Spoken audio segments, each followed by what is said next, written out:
What's so fabulous about these is that Okay, we're live. I wasn't sure we were on the right live, but I am early, a little early. I think I am 1 minute early. Okay, so what I'm going to start with first are just some pictures before we go into the interviews again. And let me see. These are some pictures that of course, now is, let me make this a little bit bigger. This is the husband. He is wearing the flip-flops here. Now that is not what he wore to the police station. So I'm not exactly sure when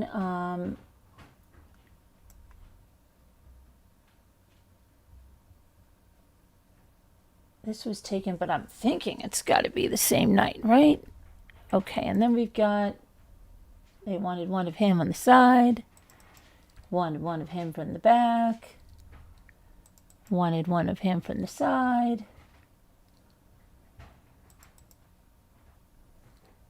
Another one of him like that. They wanted his hands.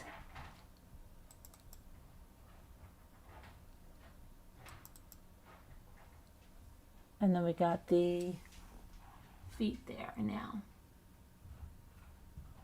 And we do see right here, it looks like bloody footprints right here. But they said that there were bloody footprints that were made by the EMTs or something. They said something like that in one of the reports. And here we have this guy.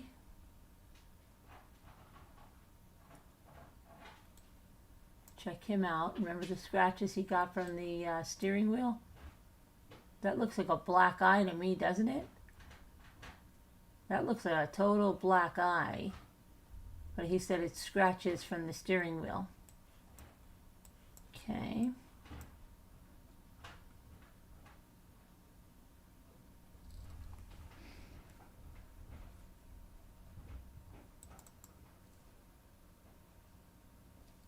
Turn to the back, please. Okay, and round to the other side. Okay. Close up there. See your feet now.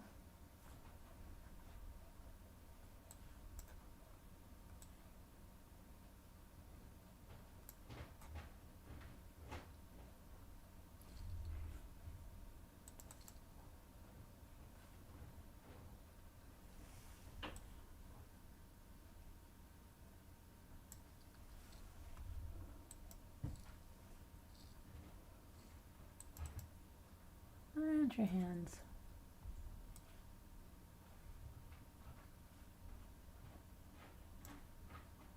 Okay. And then we've got, I guess they told him, take the sweater off, buddy.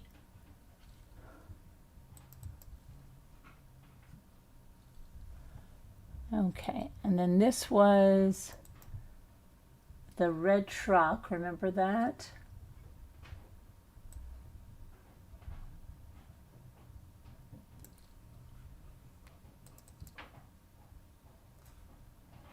That his takeout food that was there from Applebee's.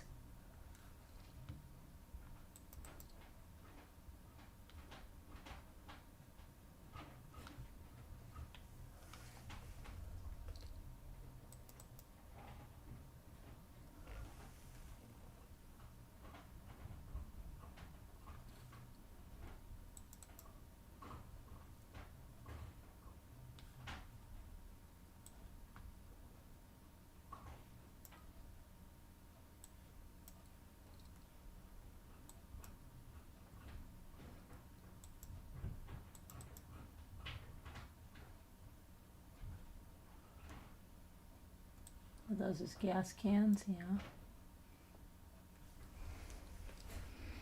Okay.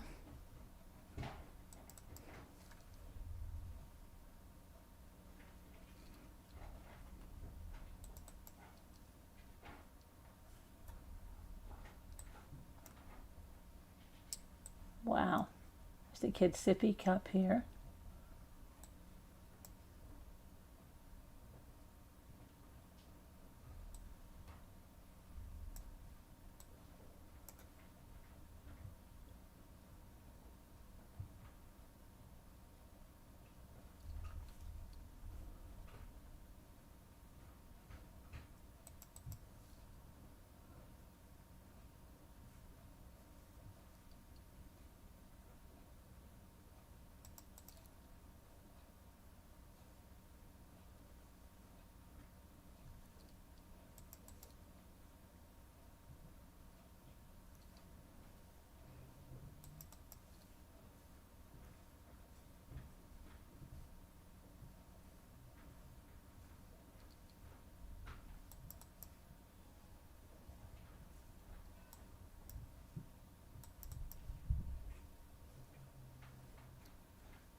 How the freak did he have the baby in that truck?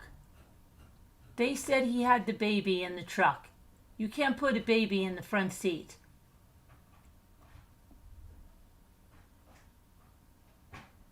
Unless his car doesn't have an airbag. But I think it's got to have an airbag.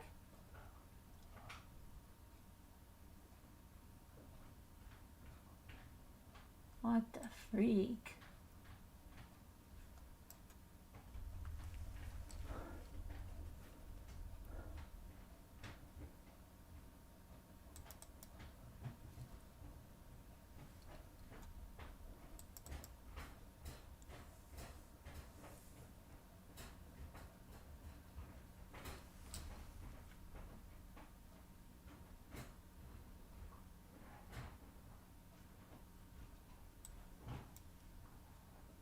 What are those shoes back there? They look... What is that on them?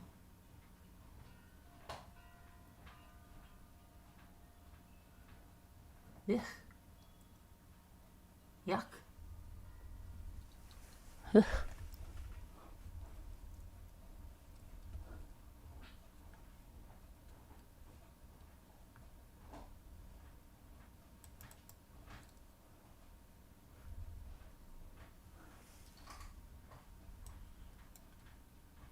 Some wipes in there.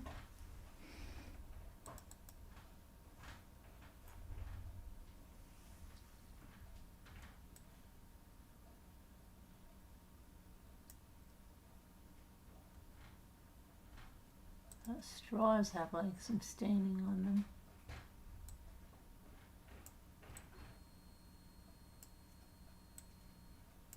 It's like a bag tied up. I wonder if that's bloody clothing.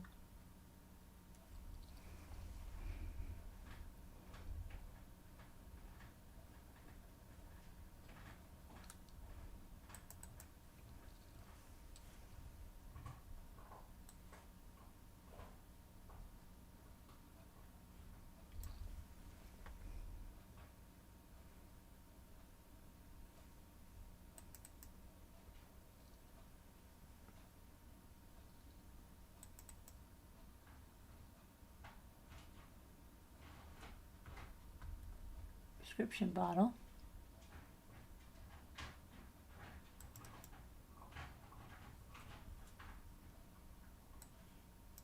Another food box. Is that like a backpack, it looks like? Another like tied up Target bag. What's that over there? What's that? That looks suspect. That looks like a thong or something, doesn't it? First I thought it was hair ties.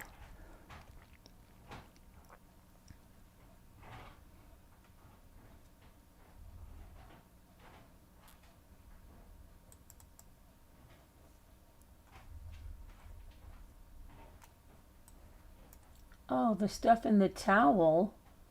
Wasn't the stuff in the towel the dad's? Wait, who had the wet clothes? He was the one that said he had the wet clothes? Or his dad had the wet clothes, I thought, in a towel. Maybe this is Dad's car? No. Yeah, this is Dad's car. Okay. Her dad had his wet stuff in a towel.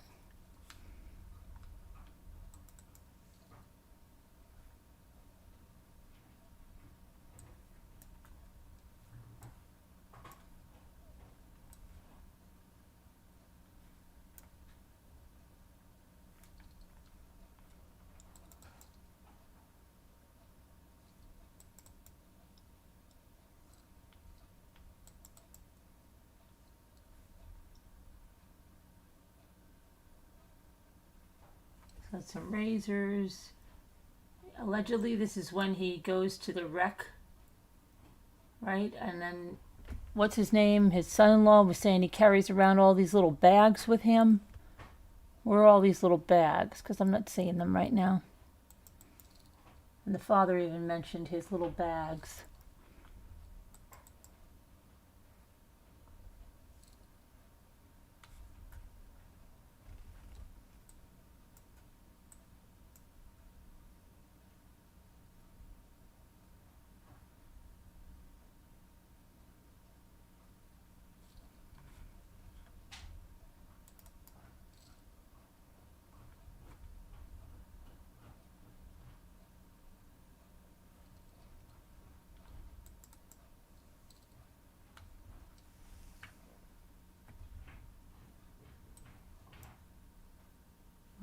Wow, look at that stainage. What is all that?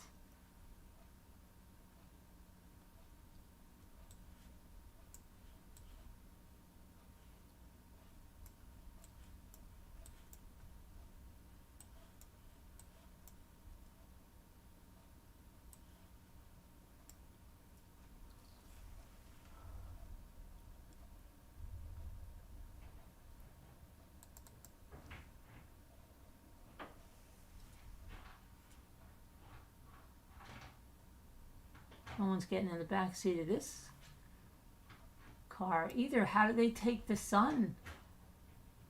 I don't know what bag he said that he's always carrying around these duffel bags from like Dollar Tree. So I don't know what he's talking about because I don't see those duffel bags, but I guess he had brought them in.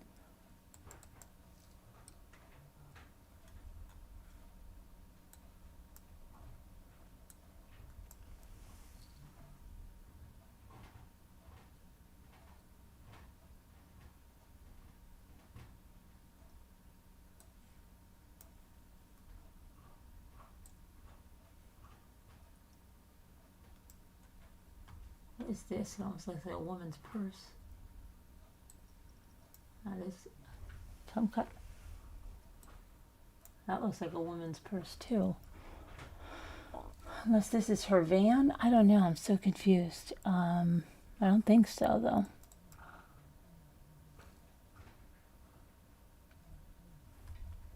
That's ammunition.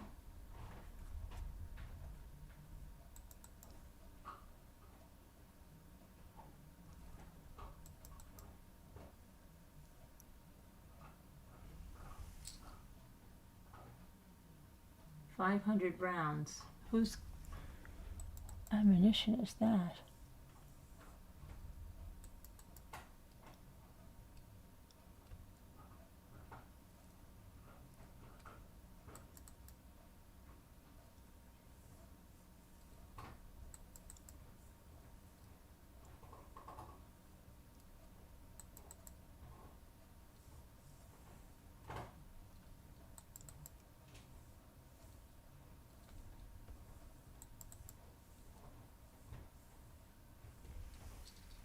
Oh, that definitely looks like that has blood on it, doesn't it?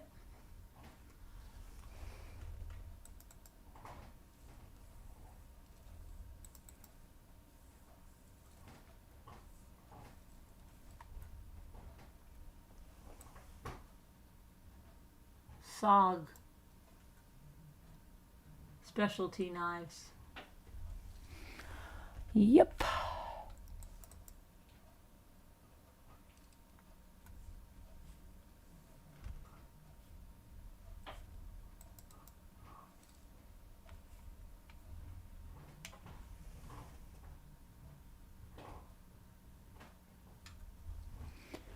Got our guy.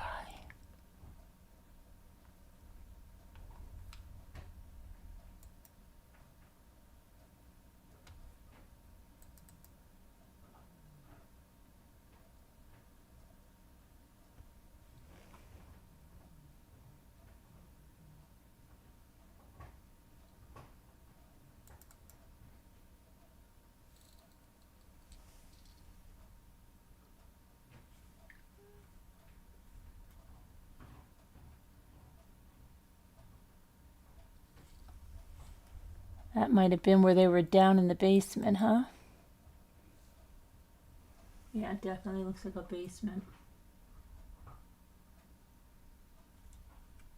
Is that Chucky?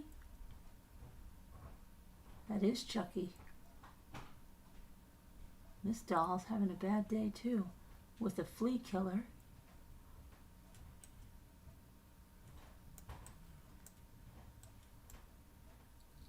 Hey, wait a minute. Where was I just then? I thought I just... What happened to my picture?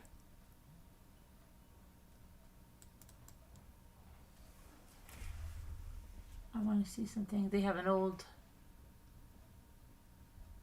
very old intercom system.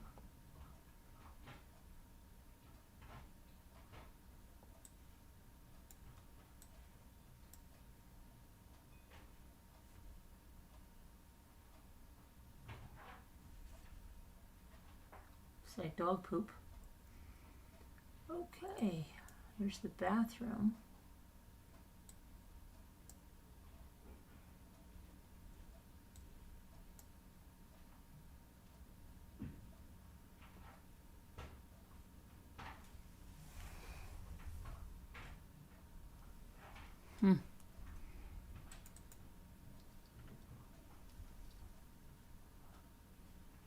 Wow.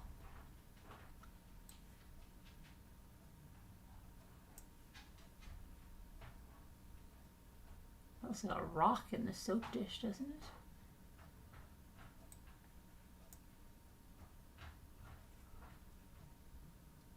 Someone tried, looks like it was a subfloor of plywood, and someone tried to put peel and stick tiles on there, and they didn't do such a great job there. It's coming off right.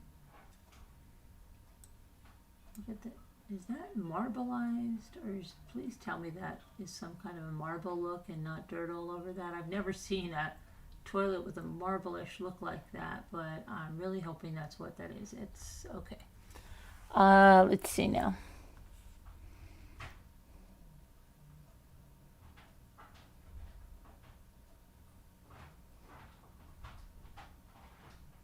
All right, let's get to the interviews, right? Let me see if everybody's here yet. Are we ready? That was just till we got everybody in here. Okay, people are coming in. Hi, Jen Proctor. Hi, Linda. Hi, Lisa Dameron. Hi, Karen. How are you? Abuelita's Journey. Hello there. You're stopping by real quick. You should stay with us. It's going to be good tonight. Yes, a baby did live there, Rosie. Yes, yes, yes. Okay, we're going to get right to the interviews. I hope you guys all had time to listen to the Father's 911 call. Something about it just bothers me. At this point, I'm thinking they were both in on it, just because of stuff the father. And at this point, we saw the police interviews, and we see the father, but the police hadn't interviewed Jeffrey Scullin before the father, but they seem highly suspect of the father. Okay, so let me get to Jeffrey Scullin. I've got interviews 2, 3, 4. And it looks like I have Bruce. I have 2 for Bruce. And it looks like 2 for Jeffrey. So let me go on this one. I think this is the next one for Jeffrey. Oh, but you know what? How would that be? Do you want to... I'm going to close this door. Just for another reason, just to... Hold on a minute. There's a lot of foot traffic, so you're not in any trouble. You're free to leave, and we're just here to talk. But there's too many people here. It seems colder than it was the other day. And I'm always cold. That's why I'm wearing this. I came out nothing, but outside I'm not cold, but in here I'm cold. Right. It feels like it's colder. Hold on a minute. I've got to get to this There's thing. so if you walk into the bureau, then it opens up after this hallway. Where there's a thermostat to the left. So I'm always cold, so I'll set it for 72. I thought it was just me, but everybody in that living room was like, damn, it's I fucking know. nice. So I set it for 72, and someone will walk by and they knock it back down to 65, so it's constant Okay, like now that let me before. get this. But I run cold, so I have to wear a jacket most of the time. But, so real quick, you know, again, if you're not in any trouble, you know, you're free to go. We're just gonna talk, go over everything, see if we missed anything. If there's something new, we're looking for help from anybody. So right now, we don't have anything, that is concrete, you know, the best way to put it. So when we do, you know, we'll tell you and the family, you know, so. But the only thing I could really think of was, I know it's probably documented, but the other day, the guy just walked by, I don't know his name, An orange officer? shirt, white hair, he just walked out. It was one of the detectives, I don't know his name. Orange shirt, white hair, he's the one who came for the burglary thing. Oh, yeah, He did the Detective prints. Durst. Durst, that's what it was. Mhm. But he did the prints and stuff. I know that's probably documented. And then the officers said he went. Yeah, well, when this all came out, he's like, I was just there. I'm sorry, what? When this Hi, happened, Miss Al. that's what he mentioned, he's like, I was at the house, Oh. you know, for the attempted burglary. I don't understand. When you had me walk back in the living room, I was kind of. You asked if anything was out of place. People are saying the back. Now, bottom hold on, real was quick. open. So, what is the living room to you? The room that we're all in? Is that the living room No. to you? To me, that's the family room. That's- The living room is the one with the TV and the sliding glass door. Okay. They have it. They call it stuff different. To Well, me, the that's living what I'm room is where asking. the TV is. Okay. That's how I was growing And up. what room are we talking about now then? Living room or family room? The living room, the one with the TV and the glass sliding door. Yeah. On the one news report, I don't know, you didn't say anything that night. Was that door open?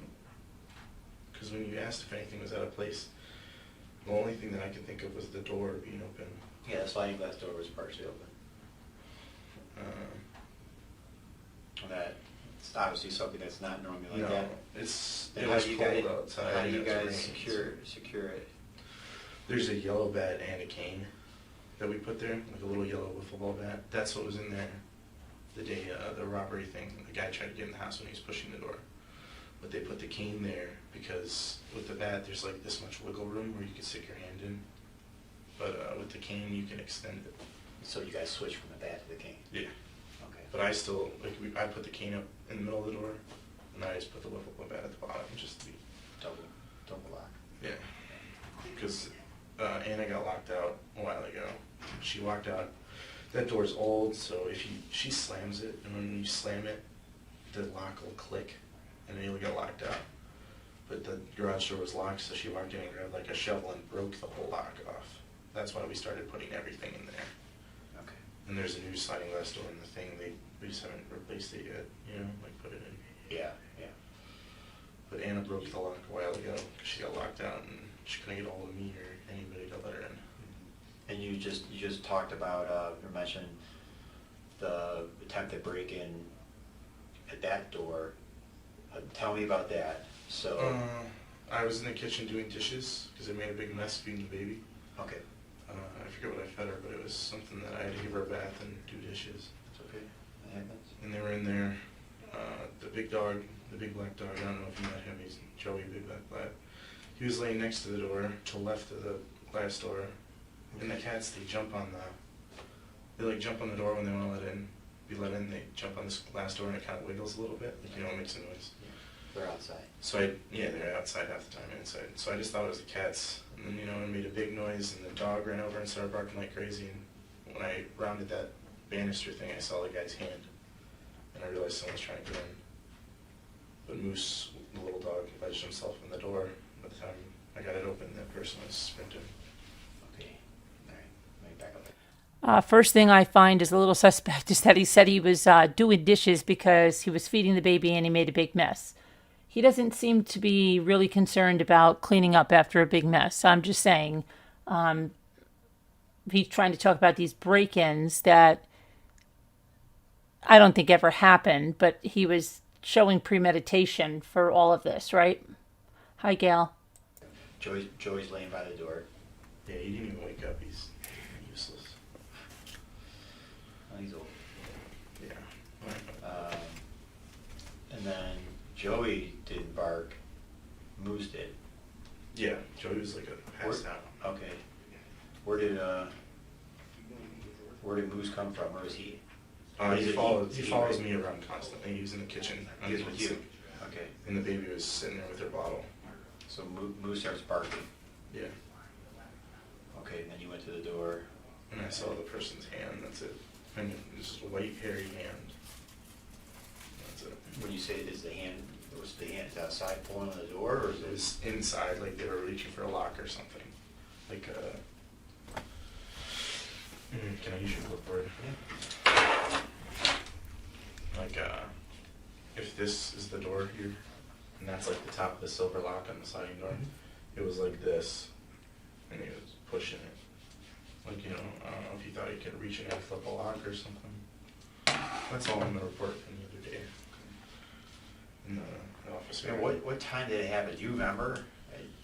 I've I've heard about this. I haven't read the report though. It's whenever it was right after I called it. It was right before I called, literally. Like, I don't you know. called instantaneously, like within a minute? Yeah, within a minute. Right after when I saw him going across the field, that's right when I called. Like, I walked back in and grabbed my phone and called. Like, I wouldn't be able to tell you the exact time off the top of my head. So I know he's white. Did you get a look at him? How old is he? Or what do you look like? I just saw his hands, and then I saw what he's wearing. He's What wearing, is he wearing? you know, I don't know what they're called, like the pants where you go running in with like the stripes inside. That lets, I guess, yeah. But you know, the stuff that lets air go through. Is there a word for that? Like, is there a mesh on the side? Mesh. Like where the little holes are. Yeah. You had those on with the white stripes on the side, like black with white stripes. And then, So mesh sweatpants? Is that? yeah, Okay. I don't know what they would be called. I don't. Yeah, but I know what you're saying. Yeah. I mean, sweatpants, but I know you mean the little holes. Like Yeah. the little holes with Yeah. two white lines of black, and then you had a blue Hollister hoodie. It said Hollister and some numbers on it. The sweatpants were what color? Black and then white stripes, and it's Hollister, and then it was blue, and then it had numbers and other stuff written on it, but all I saw was Hollister on it. You know, like an arch Hollister.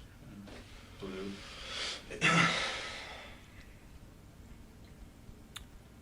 Blue Hollister hoodie. Yes. What about facial hair? I saw the back of him in his hand. Do you have a hat on? His The hoodie was up. I don't know if he had a hat But on. did you see any like hair hanging down? No. I saw elbows and ass basically when he saw him across. I saw What his about hand. shoes? I couldn't tell you. Lisa. That's the only thing that But you don't remember any facial hair? Did you? I just saw his hand, and then Moose was in the door by the time I got the door open. So Moose got. So that thing's open by the bat. You're saying like as when much as the was bat just would let it open. right. How many? I don't know what, like exactly. 6, 8 inches. Enough for Moose to get wedged in the door because he pushed it. Whatever how much that is. So Moose is protective. He's very protective. That's why I was worried he would bite you guys if you went downstairs. I tried to warn the people. So that- Moose is trying to get out. Are you holding Moose back? No, he got stuck in the Oh, door. you literally got stuck. He got stuck. I had to push the door like at an angle. Like the guy pushing on it, put it at an angle, and then we let go. He got stuck like right here. What did he do when Moose came to the door? He moved. He went to the right, and he dragged. There was like the metal dog leashes, the really long Yeah. ones. Yeah. You hook them to like a tree or Yeah. whatever. They're just hooked up to the bottom steps. Well, Moose, he's an idiot, and he runs in between the chairs and the table, and then Yeah. he'll run and That's drag them all. Yeah. Well, I think he got stuck because I heard a loud noise, like right when I tried to open the door, and all the chairs were pulled down the steps. What? Right. But Moose isn't on the leash. This is so confusing. Are you guys following this? It's in this police officer. If you didn't watch the one yesterday, he asked this guy, "What's your daughter's name?" And the guy goes, "Aurora." And he goes, "Okay, how do you spell that?" And this guy goes, A-U... What did he say? A-U-R... O-U, he spelled it wrong. I'm trying to think of how he spelled it again.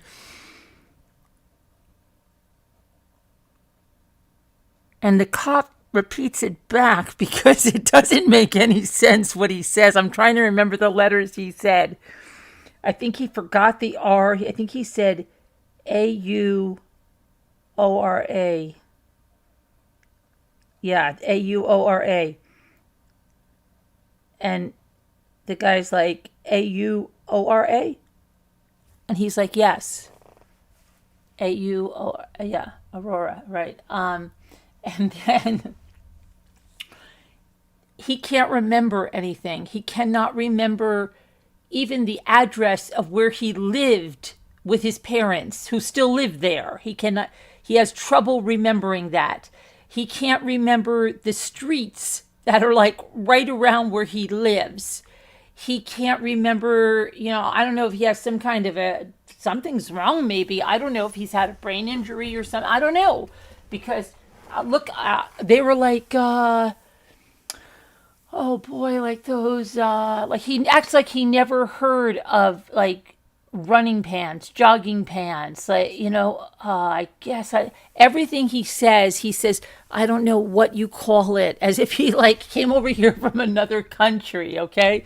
I don't know what you guys call it here in this country, but it's that thing that you sit on that goes by, that piece of wood on 4 legs that you put your food on.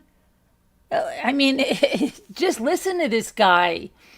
I don't know if he's always like this, or this is because he's making up a story. But now, did you catch this? He said the dog was inside the house. I feel like I'm reading that book from 7th grade all over again, where they give you a story and you pick out what doesn't fit. And that's what I loved about that book. And I like to do this kind of stuff. But I love this officer because this officer gets it with me. Like if I was sitting there with him, I would have a hard time not like rolling my eyes at the officer. Like, what the heck? He just said the dogs were in the house. He was washing dishes, which is kind of crazy because he's trying to act like he's very upset about a mess that he made. And then he heard that noise, and he said the guy got the sliding door open and there was a wiffle ball bat in there because his soon-to-be wife got locked out of the house and broke the lock to get in to the sliding glass door, and they had to put a wiffle ball bat there. And the wiffle ball bat, which I'm having a hard time with that too, because a wiffle ball bat would seem to pop right out of there. You need something that's small and fits in the track. Or they have something called like a Charlie bar, they would call it. And it would actually be a brace on the side of the door, and it would go down when you wanted to open it, it would snap in place.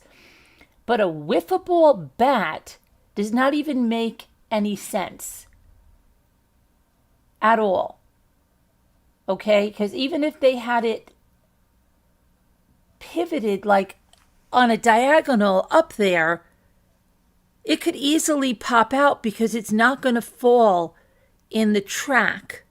So that really doesn't make any sense when he says a wiffle ball bat. But let's give him the benefit of the doubt, okay? He says that this wiffle ball bat is going to stop this guy from entering, and he's only able to open the door a little bit to get his hand in.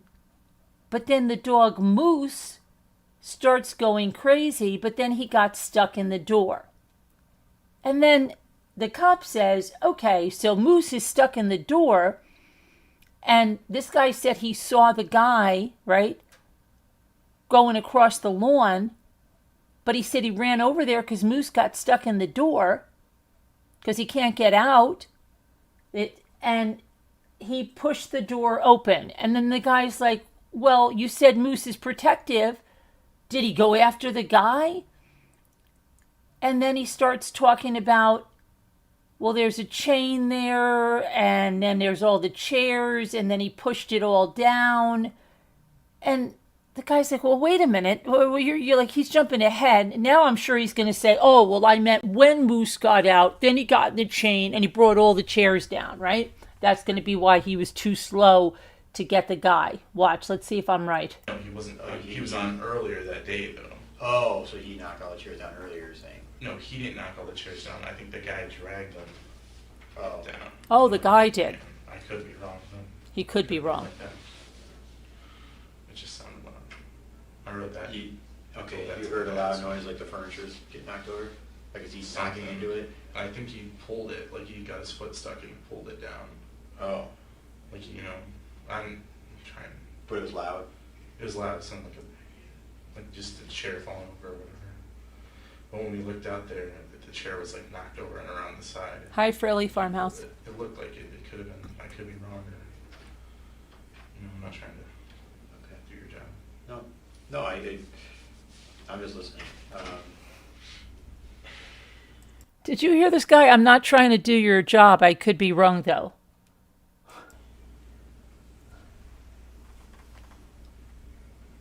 This is all in that report? Yeah, or whatever. I told the guy, whatever, I forget his name already. Durson. I told him all about it. Okay. I didn't actually. And then have to did he raise run it. across the field? Did he run in the He backyard? ran straight back, and if you look from the glass window, there's like a shed directly behind, and then to the right there's like a little thicket. He went straight to the shed, like in between the shed and the thicket, and then when he got What's like a thicket? even like big bushes, and Oh. there's like a little forest kind of thing. I don't know, it wouldn't be called a forest, but there's like bushes and stuff where it sticks out, and then you could run around it, and then it goes wherever. I've never actually been over there, but Okay. it's like bushes where it's just enough to block the view. And right when he got in between that, he ran to the right and then left.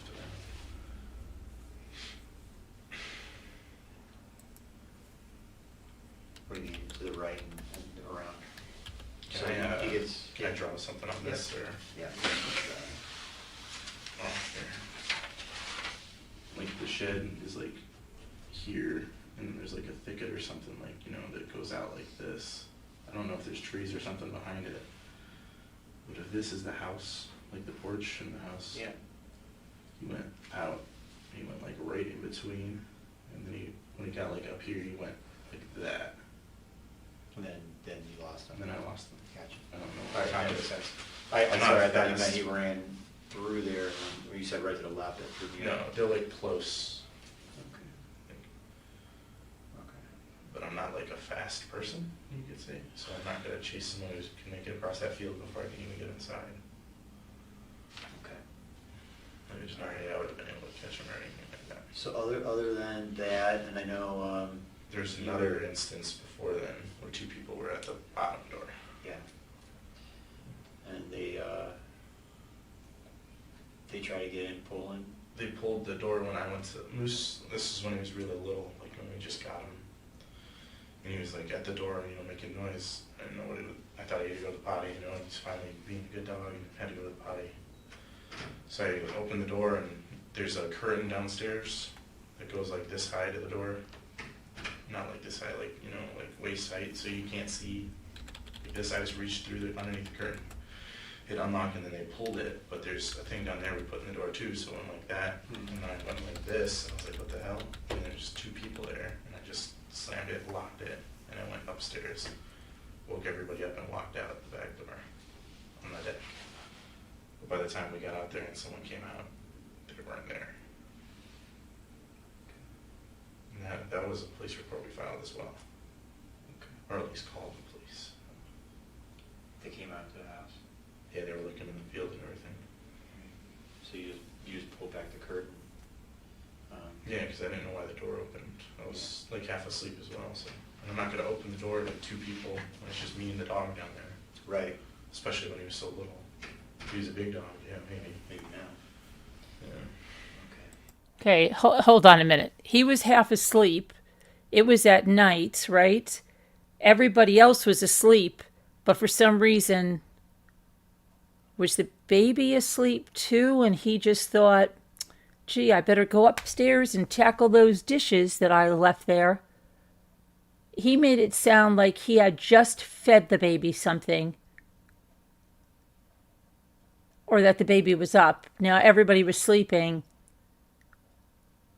but he was doing those dishes. Okay. Anything else? I know there's another one down in the basement. We talked about that where they're kicking, I think it was. I think those were just kids, though. I mean, there was a few instances of that, but like, you know, it never got past. You know, they kicked the door. I saw the one kid was blonde, the one that when we actually realized what it was. But that was really long ago. That was when the baby was still, before she even got to like her crib, like the little bassinet. She was really small then. So maybe like a month or two. How old were these? How old were these two guys? White guys? Or Big. You know, one had facial hair, the other one was too far back, I couldn't see, but the one with facial hair was white. He had like the stubbles. Decent stubble. But he was tall, really, really tall. They were both really tall. That's all I can tell you about it. Okay. I'm sure I gave them a description or anything. Yeah, That you was know, pretty long ago. we're obviously aware of these, and I haven't looked at the police report because I haven't read them yet, you know, so, I just wanted to touch on it, why it came up. Let's just go to the day of again and see if anything stands out. Just start from the beginning, you know, I woke up. I know you woke up and, I woke up when I went to work and came upstairs. what time did you wake up? She went to work, I think, at she was leaving the house. She wanted to leave the house at 10:30. She probably left a little bit longer because I am hard to get up sometimes. So probably I would have to say 10:30, 10:45, something like that. Yeah. That's when you woke up? Yeah. Okay. I got upstairs and then she left. And then it was What time did Anna leave? 6, 10:45? probably around this. Okay. I mean, I couldn't tell you exactly. I'm not Yeah, sure the exact that's time. right. No, I don't, you know, if you don't know, just tell me you don't know, and, you know, just approximate, I'm just looking for approximate times. And who else is home with you? Just baby, me, dogs, and cats. Okay. And I mean, her lunch, she had mac and cheese and ham, like a little ham roll. We had We fed Aurora yeah. lunch, okay. I had some mac and cheese. I had a sub from the night before, but I ate the rest of with the mac and cheese. Okay. Got some drinks from downstairs. Brought them up. What time did you guys eat lunch, right away, or? What time? Right when I woke up. I was hungry. That would just be lunch for her, I mean, but that basically would be breakfast for me. Okay, so about 11 o'clock eat lunch, normal time? Yeah. Okay. After that, just turned on some Barney. I lay down on the couch and I watched Barney with her. That's Yeah. what we do all the time. Yeah.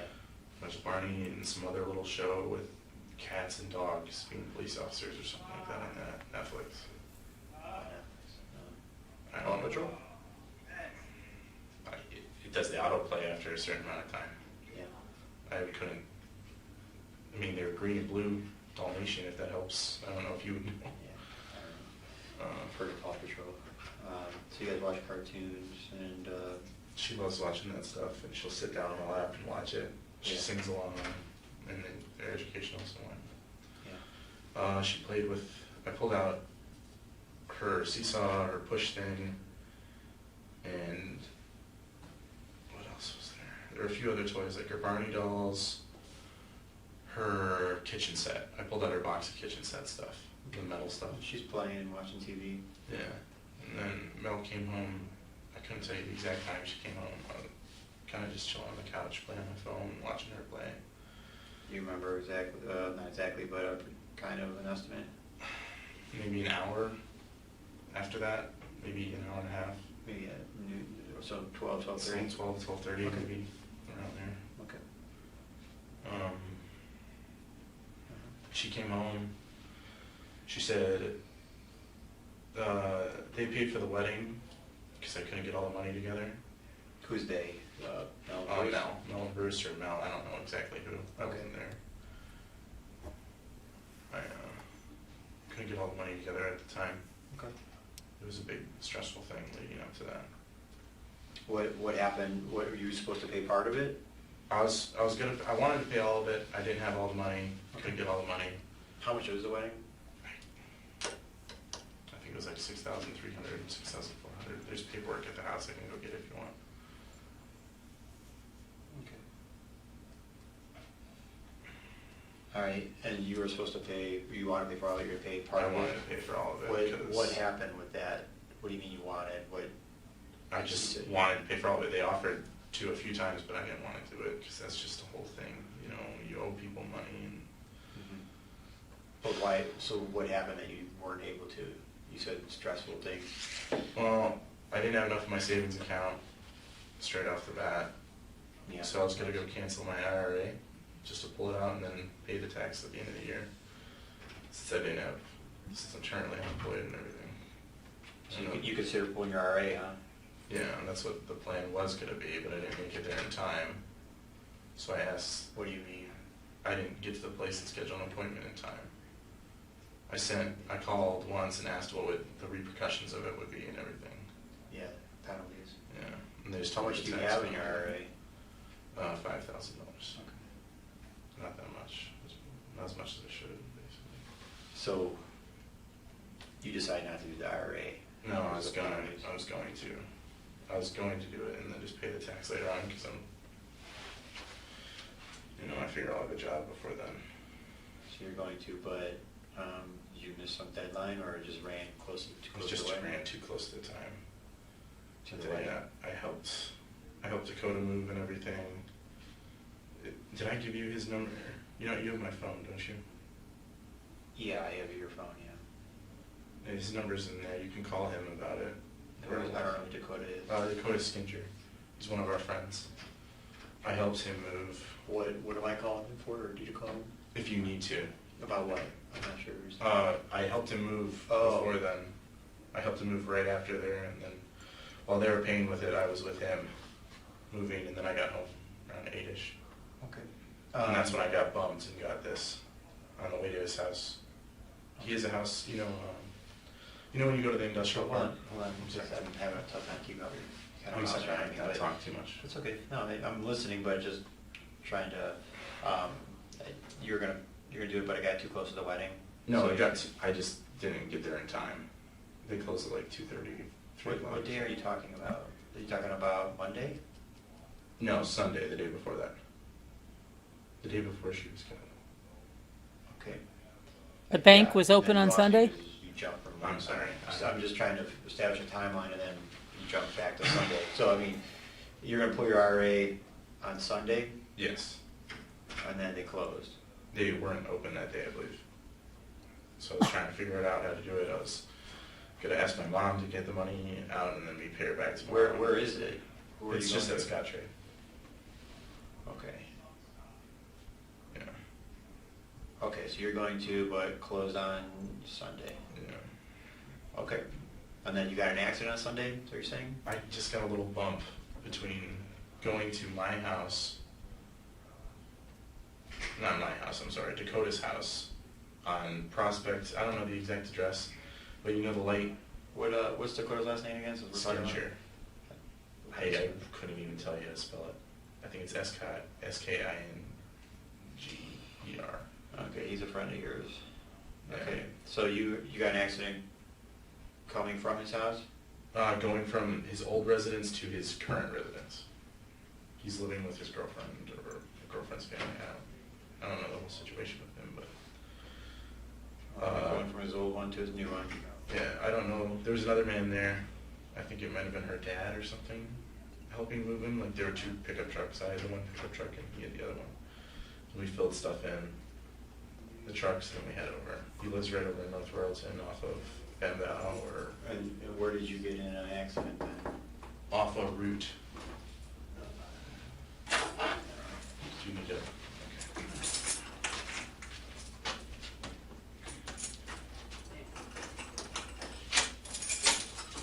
Bruce, is he allowed to leave or no? Oh, yeah, I thought he left already. No, he's He's out in the lobby. Oh, he back? You should stay or go. No, he can go.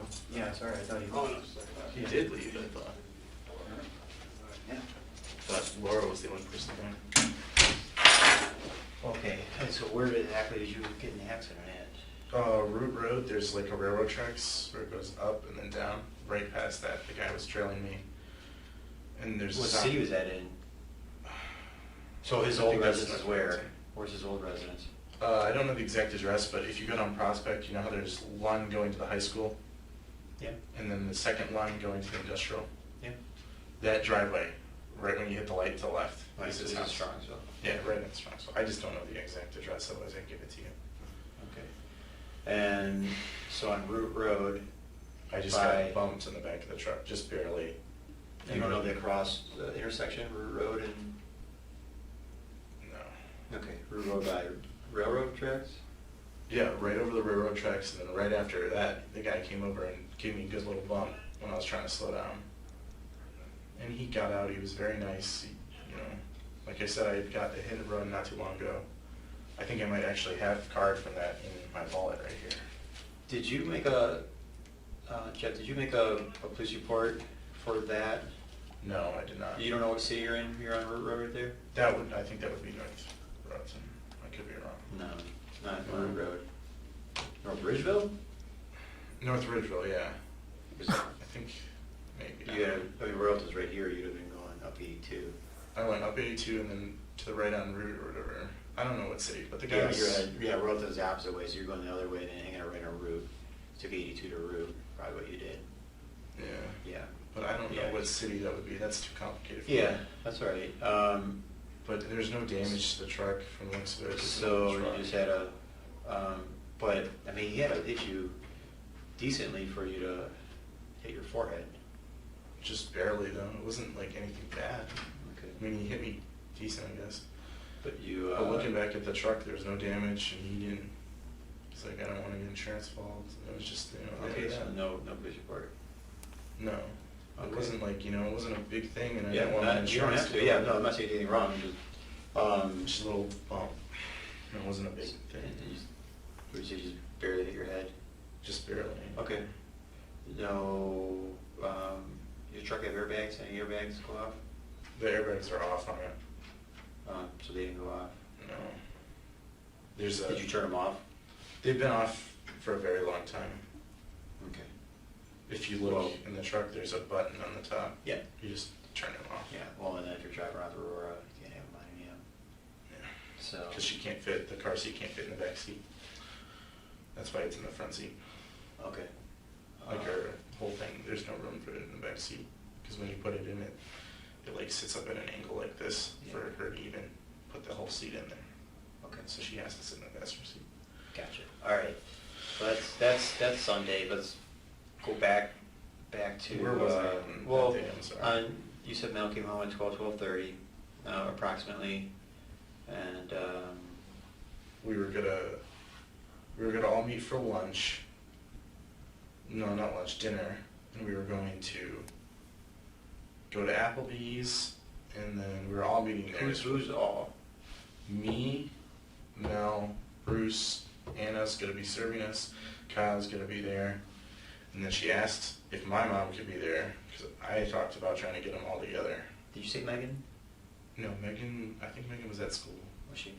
Yeah, Bruce, she took Kyle, the- Mel, Bruce. She was there the night before for a bit, but I only talked to her for a minute. Pretty sure she left that early. that And your morning. mom. I was gonna try and get my mom over there, yes. Are you telling me this is a conversation you're having while Mel's home? No, this was all stuff we talked about the night before, but then she said she didn't want to do it, she had other stuff to do. And then she said she was going to the doctor for something with her foot. When did Mel cancel on you? Right when she walked in the door, she's like, hey, I have other stuff to do today, we're not going to dinner. And I was like, okay. Okay. Whatever. And you let your mom know? No, You I was gonna surprise my mom and pick her up. Because it's hard to get a hold of her with stuff. I'm surprised, what do you mean? Mel Like just- canceled, so you're still gonna go to dinner with her? I was gonna go to dinner either way to see Anna with the baby. With your mom? No, with the baby, I wasn't even gonna pick up my mom if she's not going, my Mel's. Yeah, but that's why I asked you, did you call your mom and tell her that we're not meeting? And you said, no, I'm gonna No, I was surprise you." going to surprise my mother with the whole thing. She gets home right at like 5:30. I was gonna go over there, pick her up, and then come back. But since you canceled, I just didn't see the need. Okay, so your mom doesn't know about this meeting? No. No. I mean, she might have, unless I messaged it on the phone. Is that a problem, or? No, Jeff, no, you just, I'm sorry. yeah, you're just trying to be on the same page as you. I can't with this guy, right? I can't. He's all over the place. Absolutely, Jen and Lisa, and Karen says every time he's supposed to go get money, something happens, right? Accident, break-ins, weather. How would he have an IRA if he only worked a little over a year? Now, he's not making, yeah, it was gonna be my mother. I wanted to surprise her. Okay, you want to surprise her with this? Well, did you? No. Well, will there be a message? Is that going to be a problem if there is? Because I don't know. It's almost like he's trying to be comical. Like, I would say, like, this was almost a mock thing to train these officers or something. This is crazy, but it's amusing. And I mean, not the situation, okay? A woman was killed, but I mean, listening to this interview, it's almost like he's trying to be funny. That's what I mean to say. It's not funny. It's like he's trying to be funny. I don't know if I'm making any sense. It's a horrible thing that happened. But this guy is like making a mockery of this whole thing, right? And it's like you're looking at this and you're just like, it's crazy. That's what I mean, crazy. When you said you're going to meet and your mom, and then you said no, canceled. I understand that. And then I asked, did you tell your mom that it was canceled? Then you just wanted to know I was going to surprise her. No, I was going to So surprise she doesn't her know mother. about the dinner. No, but I did ask her for money. I didn't tell her about the dinner because I wanted them to get together. Because every time I try to get them together, one party or the other party either has stuff to Okay, do. so you're going to show up there to get money from her and then say, hey, we're going to dinner? Mm-hmm. Okay. And are you borrowing money for the wedding? Mm-hmm. I was going to borrow a little bit of money from my mother, yes. How much did you need to borrow from her? $1,600, but it was never confirmed with her. And where's that number, 16? And then is that what you were going to give Mel and Bruce? Yeah, I was with the IRA, cancel the Oh, IRA, and then with the IRA? $1,600. Yes, that would more than pay for the wedding. Because I paid for some of the down payments, she paid for some of them, and then it was kind of like half and half kind of deal. Okay. I'm sorry if I'm being That's all right. confusing. No. It makes sense in my head the way I'm saying it. But Yeah, I'm on the same page now. Okay, so she didn't know about it.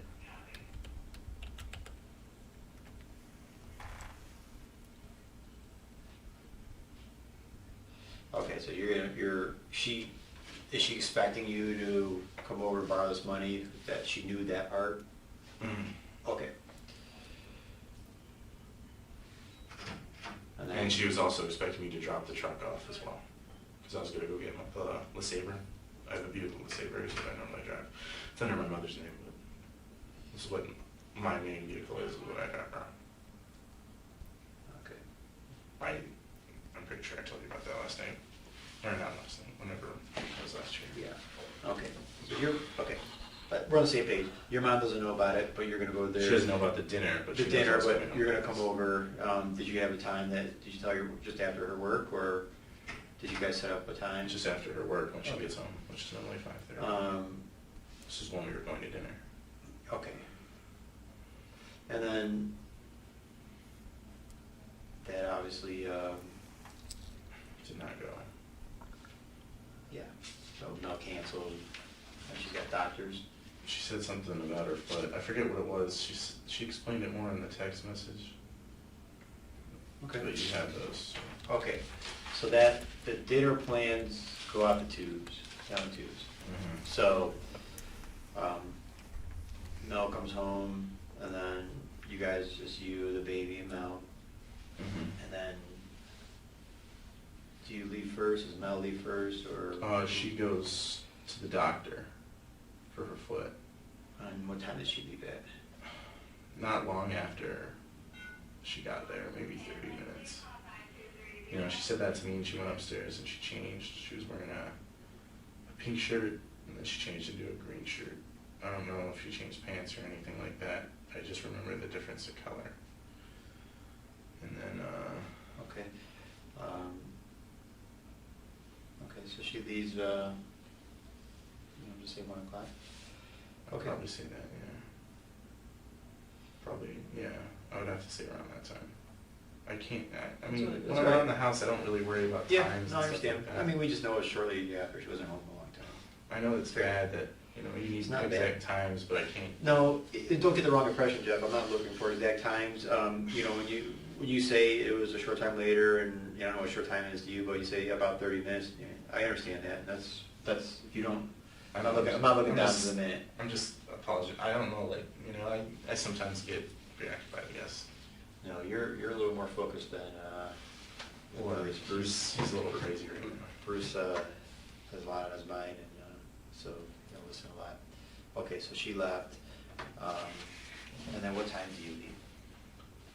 Kyle got home at like 2:58, something like that. You know, a little bit before 3 when he's supposed to.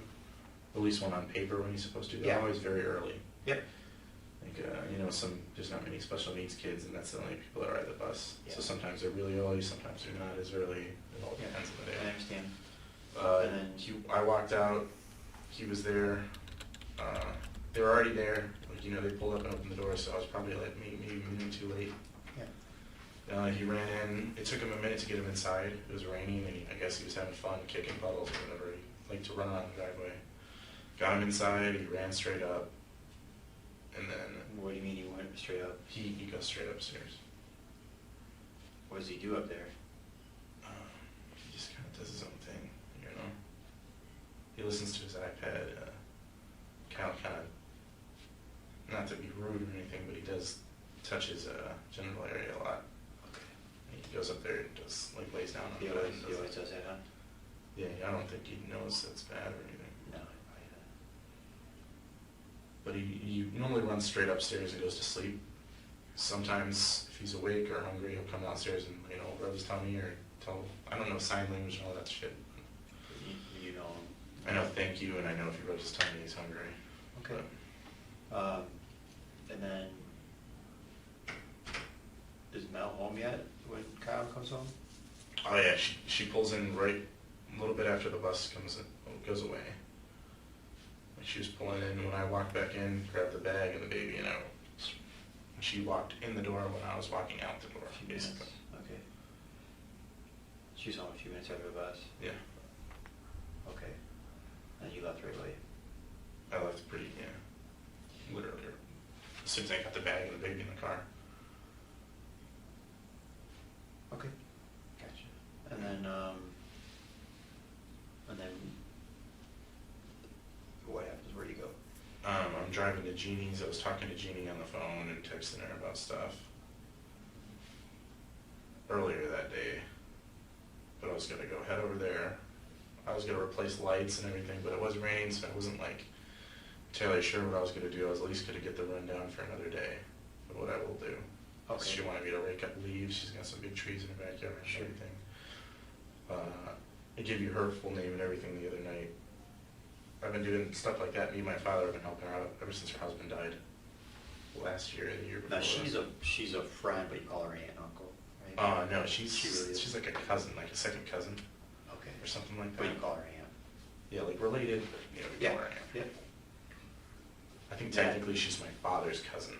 Yeah. And to me, I don't But know what that would be. She's but- older, so we call her aunt. Yeah. Yeah. We do the same thing. And then what route do you take to get to Jeannie's? Where's Jeannie lives on Abigail? Abigail Lane, right off of A2. Yeah. I don't know the actual streets, but when you go down, there's I think streets that's on the right. Crystal Creek where you cut in there to get to her house. Yeah. I'm not honestly the best with the streets in Strongsville, but I'm terrible with names and times and shit like that. But Yeah. I tried to call up here. It took me forever to even find your extension and everything. Oh, that's all right.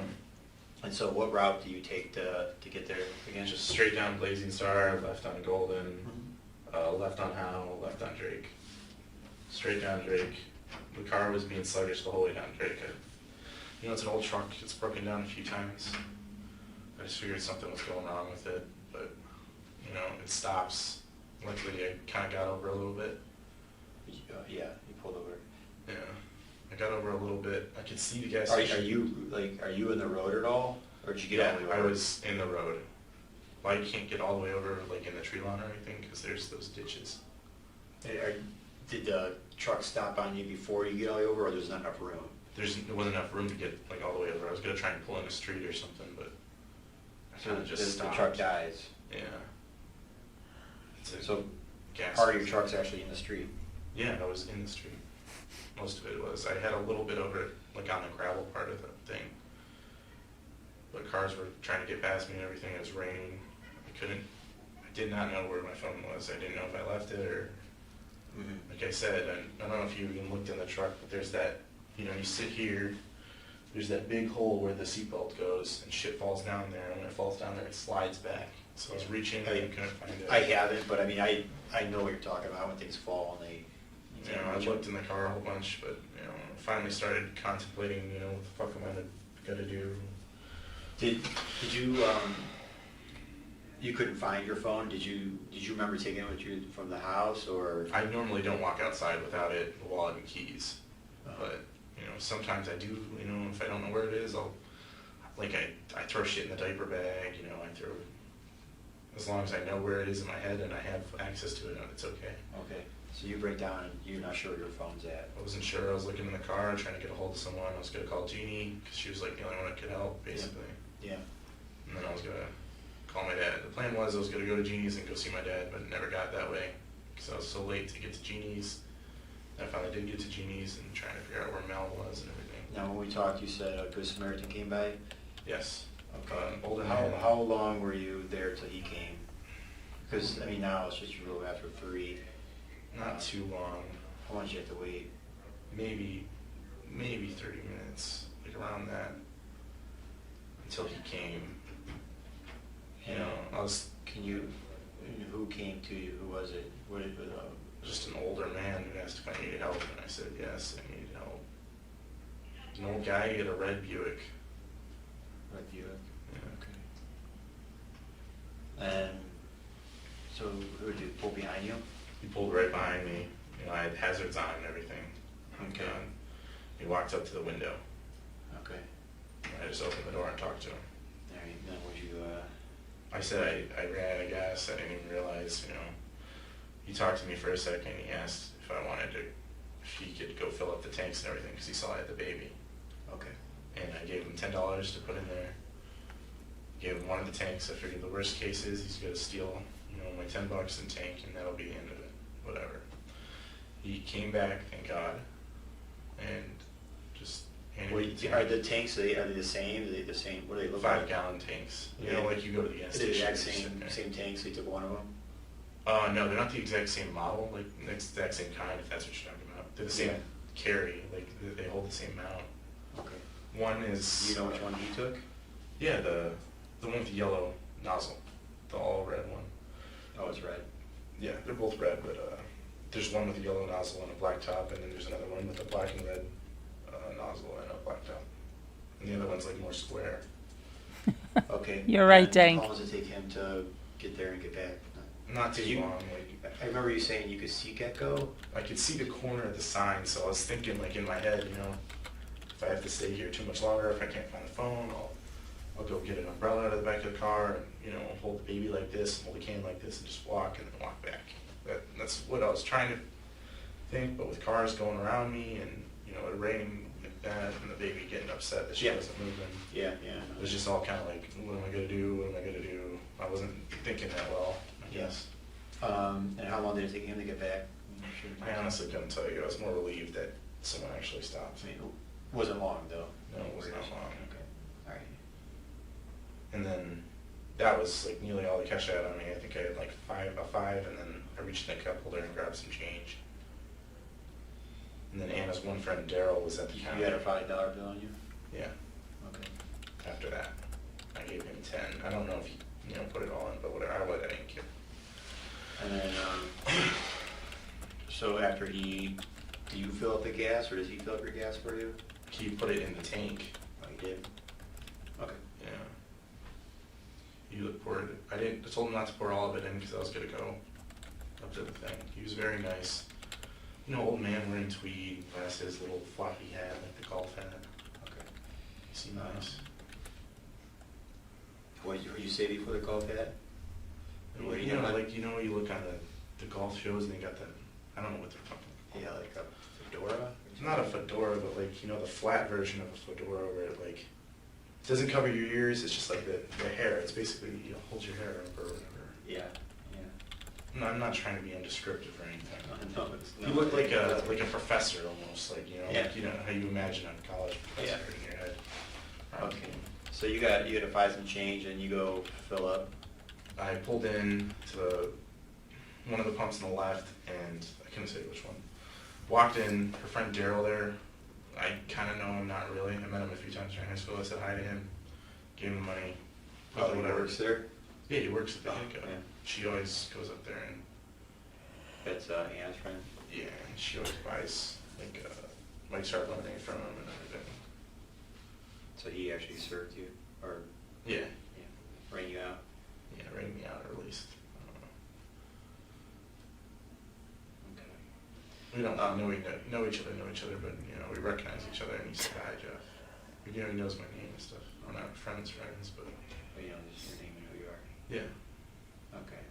Okay. So you get $5 in gas. it's like it was like $6 and like a quarter or two. And you said you told the guy not to put all the gas in there? Yeah, Okay. just because I had a little bit of cash on me, and I figured I didn't know how much I would be driving around. Okay. I just wanted enough to get to the gas station, put 2 gallons in, you know. Should get me to Jeannie's and back at that point. Yep. All right. And then you go to Jeannie's, and you go up. And then I got my phone out of the bag first While you're at the. while I was at the gas station, yes. Okay. Because I wanted to figure out if I needed to go back to the house or not.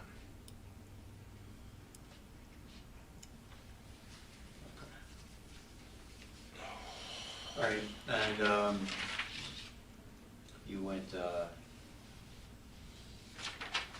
Howard Drake and then up Pearl. Not up Pearl, I went down Prospect. I hate going down Pearl. I always get stuck at all the lights and the traffic. Okay, to Prospect, and then to where? Down 82, all the way up and then right on whatever that street is, and then right on Abigail, and then left into her driveway. Drake to Prospect 82. Okay, and then just you and your aunt. Mm-hmm. Okay, and You're the baby. Yeah. I don't mean to leave her out, No, you're fine. but and then do you do any yard work over there? Do you do anything? No, it was raining too much. I walked in with the baby, and then said hi to her little dog in the garage while she was there. Just visiting. Well, yeah, at that point. Yeah. I asked her to, on the phone when I talked to her right before then, I asked her to bring in one of the like lantern things, I don't know, lights that she had, so I could take a look at it to see if I need to get like extra cord or whatever, you know. But there's a good foot of cord in there, so it's perfect. Okay. And then how long do you stay there? Do you stay there until you go to Applebee's? I stayed there for a bit, and I didn't go straight to Applebee's. I went back home to change because I was covered in rain. Okay. How long were you at your aunt's? I couldn't tell you exactly, but I did call my father while I was there, and then I called him right when I left. It'll be on my phone, like around the exact time I was there. I was there for a decent bit. I sat down and I had a bowl of soup with her. And then I called her. I called my dad, because she didn't know my dad was in the hospital for his hand. He has a hand infection that was in.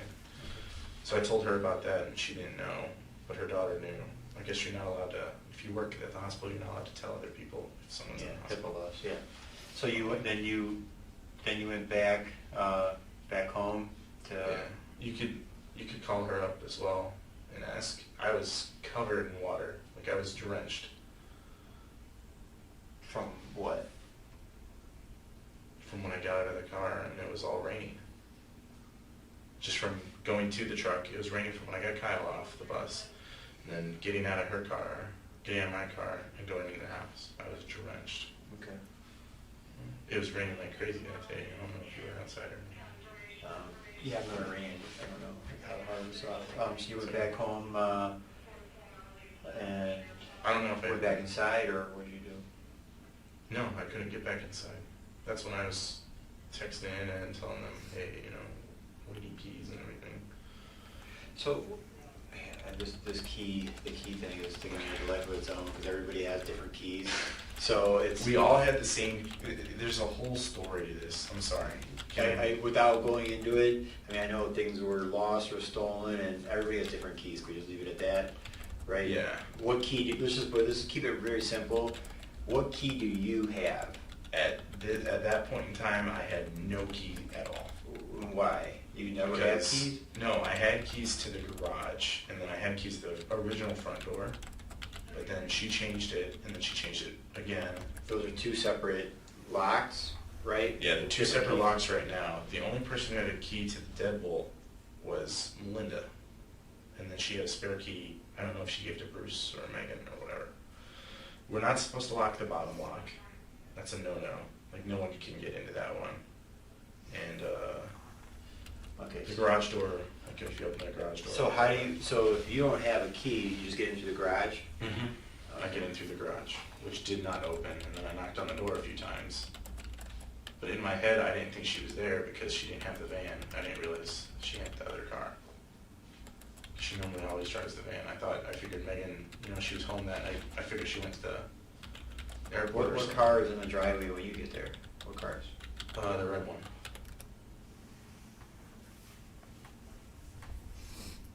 And does everybody park in the Like the same spots.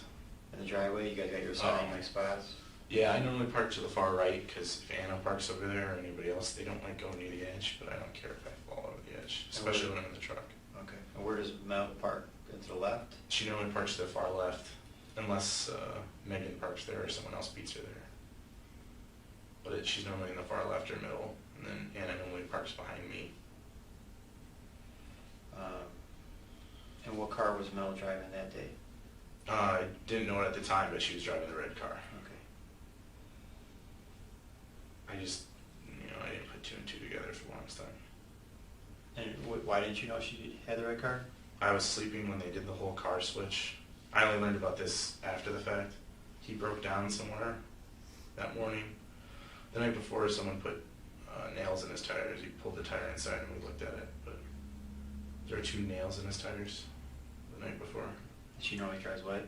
She normally drives the big minivan that Megan had.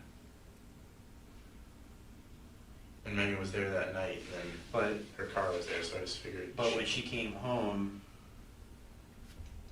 I didn't physically see her pull it. right? But she walked in, you walked out. You saw the red car. I don't know. I just didn't think about it, I guess. Okay. Sorry if that. Sure. I don't really, you know, if it doesn't really concern me, I don't really care, to be honest. Sometimes it's just like, you know, I don't want to stress about a little shit. Yeah. Okay. I mean, you see the red car, but you didn't think twice of it. No, it's Okay. just, if it was a car I didn't recognize, I probably would have said something, but Okay. in my head I was thinking, Megan's not home, you know, the red car's here, she probably went to the airport for something. She goes to California every once in a while. You know, that's probably what I was thinking. She goes to California every couple of weeks for something with her job. But whenever she does, they put her. Have you had a problem getting in the garage before? Yeah, when they changed the code a while ago, because when stuff was still going missing, they were afraid someone knew the code. When did you guys change the code? Oh, probably 6 months ago. They didn't tell me at first, so that was the only time I really had a problem getting in the garage. Okay, but once you knew the code. Once I knew the code, yeah, it was nothing. Okay, and why don't you think it opened this time? I don't know, I tried a whole bunch of times, and it sounded like the motor was working, but it just wouldn't lift open. You could hear the motor? Yeah, like you could hear it if you put your ear against it. But. So I didn't change, and I ended up going straight to Applebee's. Yeah, so the code's, it's reaching it, you know, but Yeah, that's maybe the motor's broke. And then Scott said he had to fix it, the uncle, because he got it open, but he said it only opened halfway. I don't know if that's anything. When they were going to the house, I haven't been in the house yet. Okay, he said it only opened halfway? Yeah, I mean, he took his toolbox over there and he said he got it closed, but I don't know what he did to do it. You can I'll give him an ask. Okay, and then where do you go after that? Straight to Applebee's.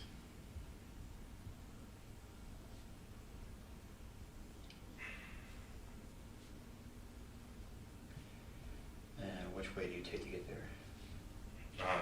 Blazing Star, Golden Star, straight down Howe.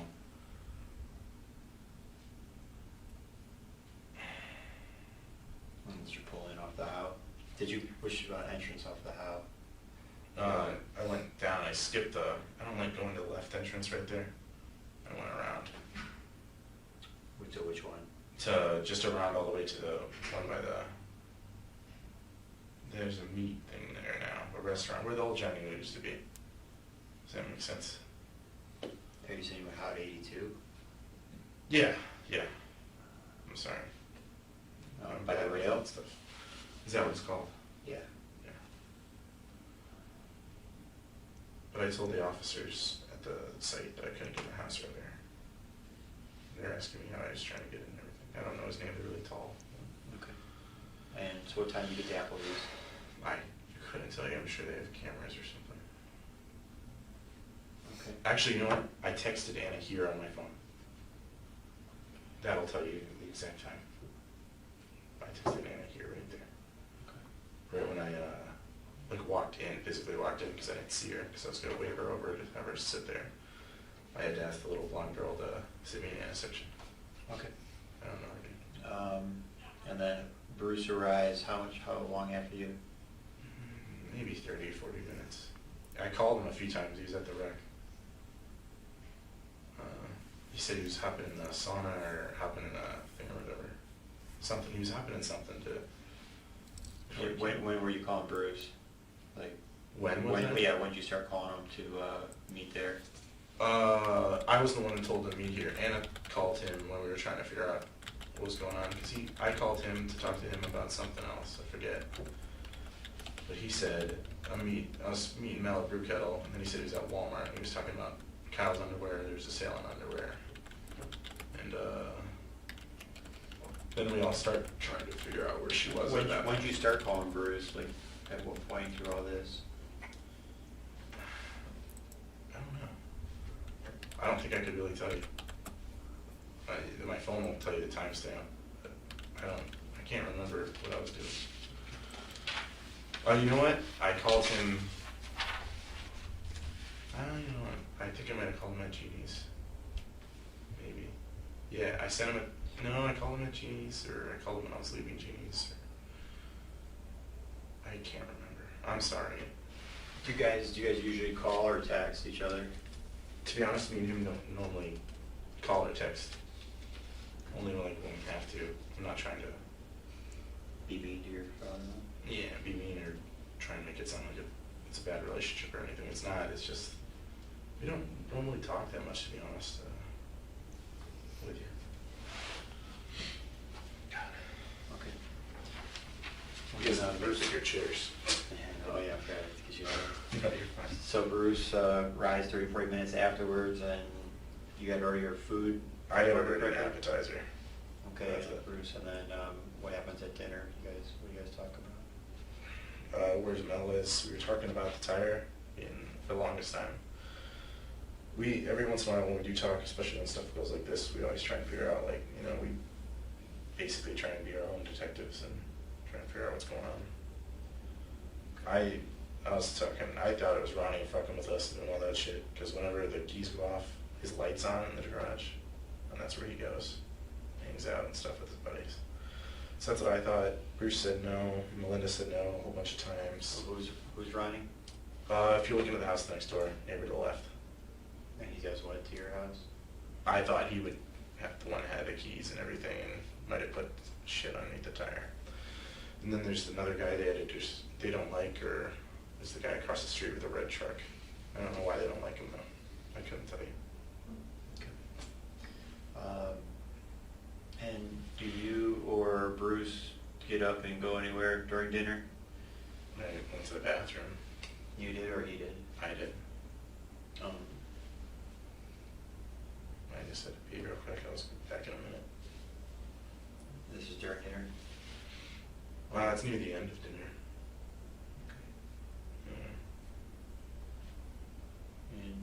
go anywhere? No. He sat with the baby when I went to the bathroom. He never left? No. We were there the whole time. Okay. And then you guys headed home? Mm-hmm. He walked out to the car with me and carried the food out to the car. Okay. And did you guys do anything, just put food in and put the baby back in? Put the food in and put a little bit more gas in because the gas light popped on. The thing's a guzzler. The only reason we drive it is because it's the truck and it's easier to move stuff around. And so you end up emptying what the Good Samaritan? Yeah, I didn't put all of it in. I just put like 2 gallons because I was going to use the rest for the lawnmower the next day.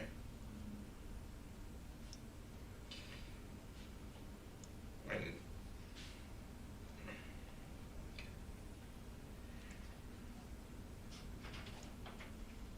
Okay. And then you guys arrive home at the same time? he was like less than a minute ahead of me, maybe a minute. When I was turning onto Golden Star, I saw the little car turn to the right on Blazing Star. Like that's how far apart we were. And then I waited for a lady to go through the stop sign, and then I went through the stop sign and turned to the right. Like we were literally just seconds behind each other, not Yeah. within sight at least. Yeah. I understand. And then, so what happens when you guys get home? He got out of his car first, walked up to the door, was waiting at the door for me because I had the keys, and he gave me the keys that she thought would open the door. They're in the truck, by the way, if you need those. They're in the floorboard. Okay. So Anna gives you the keys and versus waiting? Yeah, I'm sorry. Yes. And I grabbed the baby and the keys, left the truck on because I didn't know if we would be able to get in or not. But when I got out of the truck and walked around the corner, he said, "Oh, that's her car, she's here," and he knocked a few times. Nobody answered. You were trying to door, or he was trying to door? He knocked the door. I tried to open the door with the keys. And did it work at all, and any locks, or? They didn't even fit. Like, they'd go in, but they wouldn't turn. I needed a lock. But Mel changed the key. I showed her how to do the lock the first time, and ever since then she changed it a few times by herself, so. I don't know. And neither one would turn, huh? Neither would turn. Okay. And you guys are knocking and? He knocked, I tried the keys, and then I was like, well, what the hell? He said someone was there, and he's like, her car's here, she's here, the lights are on.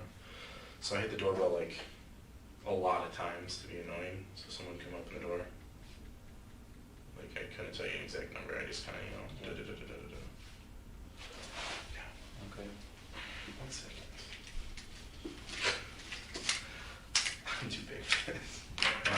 No problem. Okay, and then how do you guys get in? Kyle just opened the door. And how long did it take him to open the door? Did you come Since right to the door? We heard him like, when Kyle walks down the stairs, he does like one step at a time and he really stomps on the stairs. So you kind of heard him coming a little bit. He came from upstairs? That's what it sounded like. I mean, I could be Did wrong. you see through the windows? No, we were standing right by the double door. To go to the windows, you'd have to walk.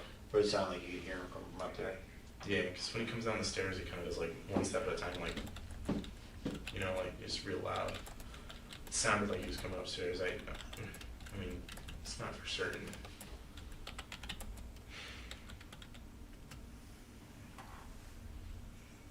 He goes down a step at a time. Yeah, like slow, like, I don't think he can go fast. Okay, and which doors did he have to open up, which handles?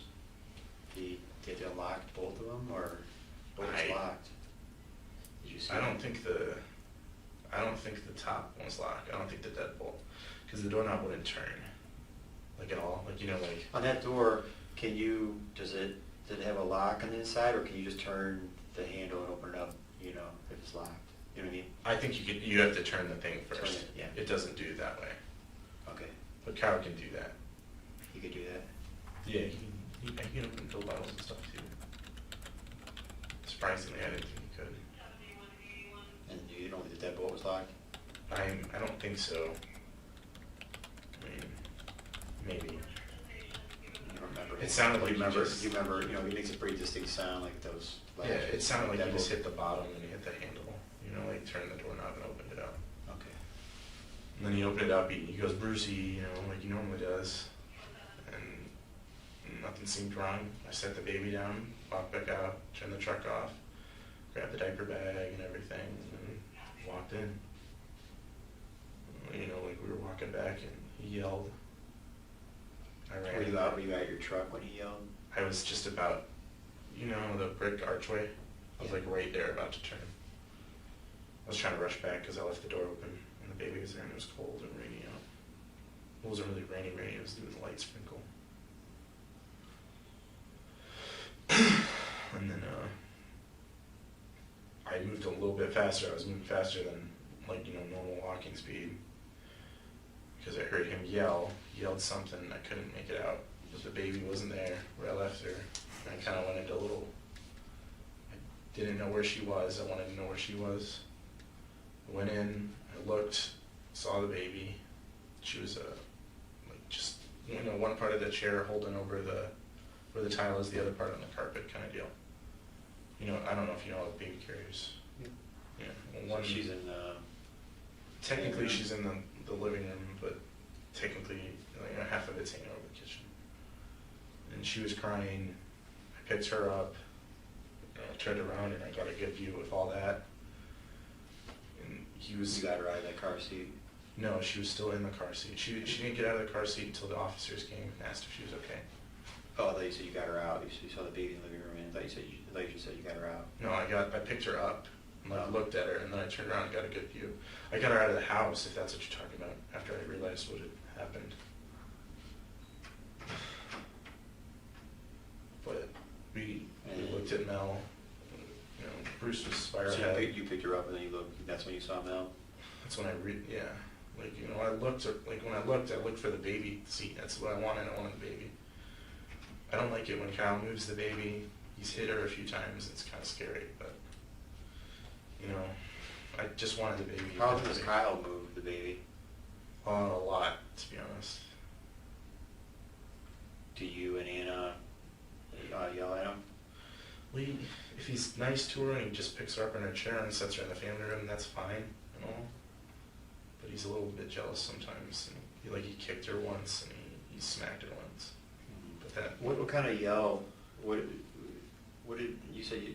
Bruce yelled. Like, what did he yell? What did you hear? I just heard him yell, like a scream. I couldn't make it out. I was outside. Like a scream, you know, yelling, like not angry, but scream like he's scared or No, angry. It was loud and angry. Like he yelled at Kyle. That's why I thought something was wrong with the baby when I didn't see her there. And she was crying. I guess the scream woke her up. She's hard to wake up, but if you make enough noise, she will. Okay. So you came in, you kind of fast walk in there because you heard the scream, and then Went straight for the baby. I and literally then when just, you picked her up is when you turned around and saw. I picked her up, looked at her, and just saw that she was crying and upset, and turned. Mel's on the ground by the door. Bruce is by her head, like he kind of crouched down, like you know, like a Did you baseball pitch. Are you saying like you picked her up, like inspected her? So like this. I went like this, and I looked. I didn't see anything wrong with her. She was just really upset about something. I'm guessing the scream just woke her up. She was napping in the car. She could fall asleep just from there to Applebee's. Okay, so you looked at her, and then what makes you turn around? I just turned around to see what the hell was going on. Okay. Kyle was standing past her by the TV, like nearly at the TV by the ottoman. Isn't that what you call the little thing, ottoman? Thing in front of the seat? Like foot? That opens. Footrest? Yeah, footrest. Footrest. Isn't that what it is? Yeah. Alright. Turn around and what did you see when you turned around? Mel on the ground. I didn't see the blood at first. I saw Moose by her head. I thought she just slipped. And You then, saw what by her? he was by her head. Bruce was by her head. Like he's like this. Like, you know, like almost a baseball crouch kind of deal. Like, you know, catch. Was he facing you? Yeah, kind of. He's more facing the door and her, like if I was standing here And that was Mel. He was like this, looking at her, like he was like looking at her head.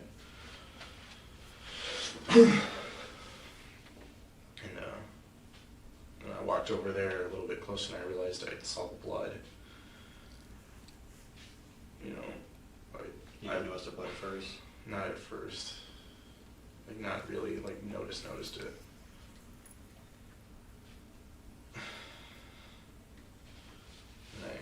And when did you notice it? When I looked around and got closer to her, like when I took that first couple steps to where there's 3 metal chairs in the counter, like when I probably ran around and got to the second chair, to be honest. And then what did you guys do? He like reached down and he was like trying to talk to her, and then he looked up and he's like, she's gonna tag. I got Kyle out of there and I picked up, I was holding the baby still, but Yeah, did you Someone get like Kyle out this. there? What did you do? I walked over and I grabbed him. He doesn't like listening to me, so I kind of did force him out of there. I grabbed him by his neck and kind of pulled him out. Because I was afraid if someone was in the house or I didn't know what was going on.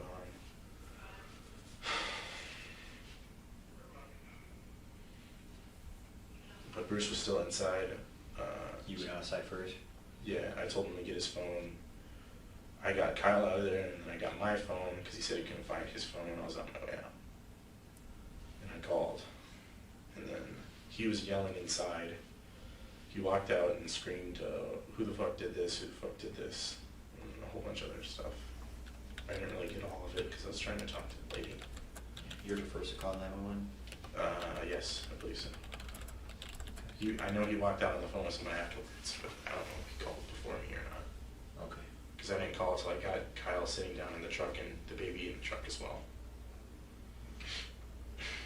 But she asked me to ask Kyle if he was okay, like everything that was on the 911 call. I asked if he was okay, he nodded, he didn't say anything, he didn't talk. After that, Bruce came out, he was yelling on the phone, he's screaming. I didn't get all of it, he's screaming at you guys somewhat. And then, I think that, I don't know, that's when you guys showed up, I believe. After that, everything else is documented. Yeah. I don't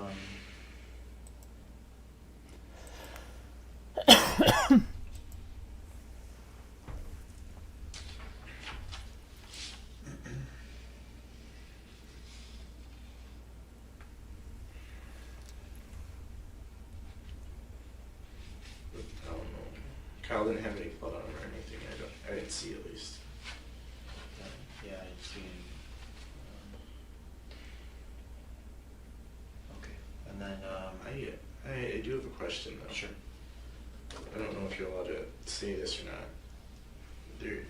There's stuff online and everything saying she was shot. There's stuff saying she was just stabbed. Can I get an answer on that, or is that not allowed? Right now, no, No. we're not saying Okay. all that. We have to wait for the medical examiner's office to give us a report. So it takes some time. There's stuff I've on- never seen it. I was just confused because they were reading an article there. I've never seen a gunshot or anything like that when it was like that. My dad shot himself a while ago, but I saw the after. I never really saw Your dad shot himself? a couple years ago, yeah. What do you mean? He had an accident while we were living over on Falling Water. He shot himself in it. He like slapped the gun or whatever. Wait, say it again? This should all be documented as well. Like when my freshman year of high school, we were living in Falling Water apartments. Yeah. He like slapped a gun or whatever and shot himself in the face. What do you mean slap it? I don't know. He has this alarm and he had a gun next to him. I think that's the story. I don't know. I was young at the time. I don't know the full thing. But it should all be documented as well. Where did he shoot himself? Right in his cheek. Wow. I never really got to see the gunshots. I don't know what gunshots really look like. But I'm sorry. Now you and your dad, you told me that you had there were some guns in your car. Sorry. No, I'm sorry. No stretching. Yes. There were some guns in your car that you had taken inside. You you want to drive around with them? I didn't want to drive around with them, no, in case I got pulled over. Yeah. Just with all the Do stuff. you guys go shooting a lot, or do you guys just Not recently. I haven't gone shooting in a month, maybe. Where do you guys shoot at? He used to work at B&T Range. He's currently not working there anymore, but we used to go there all the time. Where's that at? Lorraine. There's one in Lorraine. And then there's another store right over in Middleburg, I think. I don't know the logistics of it and everything. I'm sorry, the first city was where? Lorraine is where the actual gun range is, and then I think there's another store right over here in Middleburg if you go down Pearl all the way. Okay. I'm not exactly 100% on that, but I know the store that we shot at. Yeah, because when we were talking last time, I'm not a gun guy. You read off a lot of different guns. I mean, you're obviously somewhat. I'm not the biggest gun guy either. I just know what my dad teaches me. What he's got, yeah. You know, like I've been around him my whole life. It's not the scariest thing, but we used to go like every weekend, and then he had his accident, and then we didn't go for one this time because I didn't want to. And I kind of got back into it a little bit because he likes to do it, and I like to hang out with my dad. You were a little nervous because we gave you the gun residue test, and then you say you had cleared on Saturday, or I cleared a gun he had, Right. his Right. CCW, because he went to the hospital, and he set it in his car. Yeah, I understand. But then So- my mother drove the car home, and she doesn't know how to do that stuff. Yeah. And what hospital was your dad at? He was at Southwest for a hand infection. And you cleared it at in the parking lot. In the parking lot, I made sure no one was around, so I didn't get called on. I just ejected the chamber, got rid of the magazine, put the bullet back in the chamber, not in the chamber, but the magazine, and set it back in its holster and set the magazine next to it. Are you sitting in the car? Yes, the whole time in the car. I was standing right next to my mother when that happened as well. Are you outside of it, or standing, or in the car? Outside of it technically, but I was Facing inside all the the car. way inside the car. My body, my legs were hanging out, so that. Oh, you're seated, but it's sitting out that way. Okay. But I was like this because I wasn't getting in the car with my mother. I just wanted to get it done because I didn't want anything to happen. My father's always very safe, but he happened to drive himself to the hospital, so he set it down there where he knew it would be safe, in his little lockbox in the car. But Yeah. if she's gonna drive the car, I didn't want it to be there, so it was in the bag. She took it inside and put it away. But she doesn't know how to do any of that, Yeah. so I didn't want her to try and figure it out. And then the guns were the bag of guns. There was a gun show Saturday, Right. the Berea gun show. We were gonna go up there and go sell some of them, try and sell all of them, and then some more stuff. And you're in his car though, right? That was in the truck. That's the car we would have taken to go there. The truck that was at your house. The truck that you guys towed away, correct? Okay. And then you just ended up keeping them and taking them inside. Yes. Okay. He went there, he went to the hospital, and they were in the truck. I didn't know at first, but, when I saw him, I realized that, he must have slipped his mind. I didn't think anything of it, just took him right inside. Okay. And the one you cleared, did you just clear it, make a save, and let your mom take that car? What? The one that you cleared, Yeah. did you just leave it in that car? I put it back, he has a duffel bag with a little, like a 3-code lockbox. Mhm. He put it in that with this holster. Yeah. I opened up the lockbox, ejected the magazine, cleared the round out of the chamber, left the slide open, and put it back in the holster. Yeah, put it back. So it was still in that car?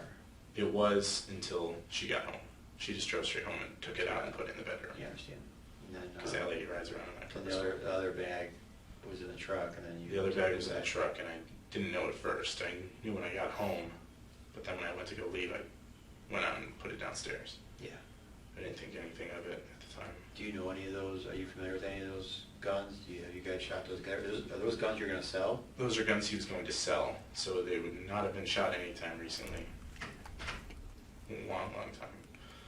I know the one... Have you ever shot any of those? Not those ones. No. No.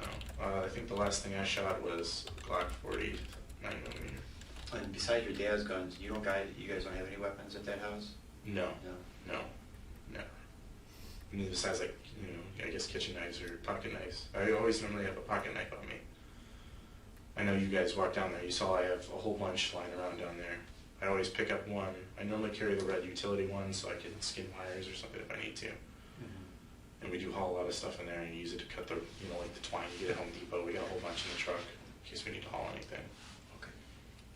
But we, nothing, nothing for bed, just, for utility. So back to hopefully, you guys helping us, And you could, you can't think of anybody, besides the people trying to break in the house, is there anything else that sticks out that we should know? I know they were fighting with their one friend Mark, Mark Cerner, but I know he's told you about him, so I really feel a need. Bruce really hates the guy. It sounds like I only heard half of it. I've heard more about it since. Because it's, I would never say this to Bruce, but it was such a violent scene and violent death. It takes somebody evil, to do it. So I don't understand that how anybody can that almost rules out a young 12-year-old kid from Strongsville kicking your door. So that kind of goes out. But I doubt a do you 12-year-old child could even do that to somebody. Melinda was, she's strong. She played soccer. Right. She's kicked me in the leg before, and it hurt. Yeah. Like, when we were camping, she kicked me as a joke, and it hurt. It left a mark. Yeah. So to think of somebody who, is evil enough to do it, it's who could do something like that. I mean, anybody who knew her. I mean, she's the greatest person. Like, granted, everyone has arguments. Me and Bruce had an argument the other day. We were cool the next day. But I don't get how anyone would be able to do that. Like, Yeah, you don't see that. I've never seen anything like that. It's rare when it's that brutal and she's that brutally attacked. She was well liked. She was always talking to people on Facebook. Wherever we went to dinner, there was always someone there, oh, hey, Melinda. Or, I haven't even been not even really a part of the family that long, and, people. And she took you in. Yeah. Do you She's consider her mom? Yeah, I mean, I never called her mom, but she basically was. She helped me with a lot of stuff. She's great with Aurora. Aurora loves her. Sometimes we can't get Aurora to sleep. We just, she'll text down, hey, bring her up, and she walks up, and she's out in 5 minutes. She's got that magic baby touch. Yeah. So now Aurora's going to grow up without a baby, without a grandma. Yeah. But I don't know why anybody would do that. I mean, she's well loved. She's friendly. She's a teacher. Everybody knows her. I asked Bruce the same question. As a family, what would you guys as a family like to see to somebody that, if we were able to find somebody, what kind of punishment do you think is appropriate? Is the death sentence allowed? I don't know what the punishment for it. Yeah, Ohio has it. I don't know what the punishments are for. No, I mean, I'm talking, not Or personally? So, what do you think would happen if you were the judge and jury? Well, if I was judge jury, I'd probably go death sentence, to be honest. That's not right. It should Yeah, and I be think allowed to that's- go back out. Yeah, and I think that's fair enough. For something That's not to a bad thing to say, is it? No, it's just an honest thing. It's just something where. Granted, I would never be able to do that, but Yeah. I don't know. Yeah. Okay. Well, I'm gonna get you out of here. I appreciate your patience and time. And like I told Bruce and Anna and the family, we're working on it. Be patient. And I do have a question though. 2 questions actually. Sure. I know you need the phones and everything. That's fine. But can I give you this number? This is my sister's cell phone. yeah, I have my I need a contact number for you. What is it? 216. Okay. 351 4018. And I don't know if you're allowed to, can you just text me before you call, because I will not pick up any random numbers. I'll leave you a voicemail, but I don't text, you know, Okay. from work, but I'll leave you, can you check your voicemail on it? I don't know if I can. Well, I'll get the code from my sister. I'll be calling from a 580 number, a Strongsville number, Gotcha. so, you know, that'll be me. And, you know, and really, I'll always, chances are I'm calling you, I'm calling, you know, everybody else in the family, and, you know, I got freaked out though.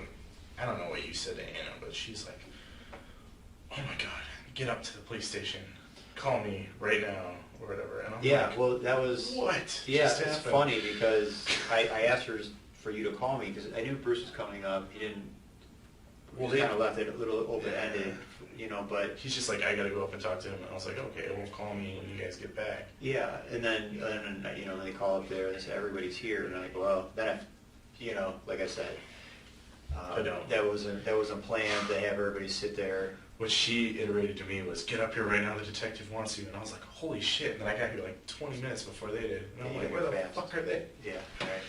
Because I live right around Fair. I was literally right around. I did speed a little bit, to be honest. Yeah, no, it's okay. Sorry. Yeah, yeah, they said everybody's here. I'm like, well, that wasn't the plan. You know, I was gonna have you coming after them. But, well, I appreciate you coming in and being open and honest with me. And, you know, if we missed anything, you let me know. She And, does yell at people all the time in the back. That's one thing that no one ever liked. That's the only thing. I Yell can at think of. who? She yells at, you know, if there's people in the back in that park hanging around or anything, she'll go out and yell at them. That's one thing that I did think of. She, you know, it doesn't matter who. I don't know if it's like the teacher in or whatever. If she doesn't like what they're doing, she'll go out and yell at them before she calls anybody or does anything like that. With all the stuff happening at the house, you know, I asked Bruce the same and Anna. I'm gonna assume that everybody locks their doors. You guys are keeping your door locks? I lock everything. Bruce locks everything. Anna does. Mel and Megan have the worst thing with that. Anna, Mel, and Megan? So all the No, girls? Anna locks stuff Okay, probably better than I do. okay. Because I don't really do. I do the bottom floor windows. She goes around and locks everything up, you know, like the windows. She closes doors. You know, I just do the basement door, the sliding door, that door, and the bottom What floor about your windows. cars? You guys keeping those locked? Yeah, I know Mel leaves the van open every once in a while, but Okay. other than that, I'm pretty sure all the other cars are locked. I always lock mine. I won't leave unless it's locked. Your car, yeah. Yeah, it's funny because we'll have a theft in Strongsville and from a car, an unlocked car, and they always say, I don't think this happens in Strongsville. And, When I was growing up, if you didn't lock the door, you got smacked. You know, I grew up in old Brooklyn where robberies did happen and stuff. Never physically happened to us, but I grew up in a house with 6 dogs. You always kept it locked. You know, no one ever came around. But I was taught to lock doors. I was taught to make sure that cars locked. Make sure you got your keys, your everything. Do you, Jeff, when you left, are the dogs able to be free and play and hang out? Or? Joey was locked in the room because he's having trouble controlling his bladder, and What room is Joey locked in? the laundry room. You know how Did you lock him in there before you left, or He was in there, but I think that door was closed, so she had to at least open it, or Kyle at least opened it to let him out for him to escape. So I thought. Okay, but what did you see? Was he locked? Was he? He still was in locked there? up when I locked out. Yeah. And my dog, I let him run around the basement in case anybody came to the door. I kind of been giving him a little bit more free roam. What since room is Joey in? The laundry room with the washer and dryer. Okay, and that's when you left. Okay, Yeah. and then Moose. And Moose has is free roam in downstairs. the basement because ever since the whole Moose scaring away the burglar and Joey not waking up. Does Moose come up and hang out with Joey? Oh yeah, they hang out. They love playing together. Yeah. So Moose is able to come upstairs and Yeah. okay, and he doesn't have accidents. He does every once in a while, but he was really good about it this past week. Like, you know, he got real better. He'd go to the door and paw at the door whenever he needed to go. You know, we were working with him. He had trouble for a little bit, but then he started getting better and better and better and better and better. Yeah. Okay, So Moose has free reign and Joey gets He's stuck free in reign the in the chair. basement. I don't let him run around because he chews on the wooden part of furniture. Moose can't come upstairs and be with Joey? Not when no one's home. When someone's home, he's allowed to go anywhere in the house. Oh, and then, so you kept him downstairs when you left? Yeah, I put him in the basement. And just close the door? He had free reign in the basement, yeah. I just closed that top drawer. Okay. But he never, I don't know the lady cop's name that was there, and he might, she said that when she went downstairs, he was, like, he didn't even bark, he was hiding in his cage. He never goes in his cage without people, like, forcing him to go in there. Something had to scare him. Yeah, a lot of people there. Well, even, like, I brought him, when we took him to our family function, he was ready to, he doesn't like new people at first. He's really protective, especially when you're in his area. And the basement's kind of his area. So I was very surprised that he didn't, try and bite you or anything. Okay. It's another note I wanted to bring up. But he never goes in his cage unless you make him go. That's why I was like, holy shit, he's in this cage. That's why I thought he was hurt and everything when we walked down and I checked him.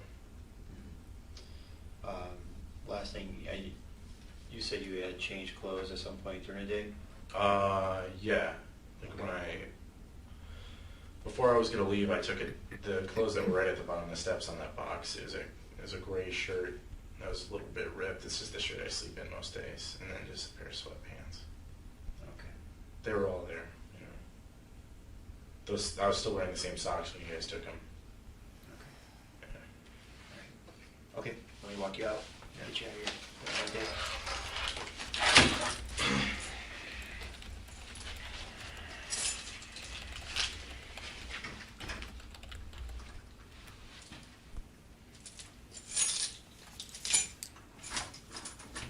Where does this go, let me ask? To the hallway, we're walking, a little funky setup, but. I was just it goes curious. to the hallway, yeah. Okay. Wow, oh, man. Okay, I think when the father-in-law was there, okay, because the father-in-law had a second interview as well. When the father-in-law was there, and they said, "Is he okay to go?" I think this guy got real nervous, and then when he saw that the door was locked, so it wasn't like he could just get up and go, I think that made him nervous too, right? And then he wanted to know, where does this door go? That goes right to the jail cell. I don't know what he thought. Okay, so, oh boy, let's see. Get out of here. We need a tiebreaker. A minute ago, Anna won, so I need somebody else to vote in that. I need someone to break the tie to know whether we're going to look at Anna from the day of the murder or Bruce's second interview. So I need a tiebreaker on that, please. Who's going to break the tie on the poll? Oh, come on now. Come on now. Somebody's got to vote that didn't vote.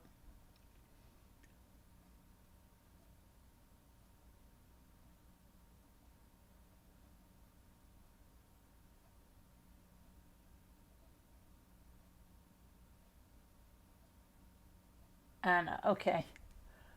Alrighty, let me go and get Anna.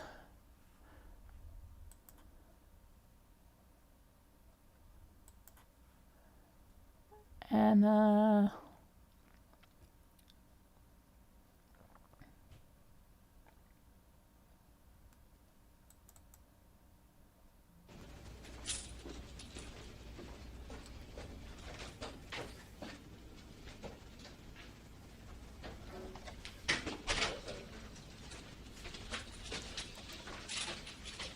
This is my boss. Great, nice to meet you.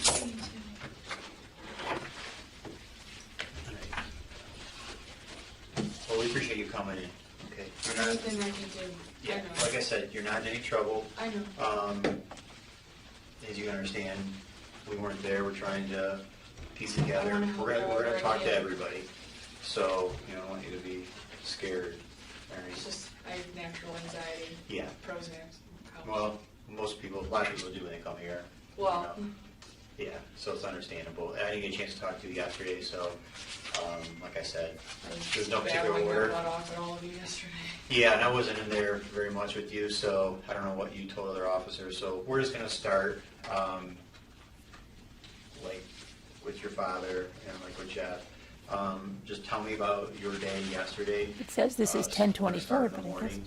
Okay, just Oh. go from the morning to Very when. simple when- with me. Okay, when we got there. If I could, Anna, can you spell your name for me? please? ANNA Okay, and your middle name? MARIE. Marie, okay. And what's your last name? Pleskovic. Okay. PLESKOVIC. And what's your date of birth, Anna? November 6, 1996. 96? Yeah. Okay. And your cell phone number? 440 Okay. 610 Okay. 1086. Oh, that's 11-6, not 4. Sorry. Okay. Turned 21 in like 2 weeks. Happy birthday. Sorry that you have to go through all this. So But we debated about if it was too early to have you come in and talk to us, but the more we talked about it, we thought we if would. this helps it Exactly. figure everything out faster, I Yep. want to do it. Yeah, the faster we talk to everybody, the faster we could Get it all try out of the to, way. try to figure it out. If we were in the same boat, we'd want to talk to the police too. I You know know, most just, people don't want to, but you gotta. right. Yeah, we're starting here and trying to get to here and narrow it down, okay? From what I understand, and tell me if I'm correct, living in the home, okay, was your father, mother, Yes, Jeff was your fiance, yes. and you guys are. There's like an sched- apartment style basement. We've been staying there. Okay, I was down there, Yeah. so, It's kind of messy, sorry. and you guys are scheduled to be married on Saturday, Now, not now, I understand, and Kyle, and then and the baby. the baby, Aurora. Megan goes off to college, so she's like Mhm. sometimes. From my understanding, sometimes she's She's in a mostly at week her period. dorm, but Yeah. she comes home because she misses the baby and Kyle. Sure. Okay. And I understand you work at Applebee's, and are you full-time? Yes. Okay. I almost hit 40 hours most weeks. Okay. And how long have you worked there? Since January. Are you a server? Yeah. It's like, How is it there? I love it, actually. Good. It's one of the first jobs I like. Making decent money? Yeah, especially with those dollar margaritas. I made $200 opening night. That's it. Gotta get the people to come in, so it works. It's good. Trying not to overserve drunks, though. Well, dollar margaritas, that could happen. Easy. Yeah. And do you have your own car? Do you drive your own car? It's in my dad's name, but it was for me. So it's that Chevy Blue 2004 Cavalier. I believe it's still parked up at work. Somebody told me this morning. They don't care. Okay. Does anybody else drive it besides you? I let my mom use it sometimes, but not really. Okay. Jeff once in a while. Okay.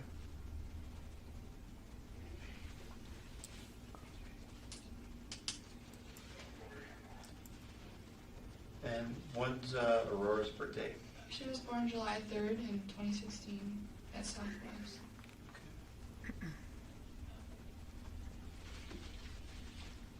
How's that going for you guys? It's great. Great, easy going, baby? Sometimes. Sometimes she's sleeping? Yeah, she sleeps through the night. Just gotta get her a bottle. She fusses and she's back out. Okay. And how long have you and Jeff and, well now Aurora, how long have Jeff and you I have been lived? together since we were like 17. How long have you lived with your parents?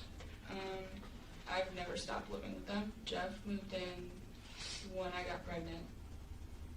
So like end of 2015, beginning of 2016. Okay.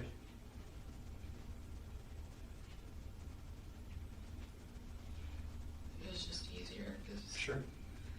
we had this rental house in Elyria, but it got broken into. It was a crappy neighborhood too, so we were just like, maybe not here. Yeah. A little safer here. I guess. Sorry. Yeah, I think, I understand. Was anybody living with Jeff when he lived in Elyria? Oh, he didn't live in Elyria. It was just one of their rental houses. They owned a bunch of them.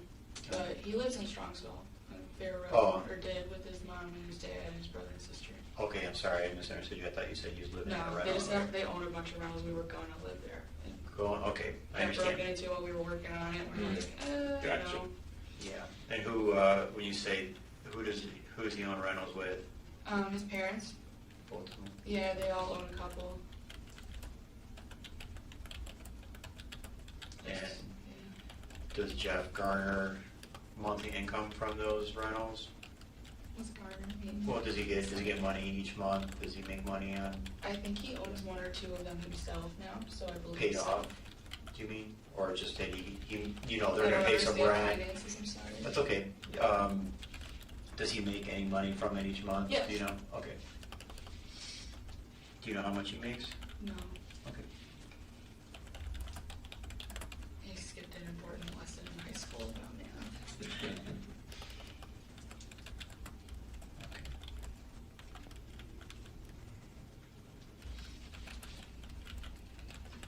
I understand you and Jeff were supposed to be married this Saturday. And where was the wedding going to be? Skyview Lodge in Brunswick. Okay. How many people are going to come? 161 was the total count, including us. Big wedding. Yeah. We still gotta call them, just can't. Expensive wedding? We budgeted pretty good. It ended up being only 6,500. It was originally gonna be like Total? Yeah. Wow. Nice. Because if you bring in your own stuff, Uh-huh. One second, I'm sorry. For the BCI collection, should I just still put your badge for collected by, because there's no choice to put BCI. It's just collected by, it's all just our badge numbers. So should I just leave it at that and then write in the notation that it was collected by BCI? Yeah, that's fine. Okay, I just want to make sure. Okay, thanks, Steve. Now, has that been paid in full already to Yes. Skyview? Okay. And recently. did your parents or his parents help you out, or did you guys have to foot the bill? He had the money in cash, but he couldn't give it to her because they had a water tank at one of their rental houses broke or something. I don't remember, and he had to use some money to fix it. So we asked my mom, and she went and paid the night before yesterday. Okay. And how much did he have to borrow from your mom? She paid the full amount, and he was going to give her the rest. That she was going. That's why she was going to Applebee's to meet with his mom, because his mom is an accountant, handles a lot of his money. She was going to bring it, and it was really weird that my mom wasn't going to show up. Right. And that's when we knew something might be wrong. We're all calling her like crazy and Gotcha. stuff. Do you know what time they were supposed to meet? It wasn't really established. They were just going to call each other after work, see what was up. And I was like, they didn't even establish Applebee's. I was like, you guys should come up because I'll be serving. I can take care of you. It was really just going to be planned when everybody was done, I guess. And then it was also talked about turning into a family thing. I don't know. I was working. Whoever comes up, I would have just taken care of. Sure.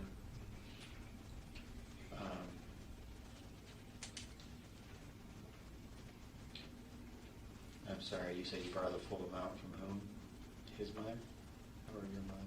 My mother paid it with her card because he's having problems with the bank too. Like his mom could finally get it the day of, but it was not in time. So they were just gonna give it back to her, so she paid. Okay, so she pays Skyview with a credit card? Okay. Part debit and then part like I want to say checking. No, that's the same thing. I don't know. Cards are hard for me. It was like part credit, part debit. She paid one of them $3,000, the other one the rest was in the check. Check. Yeah. She used her Expedia card.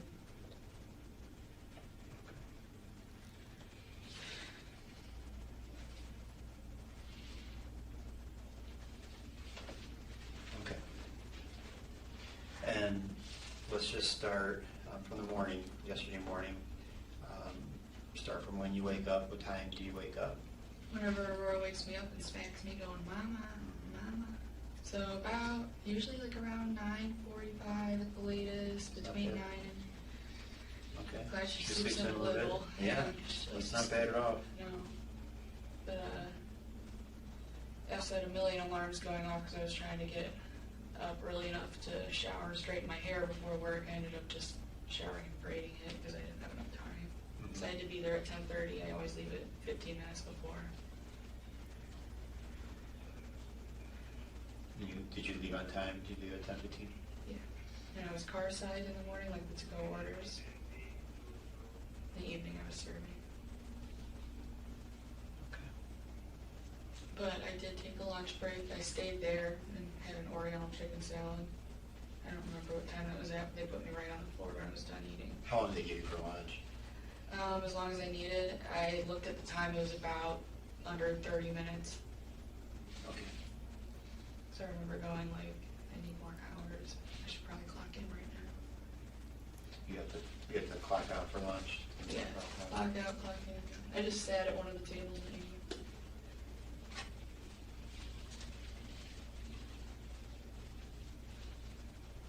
Okay. I'm sorry, what time did you take lunch? I have my time, they have it documented in my time cards in my book somewhere at the house, but I'd say like sometime after like 1:30. So I think I came back and it still wasn't 2 yet when I got back on the floor, Okay. like for serving. And then, And I served forever, and my dad and Jeff showed up at like, Jeff showed up right before 7, my dad showed up at 10, 15 minutes later. Jeff was with the baby, she was asleep in her car seat.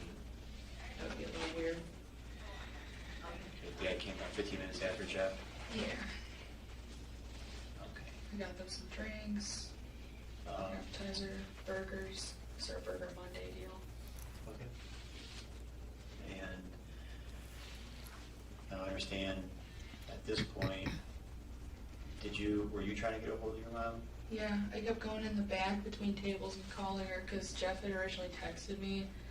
I don't really remember when, but it was like maybe an hour before I got there, a half hour. He's going, I can't get a hold of your mom. Something about she's supposed to meet my mom.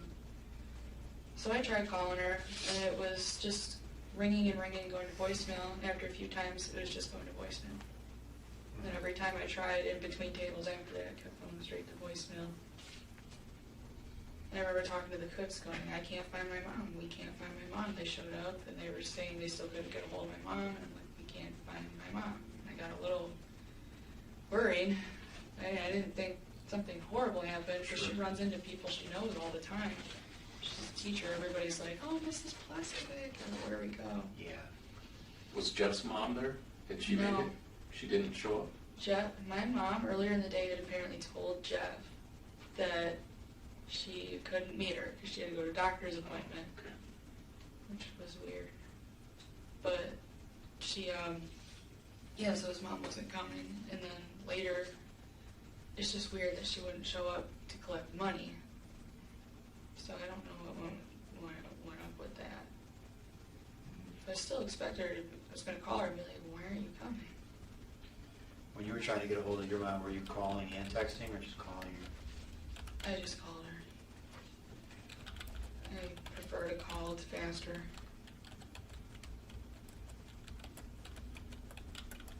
And I called Jeff. I think he didn't answer the first time. Then I called my dad, and my dad said, we can't find Mom. I was like, he's like, I think I'm going to go up to the rec center and work out. And I was like, you should come up to Applebee's. Jeff says he's coming up. Because Jeff and I talked after that or something. He said he's coming up. And my dad's like, okay, yeah, I'll go up there when I'm done working out. And they did. But after they left, my Aunt Sandy, my Aunt Sandy called me, and she's like, we're working on your jewelry for the wedding. And I had mentioned, I was like, yeah, is my mom with you? And they said no. And I'm like, we can't find her. Just like, and they were like, that's odd. But then we kept talking about necklaces and my dress and my hair, and my earrings. And then we hung up. And then later, Jeff messages me going, text me when you get cut. And I was like, I just called him instead because I had already been cut. I was like, hey, I just have a little bit, I'm just waiting to do my checkout, like, you know, where you give them your money, calculate tips for the host and everything. And then he's like, he gave the phone to my dad, and my dad told me my mom had been stabbed a bunch of times, and I started screaming and crying out back where the smokers go by the dumpsters. It's just right out our back door. And what time were you cut from work? When I finished, I didn't really end up clocking out because I was crying, and they said they'd clock out for me. But this was around like 8-ish. I'd say 8:30. So you didn't clock out yourself, someone else did for you? No, I was like, the manager was like, here's the money, here's my receipts, and she was gonna just calculate it all for me. And I was like, do you need my card to clock me out? She's like, nope, I can do it from my computer. They have all the documentation there and everything. Okay. And who would you speak to that? Sissy. Her real name's Margaret, but she goes by Sissy, her manager. Short, blonde lady. What's Margaret's last name? I'm not sure. I only know the GM's last name. And that one's Chrissy Nielsen. Christy wasn't there, it was just Sissy. Okay. Do you drink coffee or want some water or anything in it? Oh, I'm okay right now. Sure. Yeah. Thank you. Let me just backtrack just a second. Jeff, you said messaged you? Did he IM you or is he texting you? Text. Okay, to call me when you were cut. And what time did that come in at, do you think it was? I can look it up. My phone has been blown up forever. Jeff, call when you were cut, 8:39.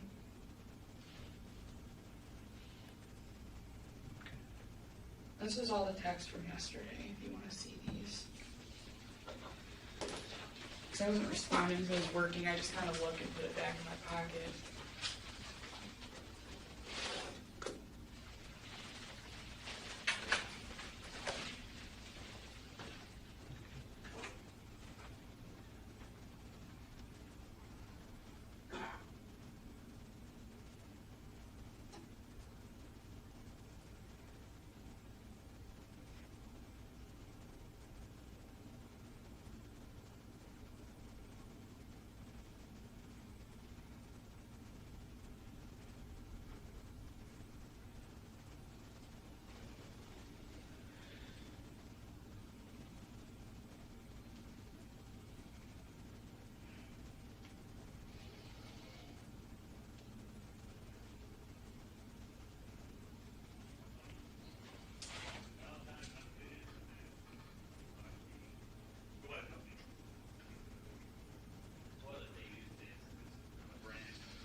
Yeah, he texted me a bunch of times in a row.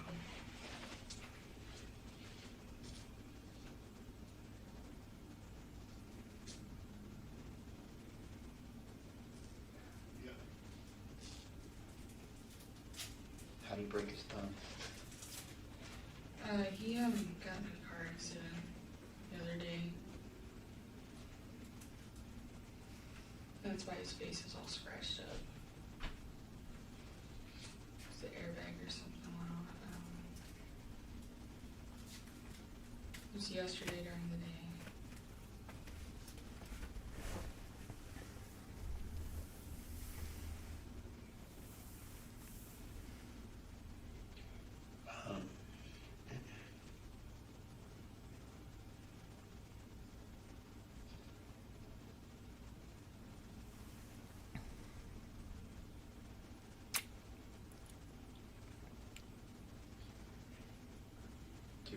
take screenshots of this? Sure. Oh, here, it's, you hold down that and the button. Probably different than mine, sorry. Sometimes it's okay.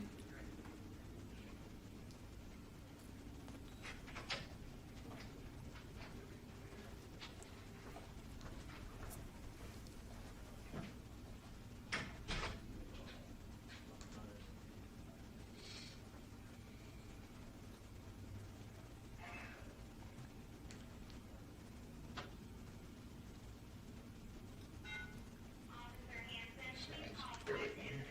That's okay. As long as it helps you find out what happened in my mouth.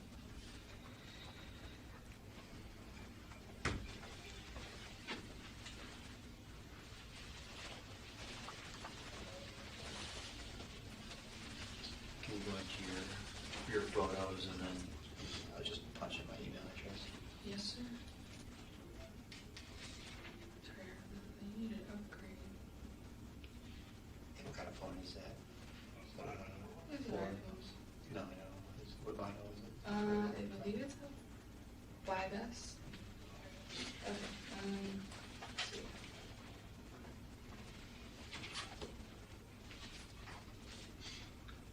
Okay, I got 6 of them, and I'm not sure what to message me. I never send things to emails. Well,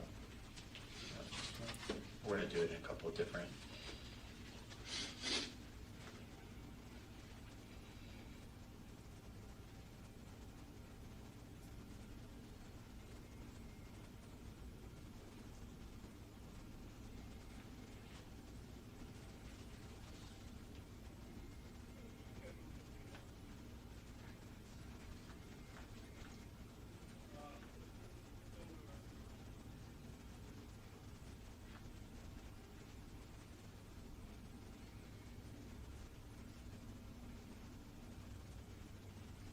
You have to, or you're not working today? They told me I can come back whenever I'm ready. Good. They called this morning to let them know I'm probably not gonna be coming No, back. you most need of the some week. time. They gave me today off, but then I called and they all got on the phone one at a time saying, "We're sorry, come back when you're ready. Nice. All the servers have some desserts they made for you."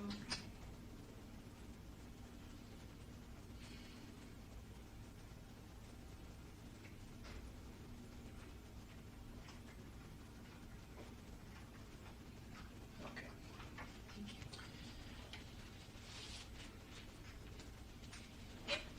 And which coworker gave you a ride? Her name's Nicole. I think her last name was Dignan. I've seen it on the schedule. She was doing Carside that night, and usually she's a host. And apparently she volunteered. I told my manager I was gonna drive home, and she said, "I don't want you to, I don't want you to." And she tried to call Jeff off of my phone, I believe. And they didn't answer because he's talking to detectives already. And so she left a message with them and told Nicole to take me home. What time are you scheduled to work until? They don't really give us a time You now. know, Yeah. so just make it So slow. it was and 10:30 and technically 4, but they just let me go on the floor and I was done with lunch break, so. They let me stay until the labor's too high or something. So I got cut first because I was there all day. Okay.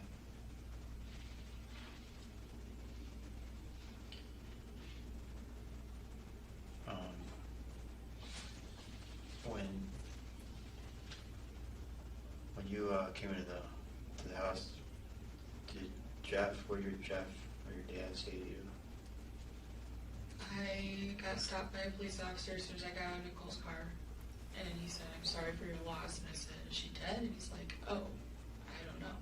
But I don't know, he was like hugging me and talking to me. And then he took me over to Jeff, over at the police line to the truck where the baby was in her seat, in the front seat with him and Kyle.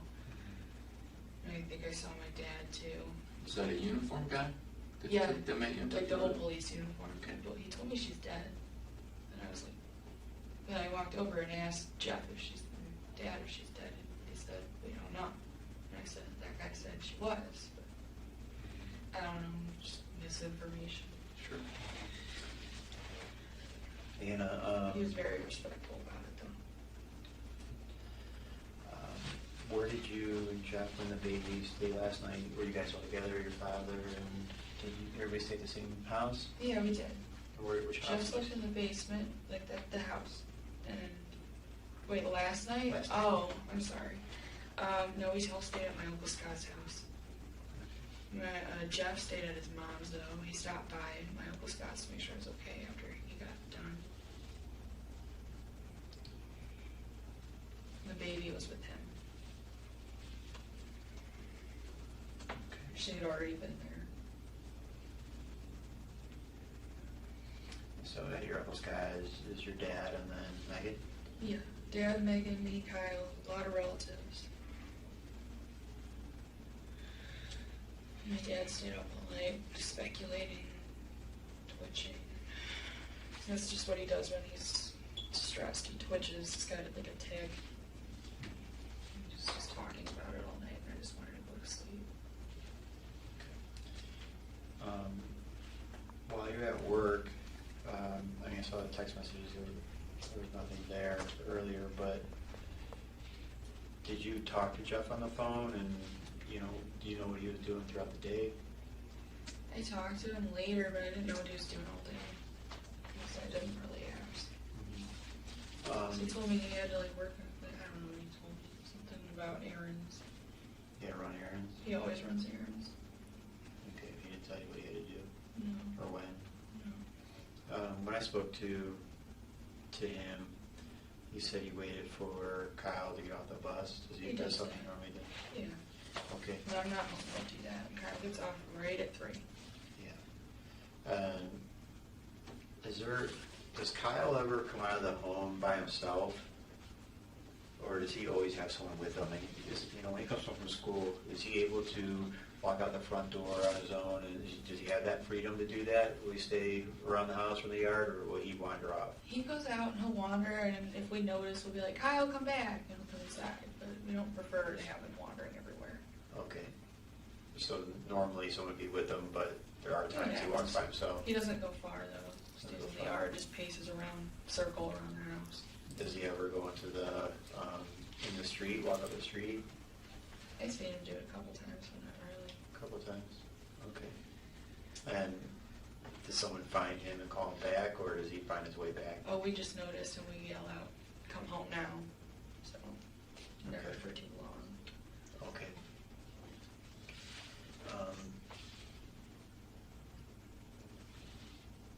Your neighbors around your home, what kind of relationship do you and your family have with your most immediate neighbors? Well, next door, Ronnie and Laura Lofton. We're friendly with the mom. The son's kind of always been an ass since I moved in, though. Like, you know, bully, childhood bully kind of thing. He's pretty quiet, but once in a while we'll talk and say hi, and he's okay. And then Mrs. Springer on the other side, her husband passed, but she's really, really nice. Her husband wasn't, but then next to them we have some new neighbors.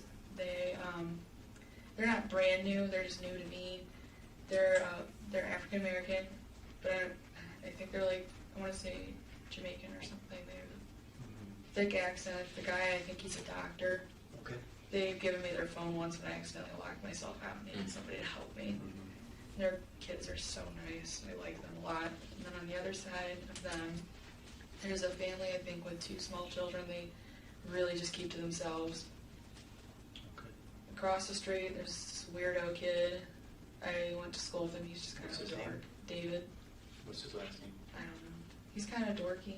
He's like a couple years younger than me, but just nerdy, harmless. Okay.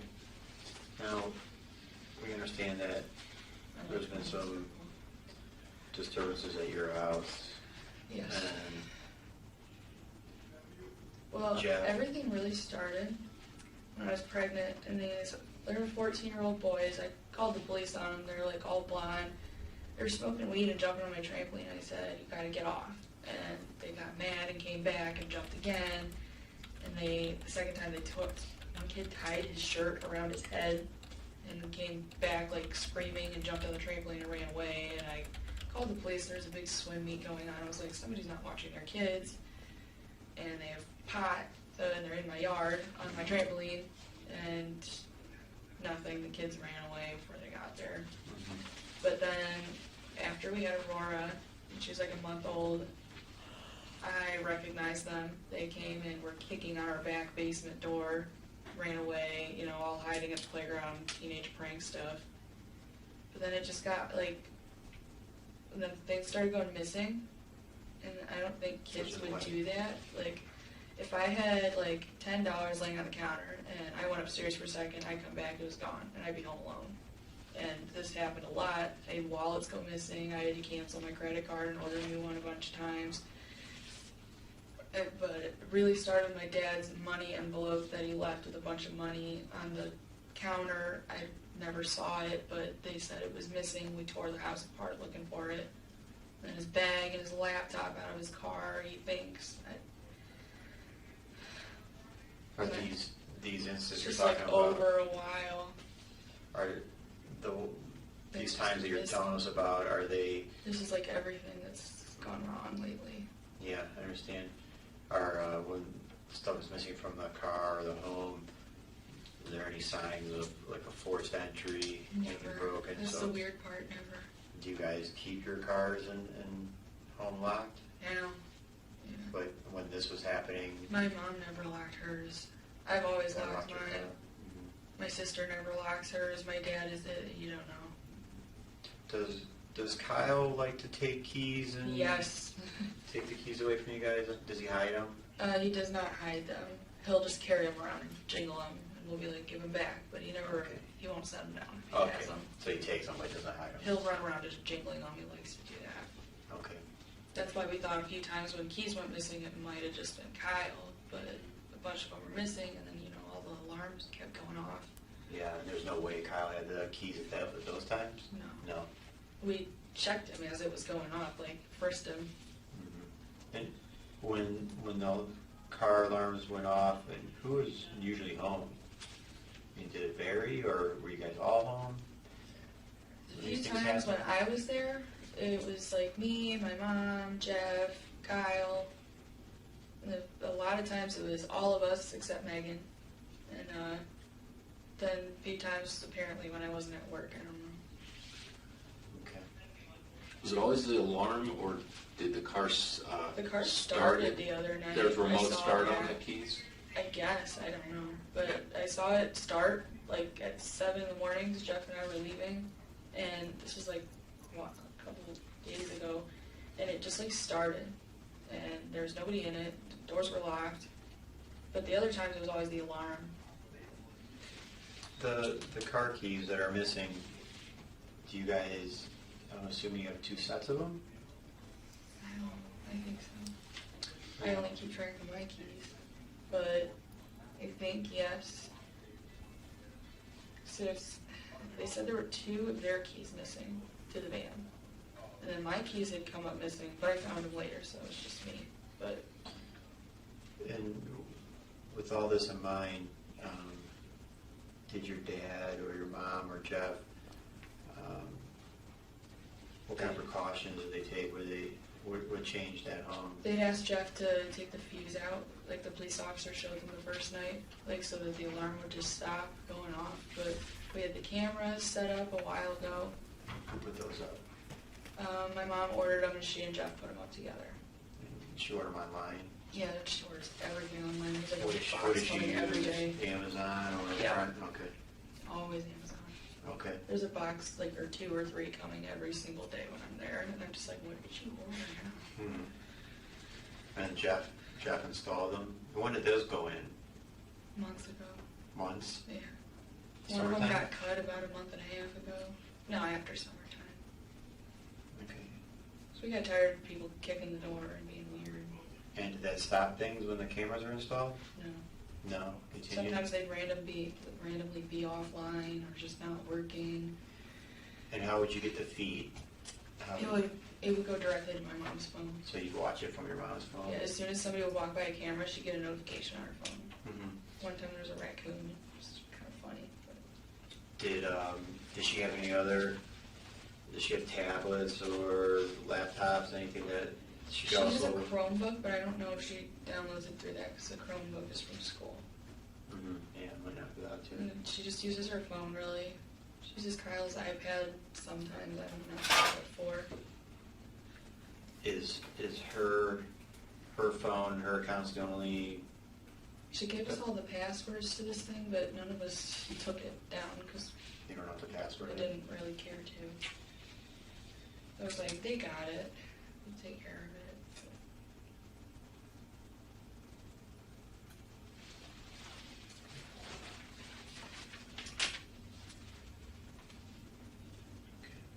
So you would never use it. Have you ever seen Jeff pull it up on his phone? Did he download the app? I don't think he has it. No. What about your dad? No, just me. Okay, so the cameras, they don't change anything, it's still happening. Well, because the one's only pointed at the basement door under the step. I think I saw it. The other one, there's not another one on the back to point the other way to the other steps. Right. In the front, it's only pointed towards a little bit. We needed all around the house, but it's too expensive for all Yeah. of that. Yeah. They were doing the best they could. And then we all noticed, we were just walking by, that one of the camera lines was cut, and we were all like, what the hell? And we all go over and look at it. You know, it's had a month ago, huh? Yeah, we were like, why? I'm surprised that they didn't take the whole camera. I'm very surprised too. We It's were not- like, it- why? Just that it Why was not even mounted just and unplug taped. it? It was cut. Perfect cut. You know, yeah, and I could see that, more destructive, but, yeah, I was a little, when Jeff was telling me the same, I was a little surprised that they just didn't take the whole camera. Yes. Because It's it wasn't odd. mounted. Everything is random. Nothing big is missing. I mean, tools. Jeff had a bunch of tools go missing. I try not to think about it because it pisses me off too much when stuff goes missing. So we had tools missing, we had money missing. Tools, my anything dad's else? bags, my dad's wallets, my wallets, cash, keys. My dad had this funny wallet purse at one point. It was a clutch purse, but he thought it was a wallet. That went missing too. And And a lottery envelope with money. My dad they did a lottery pull at work or something. And Anna, did you guys, you could get into your front door, your garage door? Does it have a code on it? You get in Yes. there? Okay, It's a 3214. okay. And then you have a walkout basement, correct? Any There's other- a lock up top and on the door for that. Okay. And then you have the sliding glass door. Okay. Crappy one. Okay. Is that hard to open? No, sometimes the lock doesn't work. Sometimes the lock doesn't work. That's why we had stuff jammed in it, and they had just ordered a new door and they were about to get it put in. What do you guys jam in there? At first it was a wiffle ball bat, but then since it's not long enough, we put my old Uncle Rich's cane there. Okay. And did that seem to work? Cane did. Yeah. It's solid. Would you guys even go in or out of it? I pull the cane out, go out, and then if I was letting the dogs out, Okay. go back in. That's the only really reason I go out the back. Do you always let them out the back? Yeah. Okay. Sometimes the front, but the back's easier because they have a leash lead. Mhm. So Okay. Did you guys change the locks to the house a couple times. a couple times to all the doors, or which doors? Not the garage door. The front door we changed the top and the bottom together. But then my mom's keys went missing and we got concerned, so we just changed the top after that. So it was Okay. two different. Keys Yeah. for the deadbolt. Yeah, the garage has always been the same. And who had keys to the front door, to the deadbolt? and The to new one was just my mom. Maybe my dad, I don't know. But it was just my mom. The one before that, when we had changed them both together, everybody had one to that.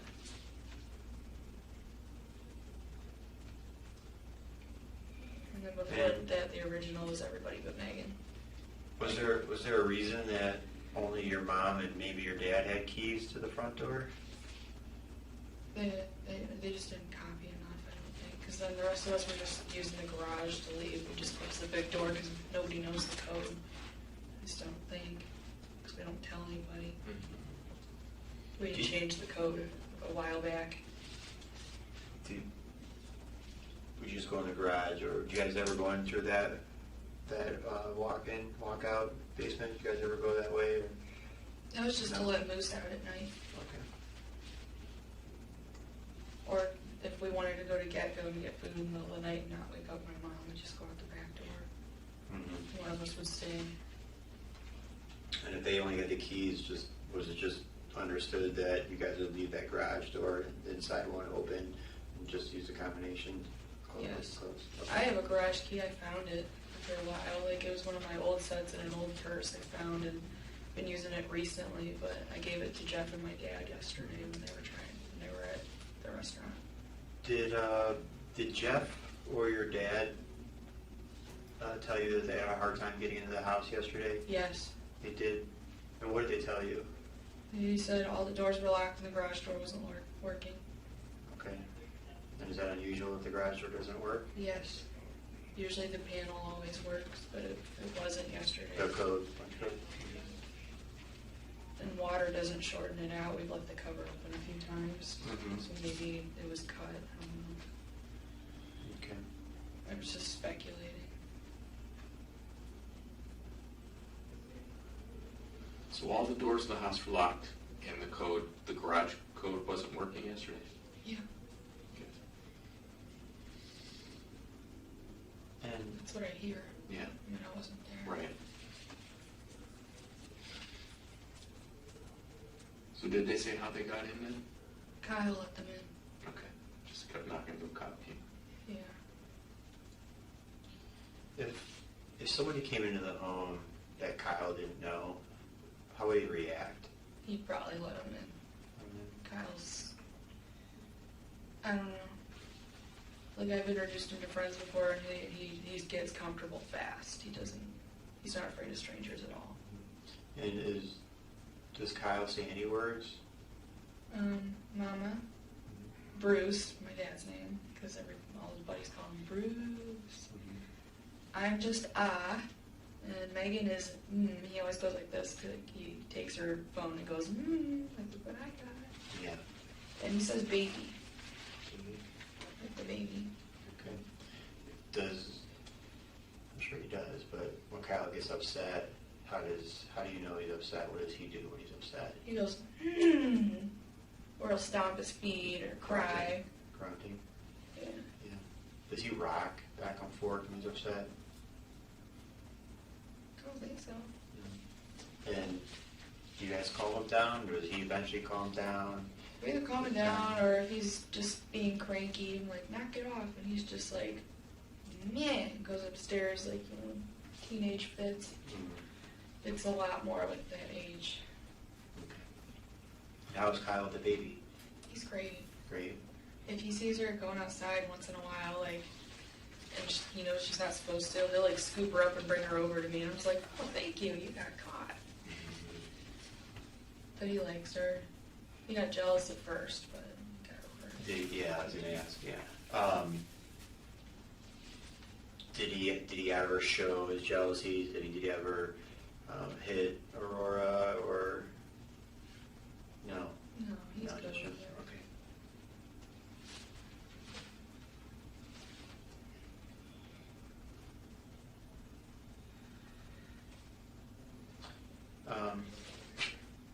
I mean, What's usually that? he'll just give somebody a dirty look if they're giving Aurora more attention.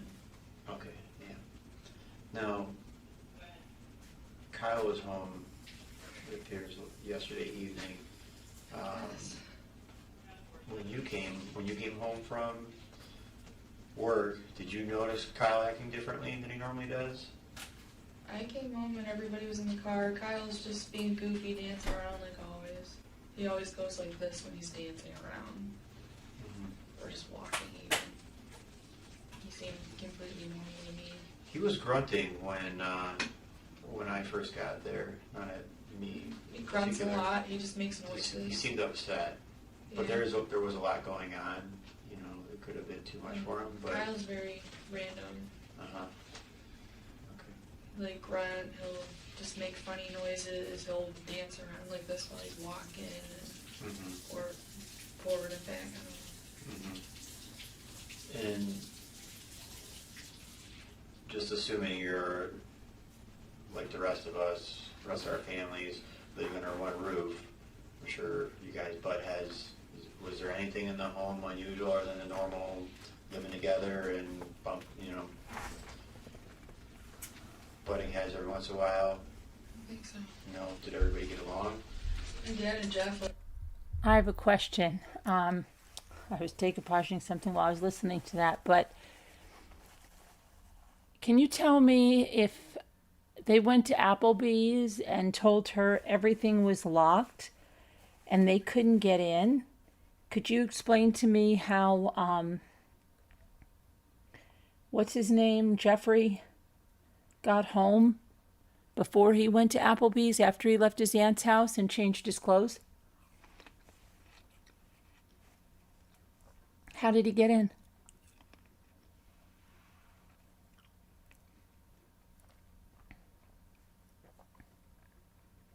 Does anybody know how he would have gotten in? Okay.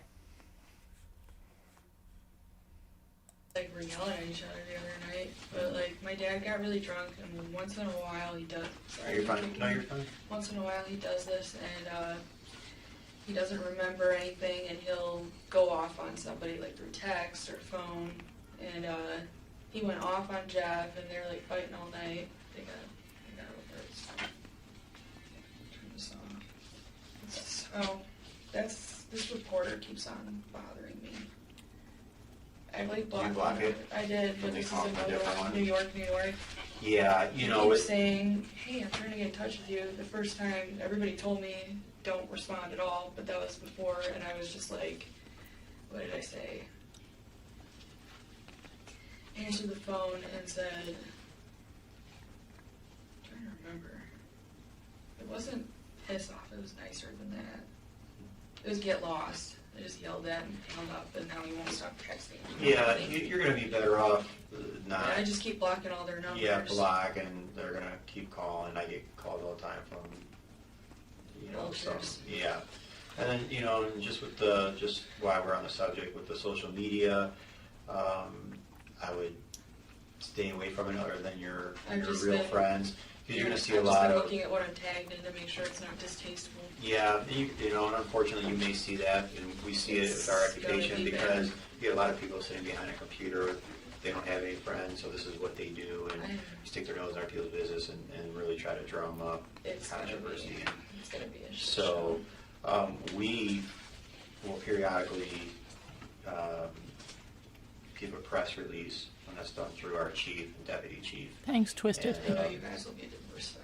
It'll And I know it always wasn't be you very guys that brief. released the 911 call. It was either. not. I know. Yeah. It was an outside business. When you call 911 from a cell phone, it goes through Yeah, my a large friend agency Crystal called that got CPAC. shot the other year by Jeff Grainer. I don't know if you know about that. Is that North Royalton? Yes. They released her 911 call and I listened to it. Yeah, so we didn't have any control over it, we apologize, because that's not the way we operate. We are obligated to, talk to the media, and we just give them Just, yeah. the bare minimum. Mhm. So, Yeah, they twist You- things and say, oh, thank you. Do you have number 11 from the PCI packages? yeah, it's on my desk. Is the bag on there too? Yeah, it is, It's yeah, on. yep. So getting back to that, just really try to limit and stick to the people that are gonna support you and be positive, and there's a lot of people in this world that need some help. I have a and they're million gonna- unknown numbers going, hey, I'm sorry for your loss. They're just like not responding. Yeah, yeah. 'Cause it's like, I don't know you. If we were friends, you'd probably be saved in my phone.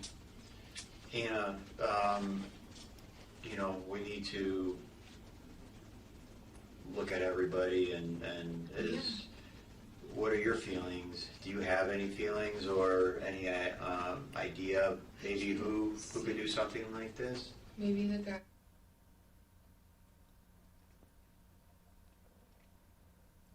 Creepy. There was no Okay, sound there. They how so? redacted that. He's like, he stinks, he's drunk, he's in everybody's face. Everybody's been talking about how he's doing coke lately. He shows up to parties and screams at people, freaks out, leaves, threatens people. And what kind of threats? sure. My dad was saying, well, but he'll insult people, call him the N-word. If you don't buy him a beer, he calls you Jewish. It's just rude. Have you seen him be violent? Has he I done haven't anything seen it. I've heard everything. physical? No. Okay. And outside of Mark? No. Okay. I don't know anyone that would do this to my mom. What has Jeff and what has your dad said? What has Jeff said to you? Since she died, Yeah. he's just saying it's gonna be okay and holding me. Just, so if I break down, I've attempted suicide before, and he just wants to make sure it doesn't go to that. Okay. I wasn't on the right meds. It was a bad time. I was 15. Just holding it together. And have you had what about your dad? He's talked about, share anything else with you? He babbles when he's stressed out. He's talking all night, twitching, and occasionally crying. It's just sad. You can tell he's just devastated and barely showing it, but I know it's there. And did your mom and your dad, did they have a good marriage? Yeah, Yeah. they were best friends. Uh-huh. I mean, they fought like regular people, but Yeah. they did everything together. They were very social, very fun.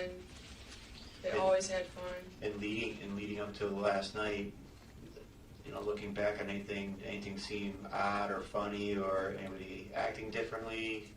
No, everybody's extra stressed about the wedding, and Yeah, it happens. Yeah. and then my dad, his tires had some nails pushed in it or something. They think that he's known to destroy property. So I don't know. They call him Spaz. Spaz. Yeah, your dad told me that.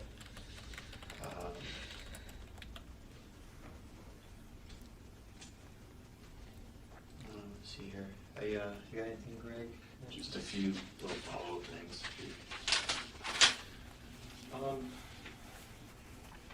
What kind of car does Jeff drive?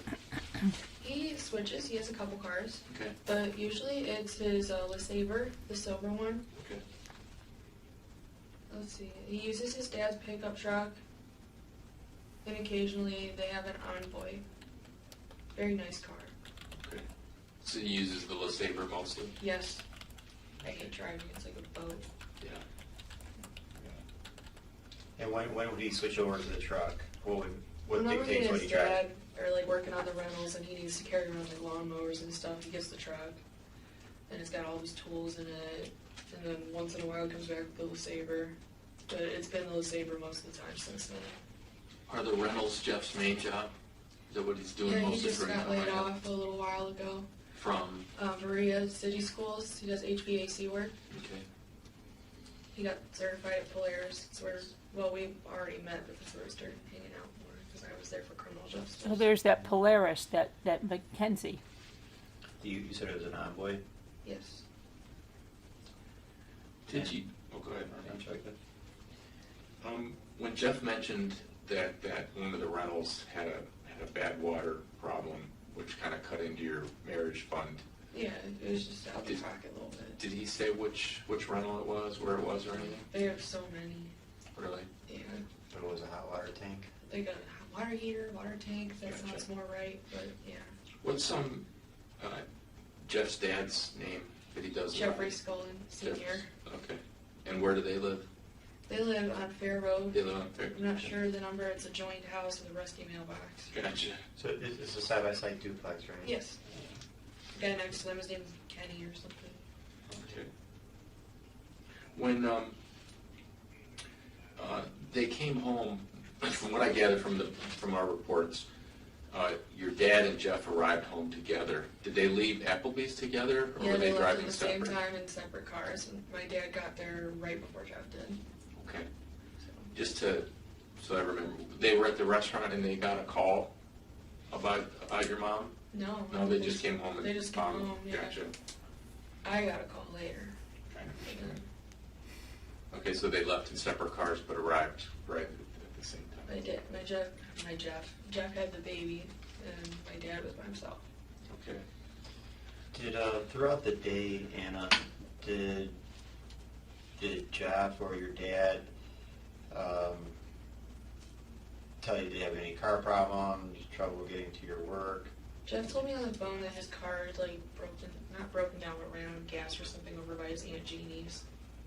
But You say it ran out of gas over by something her like house? that. Yeah, but he got it fixed right away. Okay, and what about your dad? My dad had his tire had blown on the highway, he said, Okay. which wasn't surprising. He put in the spare by himself, and he thinks he's a mechanic, but most men do. Yeah, he's accountant, right? Yeah. He's been accounting for a long time. He doesn't like his job, though. They're all getting laid off very soon. That branch is closing. Yeah. And how's that for your dad? Is it stressful? He's very stressed, but He's been there for a long time, I understand. Yeah. he says he understands it happens to companies. He's got job interviews lined up and stuff, though, and friends that work at other banks that are helping him out getting a new job. Sure.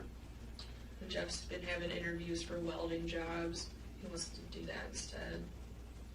When your dad and Jeff had a little spat, I guess, Yeah. the other day, It was all through text. it was all through text. They weren't together when they. No, my dad was out drinking, Okay. and Jeff was at home with me. Jeff stayed in the basement when he got home. They slept it off. They didn't run into each other the next day because they were busy. Gotcha. So it was sort of a texting argument. It all worked out. My dad apologized the next morning in a big text. Okay. Do you know what your dad's issue was, even though he was drinking? Do you know what the issue was he had with Jeff? Saying that his family is antisocial, which they are. They're just antisocial. And he's tired of Jeff's attitude, which kind of has. And he needs to respect elders more. It was also insulting, like, my tools are better than yours. That got to that point. And, basically, like... Yeah. Was that a one-time thing, or? They've never fought. They always get along. Okay. And they're good again. Yeah. But they... Mix alcohol and maybe there's some problems. Once in a while, if my dad's really stressed and he's drinking, like usually he's social with it and he's good. Mhm. But if he has way too much and he's super stressed, he will go off the deep end. Okay. And it's like happens once every few years. Does what about Jeff? Does he ever He doesn't Get- drink. no? Not much. Does he have a temper? He gets cranky, but that's about it. Right. It's like his face, Yeah. but he's okay. Does he ever, you and him, issues ever? We don't fight, but we don't. Nothing physical. Nothing ever physical? No, never. Right. I would have probably We're good. We not always been good. make up. We're good. We've been great forever. Gotcha. Was there anything in the house you would consider weapons? I don't know. I heard he had some guns down there. Like he had just gotten them from his dad. And there's no ammo, Okay. but that's all. But he I had didn't pepper ever. spray. He didn't show you any guns or talk about them or anything? What do you mean you heard that he had some? Everybody was talking about it yesterday at the house. Really? Like family members? No, he was talking to the police about it Okay. because he said his dad had given him to him or something for just that day. Oh, okay. I mean, they Did both he- go shooting a lot together. That's what I was going to say. Was Jeff kind of a sportsman at all, or is he done They shoot a lot. Yeah, Jeff used to play a lot of hockey and baseball too. But Mhm. I don't think that. They ever talk about shooting with you or take He you wants out to or take me anything? shooting. I'm Yeah. just nervous. Are you? I Hey. shot a BB gun and I was bad because I was trying to shoot a can at a party and it was just so awful. So, as part of Polaris, you hadn't gotten to any shooting yet? I was sick the day that everybody was going shooting. Oh, bummer. I got to do the pepper spray test, Oh boy. but I did get fastest for loading and unloading a gun. They were rubber bullets with real guns, but Yeah. Nice. I was pretty proud of that. Did you ever see any of the guns that he brought in from his dad? No. Did he tell you where he put them? Like, just because you have Kyle in the house and, Rory's a little too small. But no. No. And you said he had guns, but what about ammunition? Do you think no ammunition? He always said he never would have ammo if he ever had a gun in Sure. the house. Because he wanted to get one for it when we move out and keep it in a safe just in case we move out.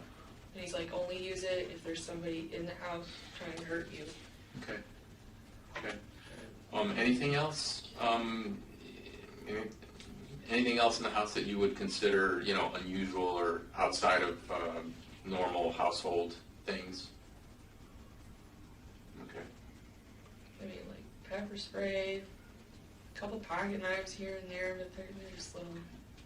Was Jeff into knives at all? A lot of, you know, guys are into guns. He or did into pocket knives. knives. Just pocket knives. Yeah. Okay. What about Dad? No. Does Dad shoot at all? Think He Dad's wants to. He and Jeff like always want to go shooting together, but they haven't yet. Okay. Do you think has Dad ever shot a gun or handled a gun at all? He and his buddies once went shooting together a while back. One I time. think it Do you was know what like they a were shooting? private property kind of thing. My Gotcha. dad liked it. I don't know. This But- was like a year ago or something. But would you be certain Dad doesn't own any guns? I am certain of that. Okay. Gotcha. Jeff's whole family, they all have like gun safes, like just all of them. They have like guns in their names, like antique ones Sure. and stuff. They're like There's his grandpa's. lots and lots of people carry concealed weapons for protection now. You know, you can get Yeah, I know for license. sure he doesn't carry one around. He's always in shorts and a t-shirt. Okay. It'd be impossible to hide it. Gotcha. You mentioned that you left work at 8-ish is about when you got cut. You thought Yeah, like 8:30. 8:30. I told Jeff. Jeff said, "Text me when you're cut at 8:39." I was just waiting on the manager to swipe my checkout thing with their card so I could calculate all the tips and get out.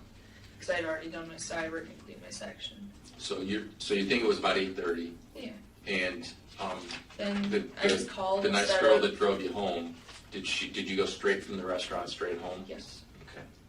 I had to direct her though. She didn't know where Howell Road was. Which is Okay. kind of weird, but So- she's like 16, 17 years old. Maybe 5-minute trip, 10-minute trip. Always like 5 to 7. Yeah. Okay. And your baby just stayed at Jeff's mom's house because she was there. All the police, like, when I got to the house, the police were everywhere, the tape was everywhere, the baby was outside with them, and the police let him call his mom to come get the baby. Okay. So I didn't want her. Because they had the baby at Applebee's, and then Yeah, right, gotcha. I brought her in the back and showed her to all of my coworkers before they left. You mentioned that Dad was kind of up all night speculating. Last night. Last night is the He's- word you. Half crying, half just repeating the same thing. Yeah. He's stuck. Where would you say his mind's going as far as the speculating? What's He's he in thinking? shock. Right. But what's he thinking as far as who He would have done keeps this? saying, maybe There's no sound right now on the that it's not anything What- concrete. What's sounds out again. They redacting something. be fun? And assumed that he would be able to, and my dad's like, no, because he's loud, he's drunk, he stinks, he's bad. You know. I heard he takes care of like an old person for free, and even that guy's fed up with him. Okay. I'm not sure where though, but he'd So- always come over and be like, "Where's that baby?" Sorry. I He'd be like, think- "Where's that baby? I want that baby. I love that baby." And it creeped me out a little bit. Yeah. So when things turned up missing at home, you said one time that even you were home alone. Home alone. And Home alone, and cash things would would go missing. disappear off the counter. Yeah. And I'm just like, I don't understand. Now, what Freak would out, you- cry. How would you explain that? When you say home alone, you mean you totally alone, or Alone. was Totally not alone. you and Jeff? Nobody. or No baby. you? No nothing. Just me. 'Cause Doors he's locked? Yeah. I keep the doors locked. I'm very Right. weird about that. Sure. Now, would that be after there were keys missing? I mean, was your This was explanation before the keys. before the keys were missing? Now this is kind of gross. I started keeping my money in my shirt. Mm-hmm. It's the only way it doesn't go missing. Sure. I know it's Good. not sanitary, but it's the only way Money's I not don't lose my sanitary. money. Okay. So where's your mind go with that? I mean, how does stuff disappear from inside of a locked house while you're home alone? I What are you speculated thinking? so much, I cried and freaked out, I don't know, and then I just kind of block it out, Okay. or else I'm just gonna lose my mind thinking about it. Tell me who has keys to your house? My family, Meaning, my mom, my dad, me, Jeff, Megan. okay. Okay. But not right now. Well, Right, just, Not everybody right now Maybe is your weird dad. with all the keys. Did, was anyone else ever home alone when things turned up missing? Do you recall any instances of it happening with anyone else? Most of us were Anyone? usually home for all of these. Maybe one person missing, like my mom or Jeff or my dad. But everybody else would be at home when something would go missing. Something would go missing with everyone home? Yeah. Or a few times with just you home? Yeah, sometimes just me and my dad and Jeff. Me, my mom, and my dad. Like, it's random. Is it reasonable that somebody could come into the house unseen and take something and get out? I guess. Okay. There's gotta be some way in. My parents also have a window that goes right onto the roof. And there's like an archway. Really have to climb, but it's accessible Gotcha. to a point. I've tried to climb up there, but I get scared of heights. Were you ever, I think you said you were you ever witness to one of these times when the car started by itself or the alarms went off? Anyone else with you at that moment? One time just me and Jeff when it started. Okay. But when the alarms went off like crazy the one night, it was me, Jeff, my mom, and Kyle. And Right. we were all in the front room, and the car alarm would go off. We'd all run out, look around, see nothing.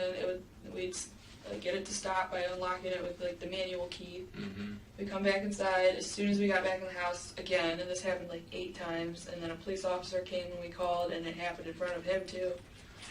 did anybody ever take the car into a mechanic? My mom has this mechanic friend named Alan. I'm not sure his last name is. He's really reliable. Whenever we have car problems, she goes to him. But, yeah. Okay. So, when you would work Applebee's, who would keep the baby? Jeff. Usually be at home with Jeff. Yeah. Or he'd just go out and work on the rentals and keep the baby like With his mom. Oh, okay. How often does your dad drink? You just mentioned it occasionally, but He's Think it's- social, okay. and he's never like too drunk. But once Gotcha. in like a few years, if something's really bothering him, he Mhm. might have too many. like you're getting Like, ready he to lose doesn't do your job. shots. He'll have like a couple of beers with his friends most of the time. Okay. After the wedding, were you guys gonna just keep living at the house, or do you have plans? We are waiting on we actually bought a house at Crown Point. Oh, nice. Yeah. Seriously, It's awesome. in foreclosure, so it's taking a while to get the keys. Mm-hmm. Good for you. So, Did you, do you know who you financed that through? Jeff. Check to the financing? And do you know the address on Crown Point? It's right at the end of the street, and it's like where Hunt meets Crown Point. It's a fenced-in backyard. I like the house a lot. It's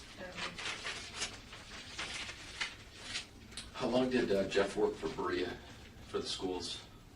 3 years, 4 years. Okay. They say what the layoffs were about? They've been laying people off left and right like crazy. It's only a matter of time. Like his buddy even got laid off before he did. Yeah.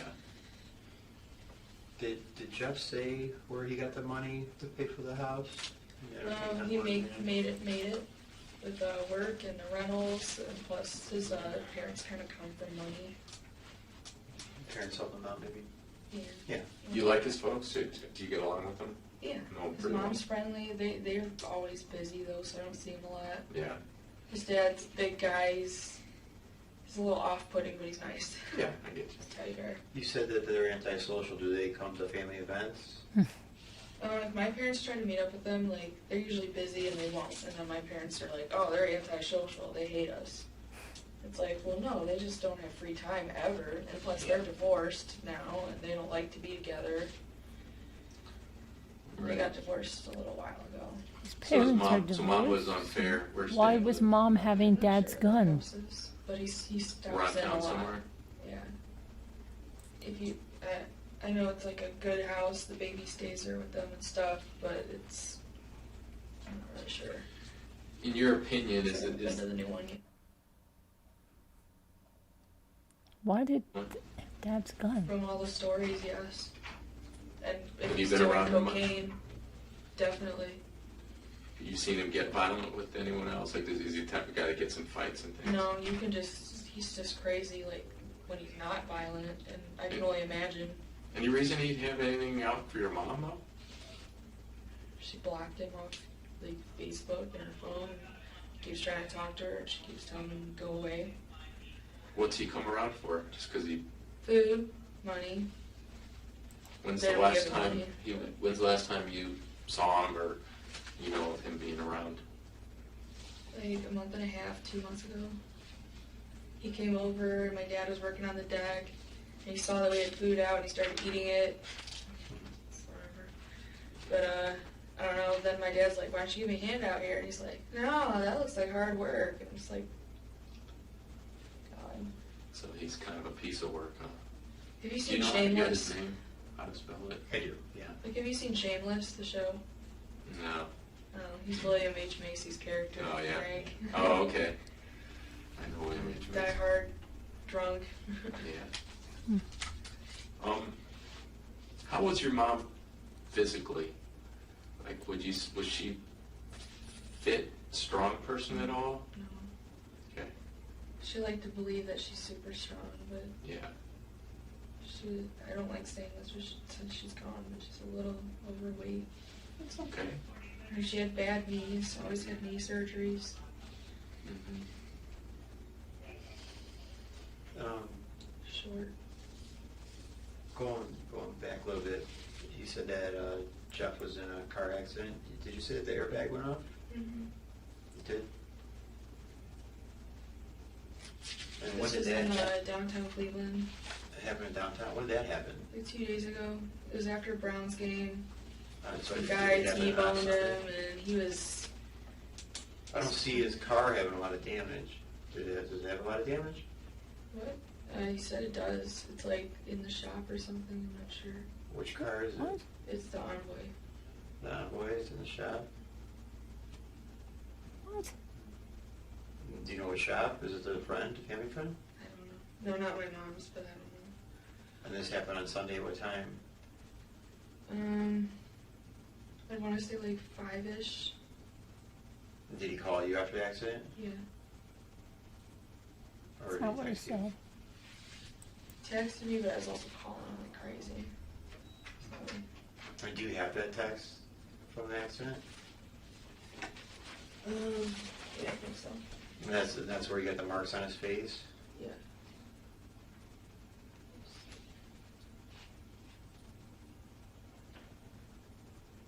Just a lot of stuff to go through.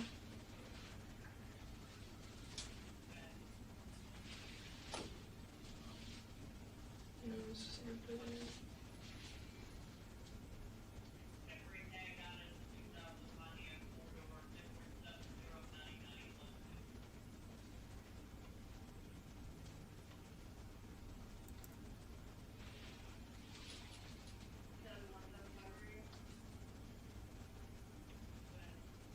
Okay, it started right here, 5:43. I need you to call me right now, and it goes down, and I called him in between the gaps in the text. I was like, freaking out. The guy stopped and called 911. Who did he go to the Browns game with? He didn't go, this was after the Browns game, so it was like a guy from the game. But he was downtown to pick up his mom. Oh, okay. But he doesn't say anything about getting in a car accident. He did on the phone when we talked. He mentioned a broken thumb in the text. Broken thumb. He came home with like tape around his thumb and one of those black arm splints, and he was supposed to go to the doctor's the following morning to get it set or something. Gotcha. His face, he came home, it was all like scratched. What was that from? What did he say? I'm assuming the airbags, also some of the glass was sharded. I was like, maybe it got you in the face. What? But it was odd. Can you go into your call log and just, he calls you right then? Call log's a little crazy right now. But, Did he say he was alright? I mean, he said he was fine. He was pissed off because it hurt, but. Let's see, Sunday.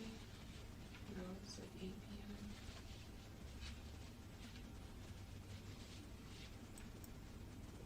Was that Sunday? That was Sunday. The text that you showed me was at 5:43. Okay, well, these calls aren't showing. Wait, 14, there we go. Here's a whole bunch. I'm not a crazy stalker, I swear. 14 calls. Anna, you said you went to Applebee's, you started work about 10:30 yesterday. Did you leave work Not at all, anytime anytime before? during the day. Even on my lunch break, Right, I ordered food and Gotcha. sat at a table. gotcha. Sister gonna give you a ride over to get your car back, pick up your car?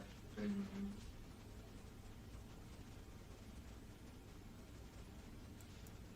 Can I take a screenshot of this, please? Yes, sir.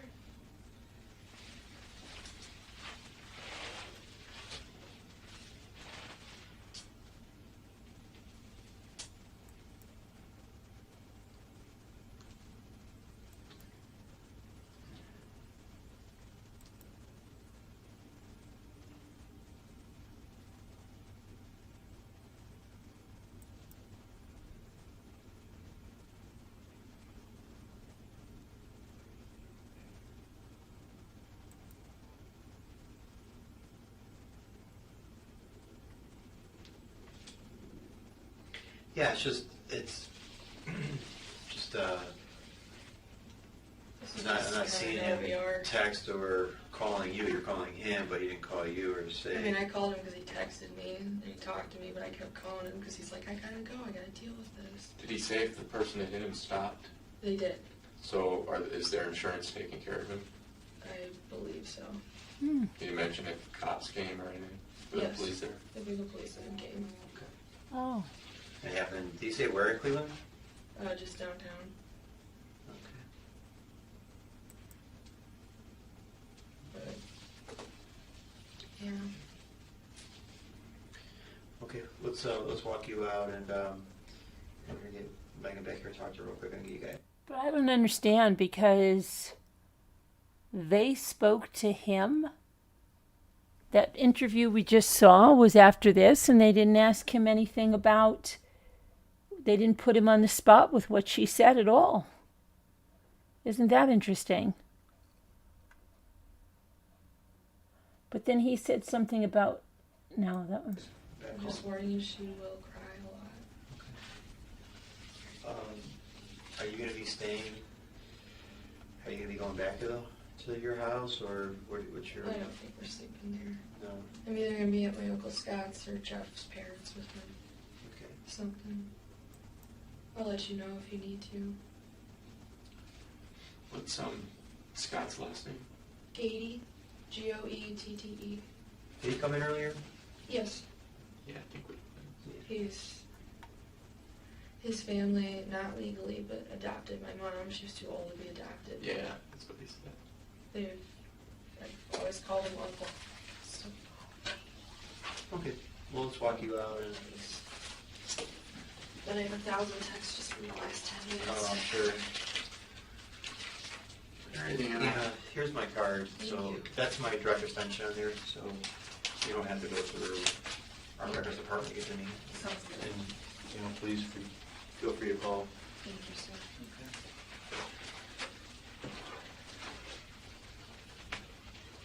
Wrong way. So turn around. Take care, Anna. Thank you.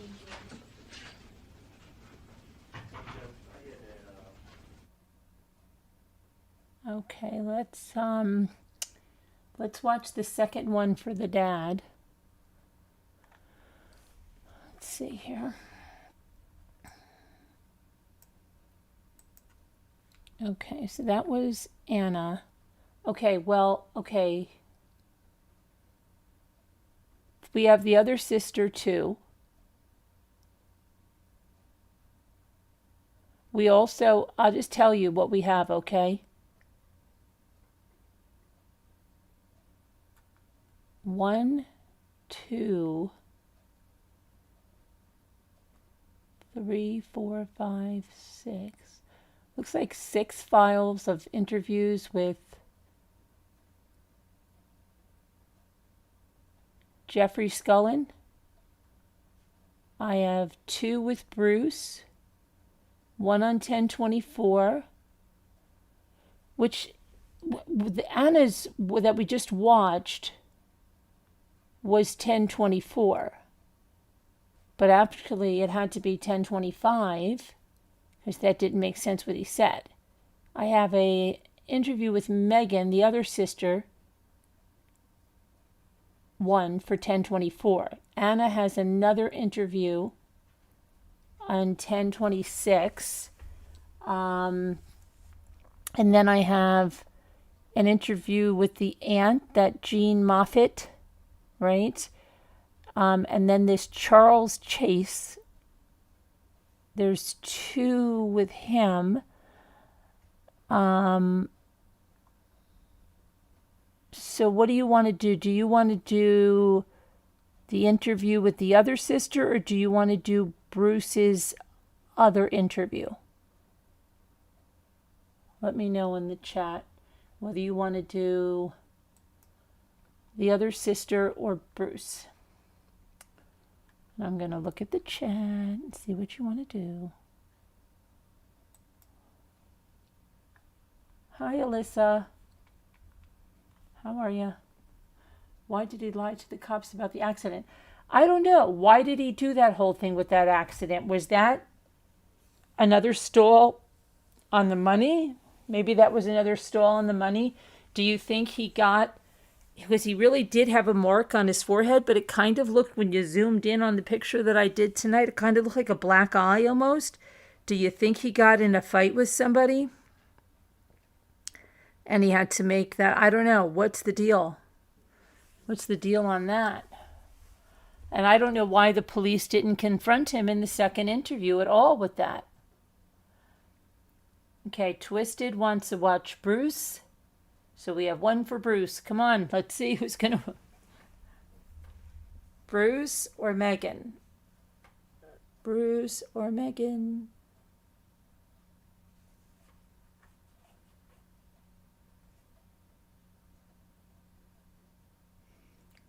Because Bruce's second interview is the same time that Jeffrey's there and the same time that Anna's there. The second time around.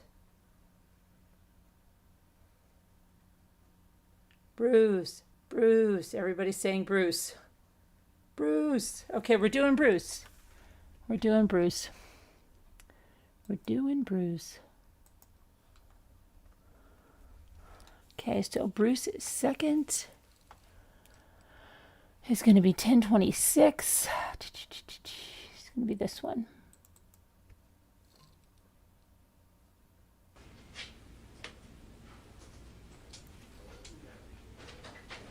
Oh, now Bruce is wearing those bags that he said that he always carries around, right? He's looking at the notes. I'm gonna close this door just to keep it quiet. Yeah. Okay, well, I appreciate you coming in. Okay. Like I said on the phone yesterday, I just wanna go everything again Okay. to make sure we didn't miss something. So Yes. where we're at right now, we're just scratching the surface still, and any help that you could give us, Wow. we'll take, okay? So, you know, it's been a few days. I mean, I'd like to think that we're making progress, but, you know, we're gonna talk to everybody again. Okay. Make sure we're not missing something. You've had some time, you had an emotional night the other night, so make Yeah, sure. yeah. And we're gonna. Same ADD, my thought patterns just kind of go all over the place. I wish I could. It's understandable. I think it's a good time to talk again, Okay. just to, you know, and of course, you're not in any trouble, just to go Yeah, over everything, make yeah. sure that we didn't miss something, and if you thought of something between now and then, and you want to share with me, you know, we'll, Yeah, you know, I talked to our neighbor 2 rows down the street, and okay, 2 doors down the street, the Slobies, when we first moved there, owned the house, and they had a renter who moved out, and then now they have a new renter, and Mel met her, and they hit it off. I didn't know much about this, and then I realized they were texting each other for about, Scott has it on his phone, all these texts about, and I know there's kids at that playground, and I know that lady, the playground's right behind their house, 2 doors down, and they would get on some kids over there. I remember Mel said she went over there. I remember her now, it was like there's so many things in our lives, we're always on the go, in passing, she'll tell me, I mean, just tons of things, you know, how her day, you know. She said she doesn't know when to stop, she doesn't stop being a teacher when she's home, you know what I mean? She still has that, she's still, even if they're not in their classroom, she'll still has that teacher voice with kids. Yeah. And she yelled at someone on the playground, and I guess I heard that one of them threatened her back. And it's some 19 to 21-year-old, and it kind of fit the description. See, I never saw I never saw these guys come and try to break into our house, and I'm sure it happened. I can't see why they would lie, but that's why I was telling you that night. But I've never seen it personally. yeah, you know, But we because I was touched on either that. sleeping or I was at work, it's like, and on my phone, I remember I had a friend, Chris Welsh. I told him this feeling. I think we're being watched between the horns going off on our car, on our van. Someone's close by to do that. And I always thought it was the kid next door, Ronnie. I'm just kind of looking around our neighborhood. And who would do that? You know, who's that close that is doing this in that 4:30 a.m.? And where do they hide to get close enough if No, it's Bruce, somebody else? we talked about it last time, Yeah. a lot of the peculiar things that were Yeah. been happening the last few months, you said that you weren't home when these things happened. Were you home ever, like when the car went off? Well, the alarm went off. Of all the times it did happen, I saw it once, maybe twice. The alarm? But Jeff has seen it, and Mel has seen it so many times, and that thing going on and off. See, I get up early and I go to sleep earlier, but sometimes I'm up in the night with Kai, you know, Mhm. because or not being able to sleep for stress or whatever reasons, where, you know, real life, you know, there's some kids, you just don't sleep. I don't bet. So I've seen it once or twice, but not as often. Not as often. And the one time at 2:45 when 2 guys came to the back sliding glass door, and that's when we realized we better just keep all the lights on. Because I put those lights on, and I actually angled it up so it went out to the grass a long time ago, so it would keep people from messing with it. You know, back then it was just little harmless kids doing stuff, and Yeah. some of them would try to push off, you know, I used to have 1 or 2, you know, delinquents that would try to push the envelope, but to go this far and see what happened, I didn't think it was gonna be like that. I didn't think, I thought someone was just messing with us, but then I felt like, after a while, are we getting targeted? Is somebody watching out for someone else to break into our house and just steal a little bit of money? Because we had, you know, how Mel ran soccer stuff, and she ran the teams, and then she'd collect checks and cash from people on Fridays. This is a routine we've been doing for years. And earlier this year, I was on the couch sleeping, in I'd say March or February. This is when the first hint of maybe theft going on, or something, you know, that started this chain of this year of things. And I was sleeping, and Mel said, "Yeah, I have the soccer money," because, you know, I work at the bank and I just make the deposits. She cuts the check for it or puts it on the credit card, and then we just reimburse her, you know. Sure. And the cat, well, I'll just put it on the table over here. It's like, okay, then I just fell asleep. I mean, I try to not take naps, but I know when I have to shut it down with being up sometimes and lose short sleep or whatever. And all of a sudden you wake up and it's not there, and you're thinking through it. And I don't know how many scenarios like that where maybe I misplaced it because we're just coming and going so much, you know. How many times would you estimate that money was missing? Okay, that was for one. And that was in what month? I'm guessing February or March. It started. And how back much then was with it? soccer. It was like $400 in cash plus a bunch of checks, or $300 in cash, $300 to $400 in that range of cash and some checks. I think the total was $500 or $600. I think it costs more to play soccer in the winter because, you know, it's, in the summer it's less because, Exactly, you know, yeah. it's because of the. So, where are the checks? On the table? Yeah, Table? she said she was putting everything is like on the kitchen table. That's where keys, Mel's purse, Yeah. just, you know. And what about the other times? How much money? Would it be $20 here and there, or?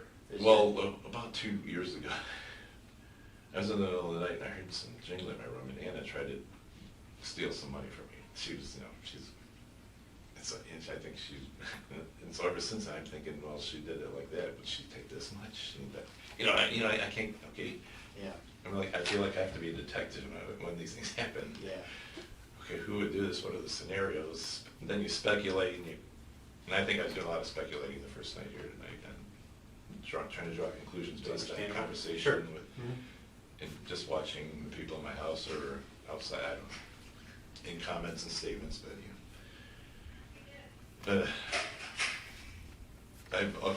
get back to that. Even recently, I lost $80, but that was probably just misplaced on my own because I do our lottery pull at work, and I mean, the money that's I missing misplaced it. I think, the money. but I try to hide it in my bag, put it in Yeah. place in my What I'm bag. asking, the money that's missing, I understand this is on the table, but majority of the time, is everybody's money in their wallet, in their wallet, in their purse, or your wallet, and? Yeah, normally So is the it's money a wallet. missing from a wallet? I've always used the wallet. Okay, have but- you had money missing but I have from you money- personally? But I have money in envelopes. Yes, I have. But from your wallet, Well, or laying out? I think a couple times in the wallet, sometimes in an envelope. I actually, in some cases, I think I dropped the money and bought, like misplaced. I went through the CVS drive-through and I thought I had the money on me there. Since I'm flying around so much, I just can't remember. That's why I have to have this bag and centralized stuff. Yeah. Because But my the habits times are so that you bad. can remember, do you specifically remember a time where I know I had X amount of money in my wallet and now I have none, or I have Or a it lot might be a less? little light, but A that's little fine. light. But if Mel needs the money when it takes 20. But do you remember times like that where? Maybe 2 or 3 times. Yeah, But because it that seems- would be little money, 20 or 4, but maybe I Yeah. spent it and I didn't realize I spent it. Yeah, I it- think you gotta retrace your steps. Yeah, it just seems unusual. But that soccer yeah. money was the real deal. That was a lot. Yeah. That was a definite. I'm just, And I'm just wondering, with those people coming up, was I sleeping? Did someone actually come in and sweep? yeah, and I understand that. I'm Go. thinking, if money is missing from a wallet, they're gonna take your whole wallet, while Yeah, you're you- sleeping. yeah. And it doesn't, and it's not that we don't have break-ins and somebody taking money and valuables, but to have a reoccurring pattern where there's money missing and But a lot of it's maybe my- your could- wallet's it could light. be my own, yeah, it could be my Right. own But, thing. and I know that. I lost $180 at my desk at work, but that's different. Yeah. That wasn't at home. That was somebody. But it seems like everybody has lost some money, I shouldn't say everybody, but But beyond just Jeff you. lost his wallet too. He had a gas tank. He had stuff stolen out of his garage. His tools and like a gas can of gas was gone. Yeah. Out of your garage here. I think it was out of the garage, or he has rental property, so Right. he thinks that possibly the tools that were out of the garage. he Out of thought- your garage. Yeah, but the gas, he think it's possible that it could have been when he was going to his rental properties cutting grass, something that, somewhere in Brooklyn or wherever his rentals are. Okay, But yeah, it's just been a world, and it builds up, and you're like, sure. but these 2 break-ins, and then before that break-in, the kid's kicking the door, the younger kid's 15 years old, but that was, and the jumping out of Who saw the kids kicking the door? Jeff. Jeff did? Yeah, because And- they lived in the basement, so he was right there. And I don't know what did he say about it? Are they kicking it just Yeah, maybe he just told me just to kick, or just to mess around. You could just tell to they were mess just trying around? to mess with And us. how old did he say these kids were? They had to be, he said the 14, 15. Okay. So they were young. And then there was another instance where Jeff came to the rear sliding door, and he said someone was trying to get in. Yeah, and his dog was growing, he got a new dog, and that thing, it was growling, and so Jeff thought it had to go outside, so he got up and took it to the door, and as soon as he's holding open the door, there was 2 people on the outside of the door holding it too. When they realized Jeff was there, they were startled and took off. So I'm thinking. That's a different how did story you than call Jeff the The told. policeman came out that night, Yeah. and I went out there trying to figure out You what were angle. home. I was sleeping up in, I sleep at the top. What time is That was this at? 2:45. In the morning? Yeah. But Jeff sleeps in the basement. Yeah. So he heard the dog from, His dog growled and made, you know, woke him up because the dog probably sensed the two people out there. Mhm. The dog's, it's a young dog and it's very, has the energy and the yeah. other one's And old. how do you describe those two individuals? One was short. White or black? They're white, from what I remember what he said. And I asked him if they were white or black, you know. And then the one was a tall white guy. He thinks the short guy was older, like 30s, and the taller guy may have been, I don't know, a little younger, maybe late 20s. But they had a hood. I think the tall guy had a hood on. Maybe they both did. I can't remember the exact. And did he say it was a dog growling in the basement, or the dog went upstairs and was growling back? No, his dog in the basement, the new Was dog. growling. The puppy. Or made some kind of noise to indicate it wanted to either go outside or something. The dog may have been in the cage growling and picking it up. I can't remember that deep. Okay. Story. That's fine. But they were all in the basement. Okay, and he's the only one that went there. Did he wake Yeah. you guys up right away? Yes. About 5 or 10 minutes after they were yelling up. Someone was yelling up to me. You know, you're out cold, and I just get up, and you're just like in a state of sight. Mhm. I've been through this before with some kids way back, and then you just kind of go outside. I grab my golf club under there, and you just kind of walk around. And the policeman was there, and you know, I think that. And was that I sliding door locked Yes, that night? I think yes. With the It wiffle would have ball been- bat? Was it a wiffle ball bat then, or was it No. something different? Okay, the wiffle ball bat's the one we use upstairs. Right. In the family. The downstairs one is a new door. We had to redo this. It was that door. It was locked. Did I misunderstand you? He's saying they're trying to break into the basement? Yeah, they tried. Yeah, the basement sliding glass door, the walkout basement. I'm sorry, I thought you were talking upstairs, so. No, the 245. The first one, the Both 245. of them are kicking the basement door. The first instance, they're kicking the door. That was the young kids. Right, That and was then the sliding glass door same- basement. Okay, And and this then, first one was because we didn't have the light on above that slab of concrete where the sliding glass door for the walkout basement. We didn't have, that light wasn't on, so I think but you're those telling me, kids thought, whoever thought they were, thought they can get to the house at that point. It was kind of dark there, but if you put the light on, there's no way they would even approach the house on that, but at the walkout basement part. but you're talking the same. But that's when we same- realized we gotta keep the light on. Both instances happen in the same door, so, Yeah, the first two things were that door. okay. I guess the other one was the upstairs in the family room, when he tried to push it open. That was the one on this past Thursday. That was up in our family room. That's in your family room, and Jeff again comes to the door, Yes. and then is the dog with him? And the guy, before he knew it, Jeff, he said that kid was so fast, he was past the creek, boom, went up the line. So the Young, first, fast. the first time we have a couple kids kicking on the basement door, the second time somebody. It was two people. I have a feeling it was two people. I'm not sure if yeah, it was two people, yeah. Going Okay. outside of it. And then the second incident, same door, two people, Yes, okay, and they were trying to open that door, yes, okay. it was locked, but then it's kind of the timing of it. Since Jeff's dog sensed that, Yeah, the timing of them trying to open the door and Jeff opening the door is at the same time, and then they realized Jeff was there and someone was there on the Okay. dog. They just, and then the last instance was upstairs in the family room, and who Correct. went to that door? Jeff. Jeff again. And that was in the because that was at 10:30, and that was after Anna left to go to work at Applebee's. I was already at work. I was already teaching. Is the cane blocking? There's a cane there. Well, I didn't use the cane. I started using the cane after Thursday. I Okay. started that Well, just Friday. was I found it anything- in the garage. Was anything securing that door when this We had the happened? plastic bat that's probably this much short. So you could open up. So the guy was he was able to push it open about that far, and the bat was stopping him. I guess according that's what According to Jeff. Jeff. Yeah. Okay. And how did Jeff describe that person? Tall, skinny, fast as grease lightning. White? Yes. Okay, how old did he say he was? He thought he was younger. Okay, That's what according to I think he said that. okay. Like, yeah, 20, 19, 21, 22, something, young Mhm. 20s, I'm guessing that's if I remember correctly. Okay. We talked on the phone yesterday, and you said you went over your timeline again. Yeah, if there was let's- anything, just to have other confirmations to prove that I was where I was at, to help, you know, there's cameras. Yeah, on the rest of I it. believe you. Yeah. I, you know, we'll go over it again, just make sure we didn't miss anything from last time, but, if anything, you're very detailed, and probably from your occupation. Yeah, yeah. Your occupation, so. You know, I mean, access the it- clocks constantly and what deadline. you Yeah, know, what yeah, whole signals. I believe you. We'll go over it again. Again, this is just to make sure we're not missing something, so you had a few days to think back, so. Yes. When we spoke on Monday, I understand you had a flat, and then The night Megan before, Megan yes. had to come get you in the morning, correct? Actually, On the highway. Melinda came and got me. Okay. It was still early enough where she didn't, once Kyle goes off to the bus and I go off to work at 6:30, or, you know, approximately around that, we both leave about the same time. I try to leave before the bus gets here, but Okay. All right, so you left your house at what time? I would say 6:30 plus or minus 10 minutes either way. Sure, that's fine. Consistently. Okay, and I'll let you talk and.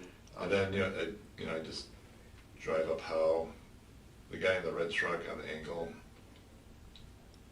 he'll pull out and he drives real slow, so I was he likes, takes time, I don't know. So how to 71 North? Yeah, I did Howe Road 82 to 71 North, yes. Okay. And then I went past the half mile sign there's a half mile to go to the turnpike, I went past that, and then there's another green sign, then a little bit past that on the hill. I was there. Okay, and what happens there? I can hear the tire going, and I knew I was in the middle lane, and I put my blinker on right away. There was a car. He was 2 car lengths, so I had to hurry up and I had to jam him. I had no choice.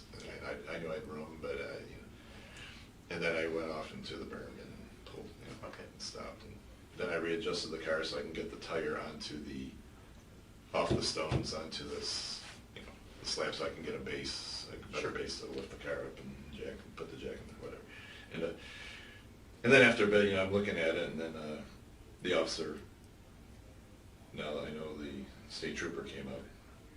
He's a tall, you can tell he's a good looking, in shape, tall, this is a black guy, he's real nice, real polite. I just explained the situation, what I'm gonna do, what my game plan was I have a flat tire, my game plan, I'm gonna call my wife she's gonna come pick me up. We're gonna go back home, and then I'm gonna come back here, change the tire, and then go off to work, and, so he put his lights on and everything, and then it's kind of funny, after that, he kind of pulled away, he went up over the hill and sat there, I think, maybe trying to catch someone. He isn't legible until you get to a certain level of the road, because you're coming up the hill. And then the second time through, so anyways, we get to, Mel picks me up. And we go for a ride to Pearl. I told her, why don't you get off the turnpike, it's right here. Because I shouldn't tell you this, but I get off there and I do the little, I wait for cars not to come. I've done It's a it. little faster. It's okay. Sometimes I'll get on the Pearl, it's a Pearl, it's a fast one. Yeah. You didn't hear that, but anyway, Mel, no, that's illegal. Mel's, okay, you're driving. I'm not gonna, when Mel makes her point, I just want to continue any argument. She gets off at Pearl, gets back on south, we go home.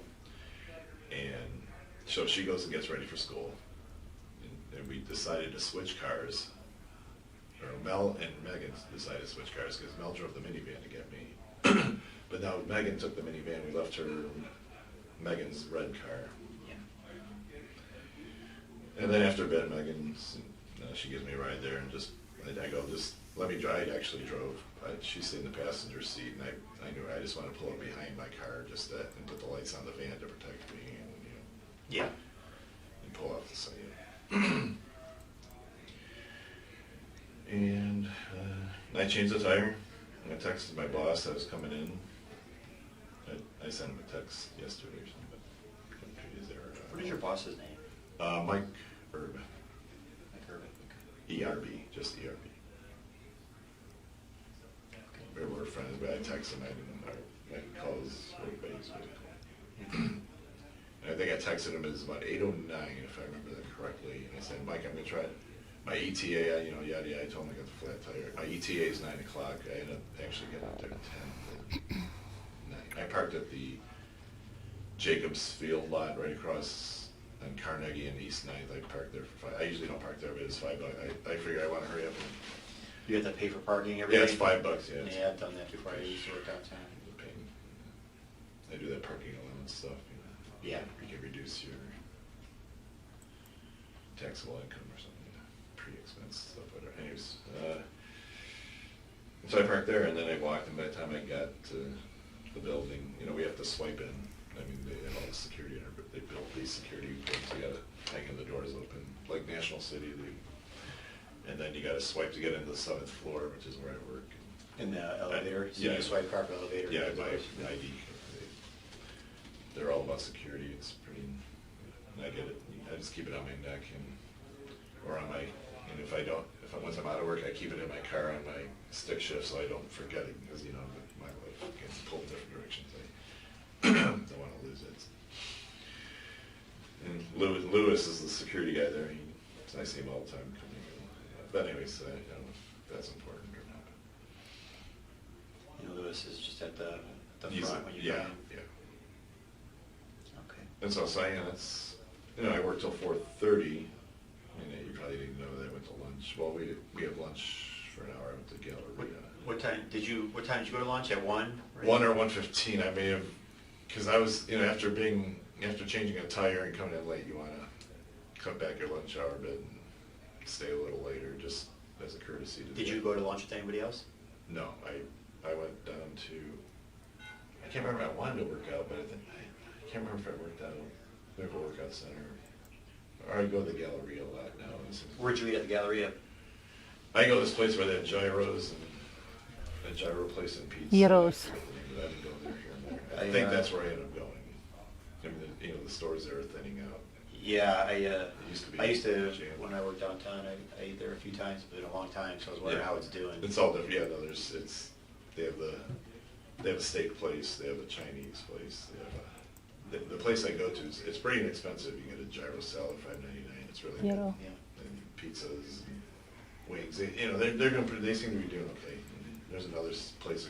Oh, Chick-fil-A.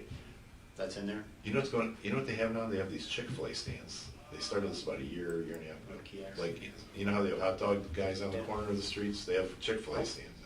Hot dog guys aren't going to be happy about that. No, but not many. Yeah, not many of them. There's still hot dog stands, but there's Chick-fil-A starting to move in on. They see McDonald's stands here pretty soon. Yeah, yeah. It's like anything to Yeah, right. push your product. So, anyways, but 4:30 is the. How long do you, okay. Bruce, how long do you eat lunch for? I got back at 2, if I remember right. I think I left at 1:15, 1:20. Got back at maybe a little before 2. But I run our lottery pool, and there's a store with a machine in the gallery, and even it's easier to deal with the machine and do stuff. And sometimes I'll buy it in our floor. So I go there for that reason too, to do the lottery stuff. Okay. I've been running that for 15 years. Yeah, this one guy used to run it, but he left the company a long time ago. Now all the people I used to work with are on different floors, 2nd floor, 3rd floor. Some guys are on the 10th, so I just collect $20 at a time. But now that we're all going to get laid off soon, I just collected $5. I don't know what the numbers were yesterday. I got to check them. Don't worry about that. But that's another reason I go to the gallery. Okay. And I was back at 2. I worked till 4:30, and that's when I got the text from Mel to meet me at Brew Kettle. It was like 4:25. I don't have my phone to get the exact times, but I was sitting at my desk when I got that text, and that's when I responded. I don't know the exact words off the head, but I go since I came in late and changed it because of the flat tire. I won't get there. I'll be late. Yeah. I log off my computer. This is what I didn't say. You log off your computer, and I think the push came to shove, the IT people know when you log off. So log off just when you left at 4:30? Yeah, we have to Okay. log off every night and turn the Sure. screen. Our boss, the other boss, head boss, wants us to turn the screens off, I guess, to save electricity. Whatever. Times are tough. Yeah. Yeah. But except for the top people of our bank. I'm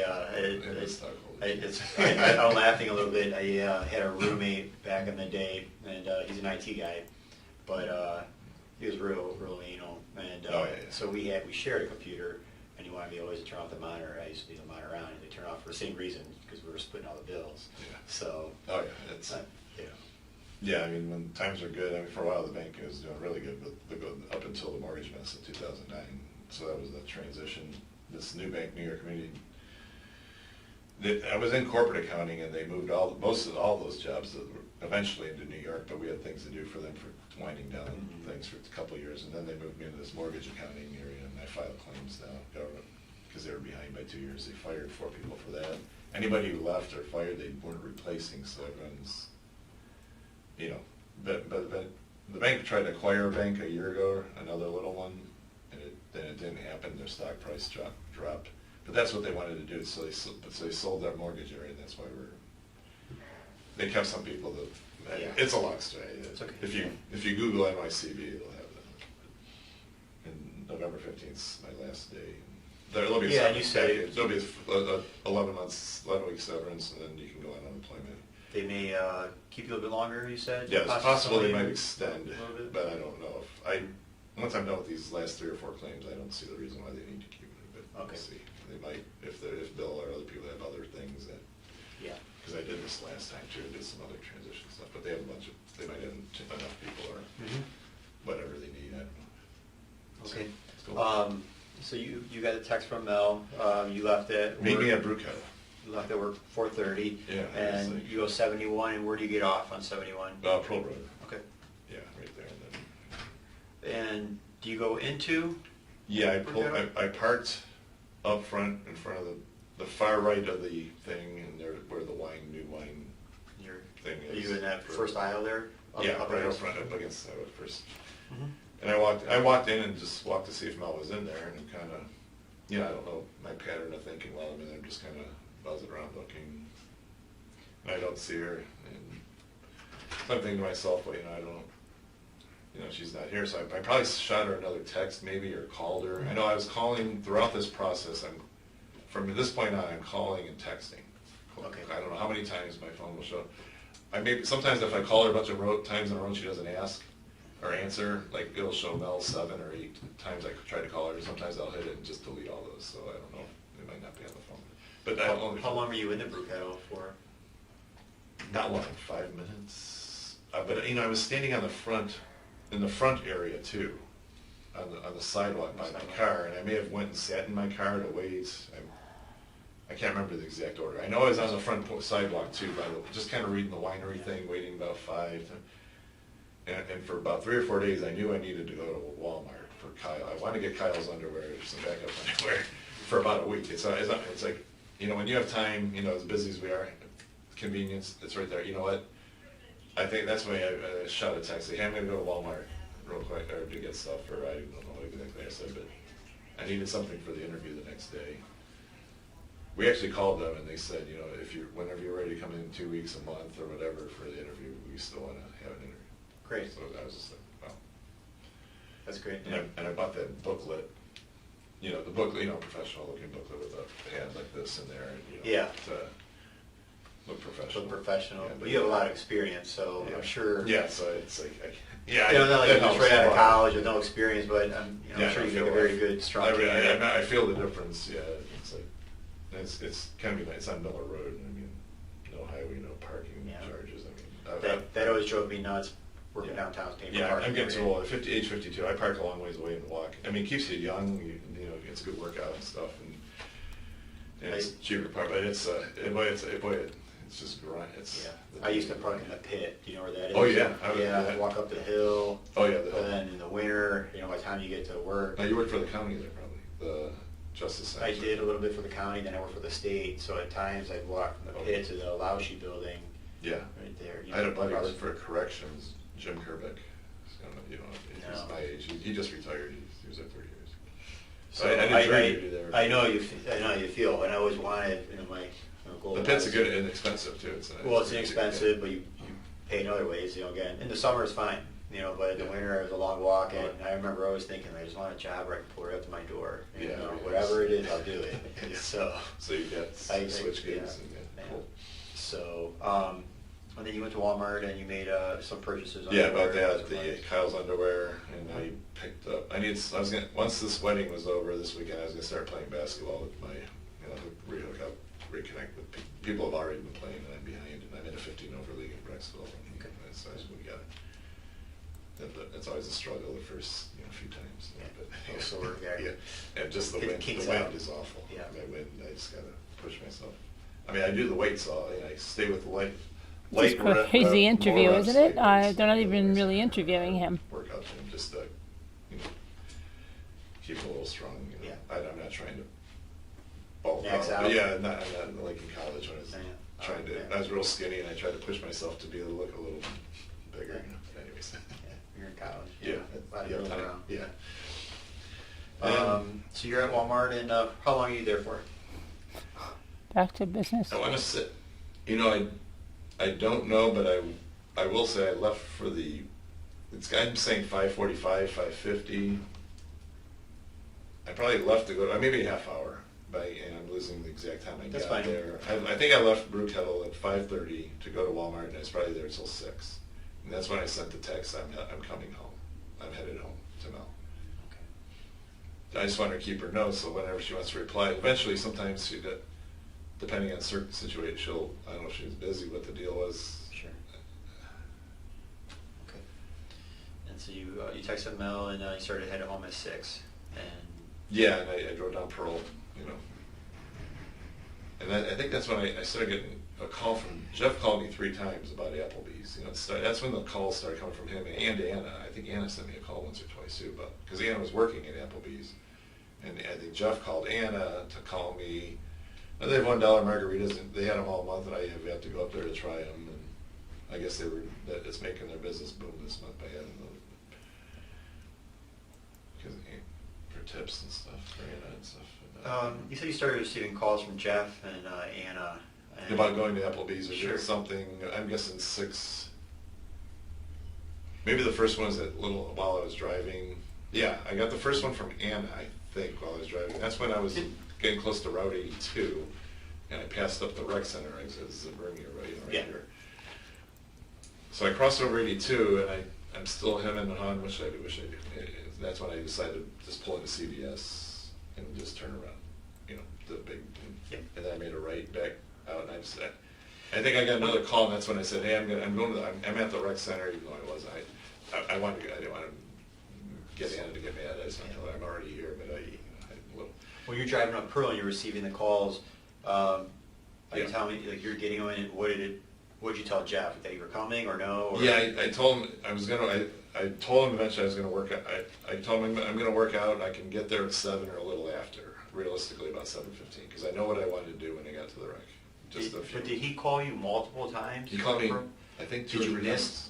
So what happened in those calls? Did you miss some calls or not answer it? Or No, did you talk I to him think I each talked time? to him each time, And I believe. And Bruce, so the first time you talk to him, and he invites you to Applebee's, what do you say? Yeah, sounds good, but I don't know what time originally. We didn't really nail down a time. I don't think that was still kind of up in the air. Our life is always on the fly with me, Mel, and Did you because I was kind remember? of surprised to get a call, but Anna called me before that Jeff did. I think I can't remember the order of it. It's okay. Because it was like boom, boom, boom. I think it was 5 total calls I got from him.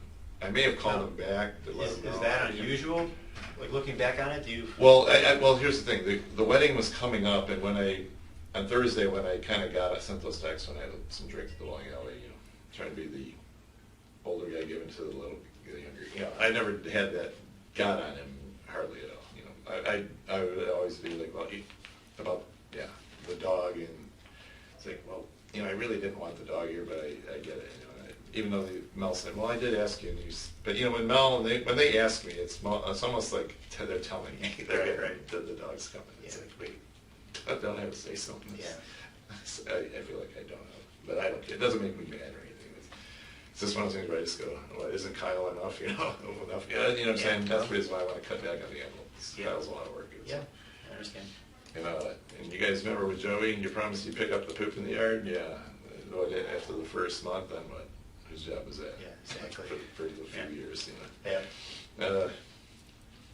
But So in these calls, he invites you to Applebee's in the first one, and you didn't know what time. I mean, how did you? it was how did about, you hang well, up? here's the deal. I left, I got out of, the third thing I did was sit in the sauna. And I know at that point it was seven No, but o'clock. what I'm asking you though, Bruce, is Yeah. when you're driving up Pearl before you get to, 82. yeah, before you actually go to the rec center, you're receiving a few calls from, Yeah. well, both of them. I'd say between both of them, 4 to 6 calls in that But range. does it seem like he's No, but- highly encouraged you to go there? Are you saying no, I'm Yeah. gonna work out, or? Yeah, it sounded like, see, Did you, the first one I'm asking, like, I'm just, do you say, no, I'm heading home, and he says, no, come to no, Applebee's? I think I texted I'm headed home to Mel. Okay. But that's when I was getting some calls from Jeff and Anna.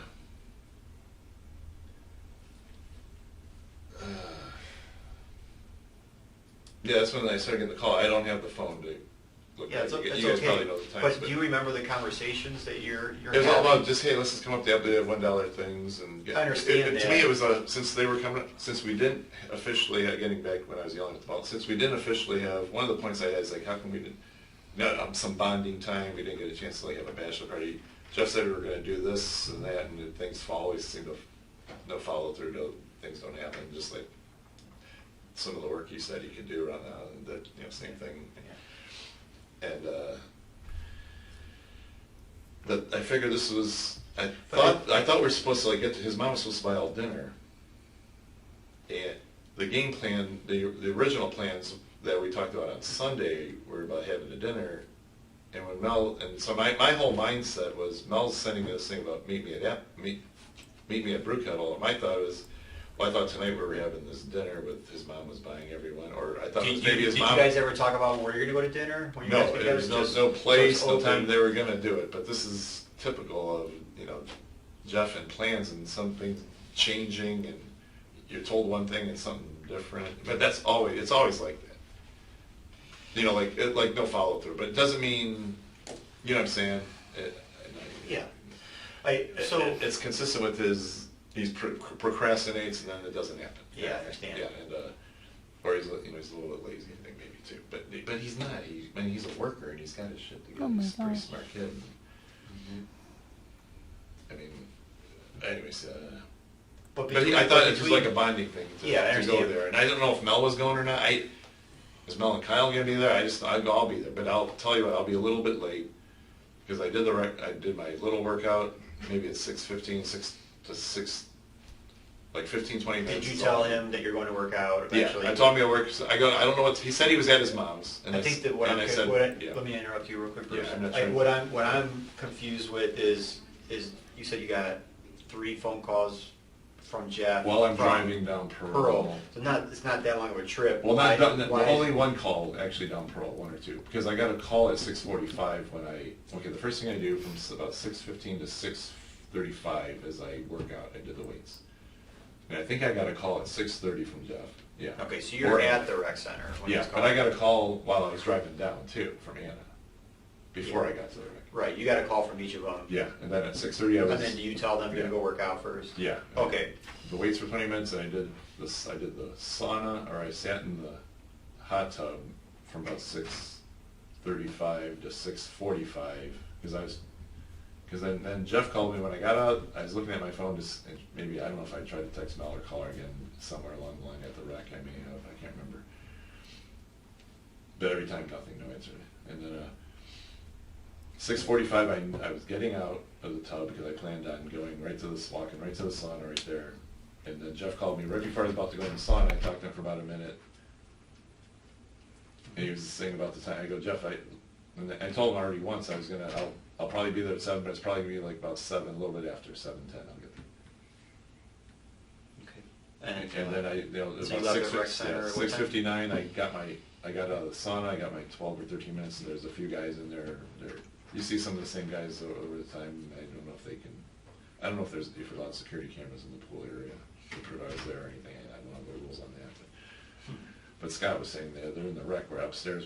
But I did go back up since the lockers are being, I don't know if you've been there, they've been out of order, they've been working on them, the ones by the pool for months now, so you have to walk upstairs, and I think there's cameras there in the main floor where you walk in, and that's where the other... What did you bring into the rec center? Just a change of, did you have shorts or? What did you go into the sauna? Okay, the clothes you guys took I had on, the gray pants, that's what I had on. Yeah. I had black shorts, and I was gonna, they're really not. Did you have a towel with you? Yes, I had like, I think it was like a beach towel or Okay. some flimsy beach, I think it was, if I remember. And I had I remember a gray t-shirt. Did you shower there or just go into the? No, I kind of rinsed, after the sun, I rinsed off, I jump in the pool and rinse off. You rinsed off by jumping in the pool? Right back, yeah. Well, no, there's a rinser first, but the water's so cold, I just let it hit my hair and kind of go down, but it's too cold, so then I can go in the tub and, I figure the chlorine will kill it, Yeah, I think Chances are, yeah. everyone does. Okay, and Then you I left the get, rec center at what time? then I get right back up and I go right up to change, back into my regular clothes. I had the towel in the back of my car, the wet towel in my shorts and the gray shirt wrapped up. I think I told you guys back there. And then What time did you leave the rec center?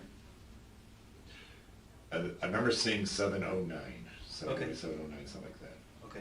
And then I went straight to Apple, And you went Applebee's is real through close. the back ways, through Yeah. Starbucks? Yeah, boom, yeah. Okay. That light there, I had to wait a little bit sometimes. to take some And when you went into Applebee's, Jeff was already there, Yes, just he was there. waiting. Yeah. I believe you said he And ordered the some baby was food. there. He had an appetizer already out there and asked if I wanted some.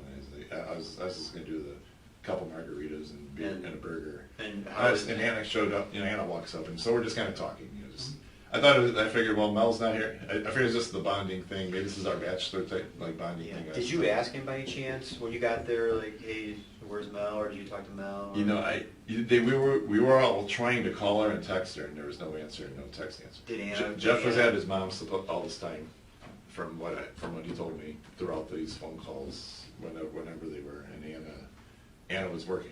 Anna was already at Applebee's. Let me backtrack there a little bit. Where did Jeff tell you he was before he went to the restaurant? Did he tell you where he was? Yeah, You his said- mom's. It was always his mom's. And where does his mom? Before he went to Applebee's. She's in Strongsville there or somewhere. He said he came from his mom's, that you're telling me? Yeah. He definitely told me he was at his mom's. There's no, Okay. I met my mom's brother, and that's fine, it's cool. Okay. So he's there, Anna comes up, and is there a conversation between the three of you? Not necessarily a conversation, but is everybody like, well, yeah, I try to get a hold of Yeah. Mom, and... Yeah, we're like that, and I'm thinking, yeah, well, none of us can get hold of him, and then I'm like, well, then that's when I'm thinking, well, maybe he's just meeting with his mom, but no one ever told me that. I go, well, I don't know where she's at, I hope she's okay, but everyone's like, well, Anna's like, well, Mom, she's like, she knows so many people, she still run into someone and talk to them, she had Kyle, and, he just don't, Did she Jeff- said meet me at Brook Kettle, then I'm thinking back, Did, I didn't really think back until I walked into the house later, Okay. after. when Jeff told you he came from his mom's, He's at his mom's, he's at his mom's, yeah. Before Applebee's? At least a couple times he said that, on the phone calls. And- Okay. And maybe even at Applebee's. Okay. That's when I was wondering, oh God, I hope nothing happened to her. When I'm thinking like that, I'm thinking like, well, maybe she got. Okay. But they think she's talking to someone, I think maybe a car accident. And Jeff responded, oh, don't think that, or don't, Did, something like that. So in response, it was like a quick boom, boom, and we were just kind of, nothing's, like nothing's wrong, we're just saying that just to. Bruce, at Applebee's, did anything come up about the money, like anything about the wedding, and like, I went to my mom's. Well, he was to pick up he was money? supposed to get the money, yeah, like the And- 6,500 or something eventually. And did he say, because he was at his mom's, did he say, I got money from my mom, or did I don't know, anything he come up? talked about reimbursing us for the money for the hall, Uh-huh. for quite a while, and then. But never. But then it was supposed to be, the money was supposed to be between, then I remember Mel telling me, well, Jeff's mom says she has the money and she's gonna give it directly to Mel. And that's when I thought, that's what I thought they were doing. Okay, so Mel told you that Jeff's mom gave her. And then when the conversation did come up. Was about the was money- that because Jeff is Well, not the most they're gonna responsible? sign, well, he's wishy, he says he's gonna do something that never happened. Well, it's a lot of money, so you're gonna wanna make sure it gets from But A to he B. talks like, supposedly the house he bought is all paid in cash from his grandma. His grandma, I guess, has some money shorts at the wreck, and I see her in the early mornings. Or her dad and mom got no divorce. See, as an accountant, they're saying, they said, if he's got this, there's a lot of money saved, he's got a bunch, don't worry, it's always like that. But until I'm an accountant, unless I see your bank statement, he's not gonna show me that stuff. I know he wouldn't. Right. But Okay. I don't want to. Where's the house that Anna and His mom Jeff lives by rented? Fair Avenue. Well, his mom lives by Fair Road. Right. I remember that. But the house they bought is, where the Hagues have that huge light display? If you take Drake to Hunt Is it Chandler Commons or something? Yep. I think it's somewhere before you get into that development there, before that guy's cul-de-sac. Mel had them as their kids a long time ago. Okay. You've seen that before, have you? Yeah, Driven through I that? have, yeah. It's just- You know, they started working that on Labor Day. Yeah, it's crazy. Yeah, isn't it? Well, they do that here. I love They do Christmas. that here in the city too, and it's warmer already. Oh, yeah, I drove it's in very- last week, almost, I see it, the They're lights starting are up. already? Yeah, they always do, yeah, so it's, Okay. you don't even get to Halloween or anything. Okay, so you guys are sitting there, and do you leave the restaurant at any point, Bruce? Yeah, Uh-huh. Well, you know, I have everything in my bag, and so we're talking, it's like, well, when we're kind of talking, thinking about, about calling Mom, well, you know what, let me call her on my phone, so I look in there, I think my phone's in there, there's me, and always, shit must be in the car, because sometimes maybe I had it pulled out and I leave it. Yeah. Yeah.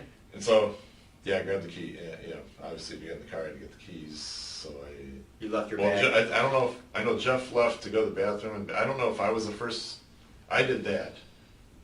I got my phone, I knew, I must have been between my legs, like, because the where it was situated on the seat, it was right in the middle. So I grabbed the phone, came back in. And I don't know if I know Jeff had to go to the bathroom and I watched the baby. I don't know if that happened before I went out to the car or after, but we did not do that at the same time and leave the baby there by herself. Yeah, So, okay, and then, do you carry your bag out with you to the car, or what do you carry, do you remember? the keys, maybe I think I just grabbed the keys, maybe I left the bag, or Jeff watched the bag. I think I told him to watch the bag, if I remember right. Okay. It's kind of left it there, hey, watch the bag.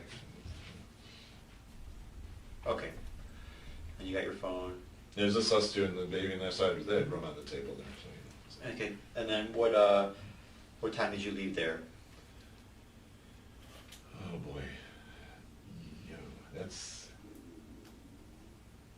I'm trying to think, if we ate, we got our food, burger. I had one more margarita, they were small, but they were for $1. And then that was it, then I went, I couldn't tell, well, if it was 7:15 when I got there, then you order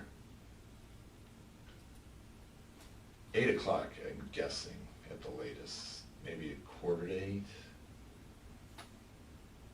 That'd be early, that'd be only a half hour. 'Cause But we didn't sit there approximately and we didn't like carry on That's a long. fair enough, that's fine. Yeah. Yeah. And you left at 8, and then, To go, yeah, I'm sorry. go ahead. that's okay. And then, from what I remember, you traveled through the mall. Yeah, there's two ways of doing this. I could Yeah. go around, Mhm. or I ended up just making a left and going by, I made a right at that one entrance where the other restaurants are, like, Red Lobster and things. I made a right at that swervy, Anna got an accident there a long time ago. That's another story. Then I went there, made a left there, right in that first exit. Not the one by the Brew Garden, but the one before that. I just made a left there and made a right there. Just past the one that's just past the gas station. The gas station. That's the one I went out at and just went down there. Yep. But before we left, that's when I was saying how Jeff filled up I was watching the baby at his car a little bit. He had a big 5-gallon thing of gas he had to put in his gas tank or something. Okay.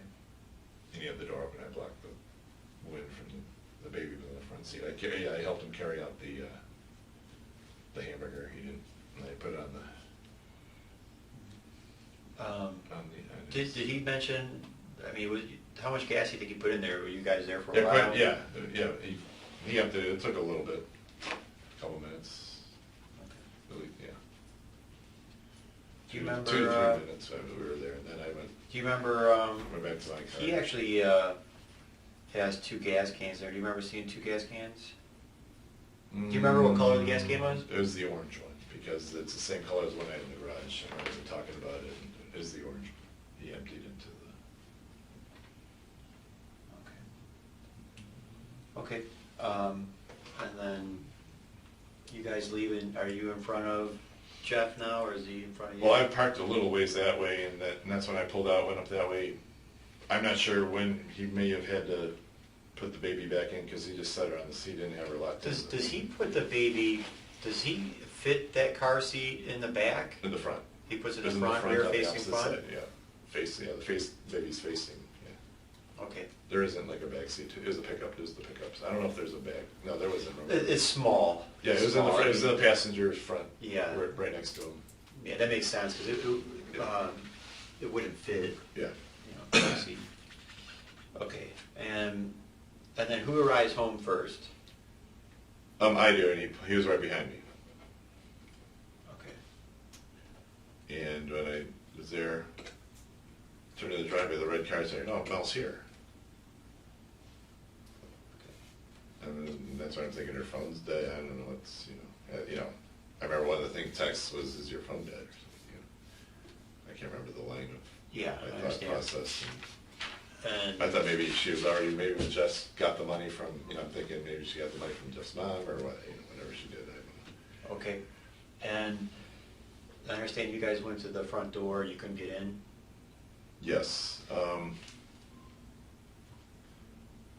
I believe the bolt and the bottom, there's the bolt and this one, they're separate keys. Right. How, for the reason of the key deal. And I know Jeff, then he banged on the door, because I don't know if So he has a keys key that to work. only one? Is Or what you're something, saying? and somehow we couldn't get it open. Does he have a set of keys to that front door? I think he had Anna's keys. Anna gave him her, yeah, Anna at the restaurant, before we left, gave Jeff keys. Hold on, what's going Her on? set. Because Jeff had trouble getting in before, he couldn't get it. He said, I remember him saying, I don't know what time this was, on one of the phone calls, Sorry. that he couldn't get Some in. ad started playing on Or if another that window. was earlier in the day, am I? Sorry about that. Yeah, He try to remember. He one tried day- to open the big garage door, but you have to hit the enter button twice to get it going. So maybe he just went through, hit our code and just hit enter once and it would go. Then he tried it again, and you got to hit the enter button a second time, then it goes up. Okay, Bruce, try to think back. When did Jeff tell you earlier that he couldn't get into the house? That's hard. When did he tell you? I don't know if it was it one of the 3 phone conversations? Was it the first? Was phone it after work? conversation? Was it after work? It had to be when it had to be the first time he called me. When you're on parole? No, it was I don't know the time. I need my phone to see the times he called me. That's okay, but was it after you left work? It was definitely after I left work, and it could have been when I was in Walmart. He may have called me while I was in Walmart. Yes, he did call me while I was in Walmart. And I was in Walmart from the 5:30 to 6 o'clock range. So I think that was the first phone call. So going back to Walmart, that's the first phone call. I remember. Okay. And that's And when I think it was early enough, and that's when he said he's going to his mom's or, I don't know, something. Okay, but he tells you he can't get into the house, he's trying to get in the house. At he some can't point, get in. I think he's, like, he couldn't get into the garage door. Okay, so he does it. Okay. I don't know when he tried to get in the garage door, he just said he couldn't get into it. And I don't know when that was. I do remember when Mel got home from, at 3, Jeff took off right away. Right. And just but I remember that was the conversation we had, and because that happens all the time. As soon as Mel's there, they got to go and they can do something, and that's normal. That happens all the time. Yeah. Just to watch Kyle, Yeah. because they hang on and watch Kyle get him off the bus, first. So, Bruce, if he doesn't have his own set of keys, Yeah. and how does he get in and out of the house then? Well, when nobody's there? Well, the garage door should be open. Like completely open? No, the door inside the garage into Right. the laundry room should be. Our rule is keep that door unlocked. But I so thought. we can get into the. But garage. he said that the code wasn't working. He tried it 4 times. I know he said that he tried it 4 times and it wouldn't open. But that's when he doesn't try to. Oh, you got to hit the enter button twice. We were talking about that today, about hitting the enter button twice. Okay. But he's lived there for 2 years, and he doesn't Yeah. know how to get into the garage to hit it twice. Yeah, or maybe sometimes it does work on the first time. But if you sometimes if you go through hit the code and hit it once, sometimes it will open. But a lot if you hit it once and it doesn't, then you hit it again and it does. And I don't know Mine why does that the same is, thing. and I don't know what mine, the reason Mine is. does the same thing. But I don't that's- know why either. Yeah. But he's lived there 2 years, and do you think he'd know to hit it twice? Yeah, So he told you, it went open 4 times. I'm not saying that to try to rat him out or do whatever, but I'm just saying it's... well, so he tells you... I don't know what time he was trying to get in, though, either. Right. Well, I mean, you're at Walmart, and he said... Okay, but then he says he's going to his mom's, or I can't get in the house, I'm going to go to my mom's. That's what he says. Yes. So Or you're gotta go to his mom's. assuming he's at the house now, and you can't get in, he's going to leave. Yeah. Okay. Or he's already at his mom's or something. He's may even called me from his mom's. I don't know the time exactly when he did whatever, but I know those are the things he told me. Okay, you're not sure if he says I'm at the house and one of my mom's, or he's already at his mom and said I tried to get in the house and couldn't. Is that what you're saying? Yeah. Okay. The door's locked. I don't have the keys. Then he got the keys from Anna at Applebee's. And, where we ate later. Can I just go back? So he doesn't have his own keys. Do you know this? That he doesn't have his own keys? Yeah, he doesn't. Yeah, he doesn't. I know Mel has them. I'm not 100% sure. I don't know if Anna has the keys, and so does Mel. But we had to change them a second. See, this lock stuff And really... do you have keys? I do not. Well, I think I was driving Mel's van, and I can open the bolt. There's a bolt key on Mel's third van, the van key she uses. But my keys, no, because I lost. No, because after we changed that front door locks, that's when I lost all the keys of the van, and mine went missing, and I don't have them. No. Okay. When's the last time you got keys? When did you lose the keys and change the locks? That's when I think it was it Monday on Labor Day? Okay. It was that long ago. Okay. Because that's when I was September. cleaning. I remember Monday cleaning, doing a lot of stuff with the garage, straightening it up and cleaning it. I wanted to do that.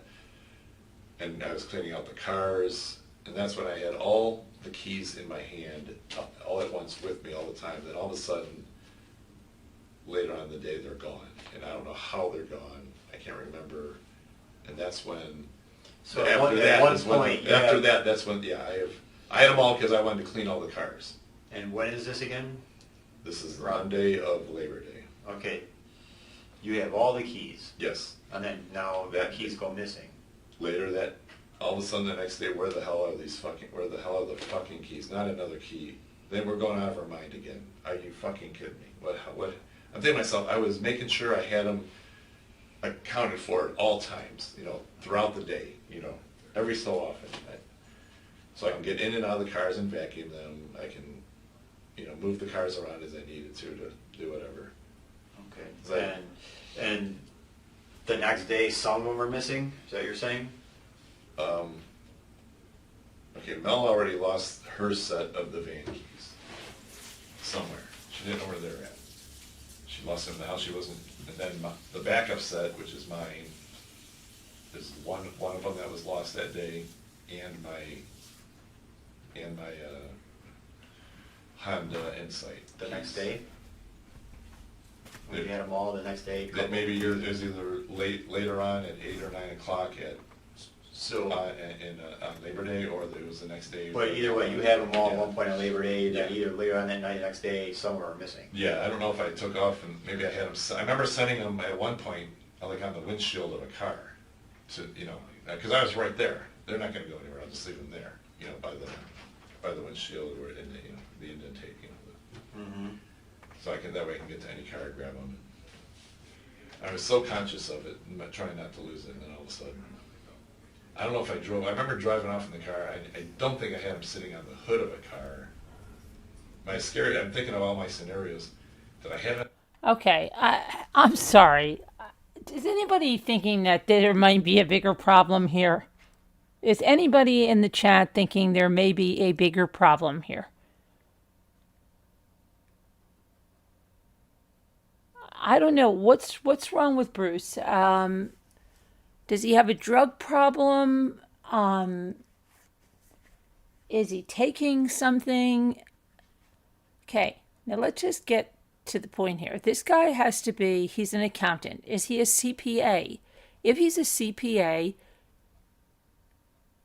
we know he's got to be a smart man. But yet, he's not putting two and two together, even though he deals with numbers all the time.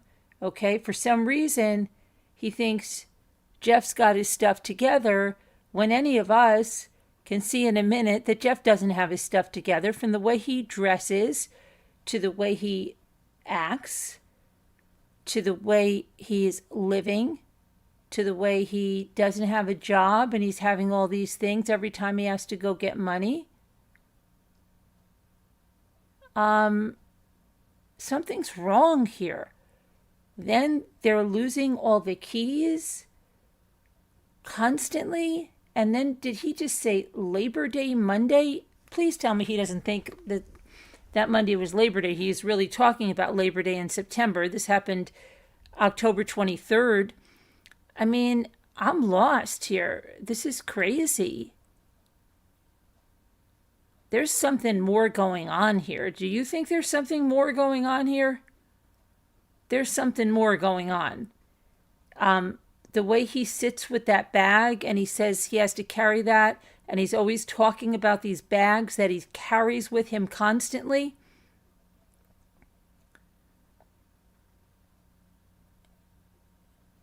He's very scattered. Now, I understand ADD, okay? But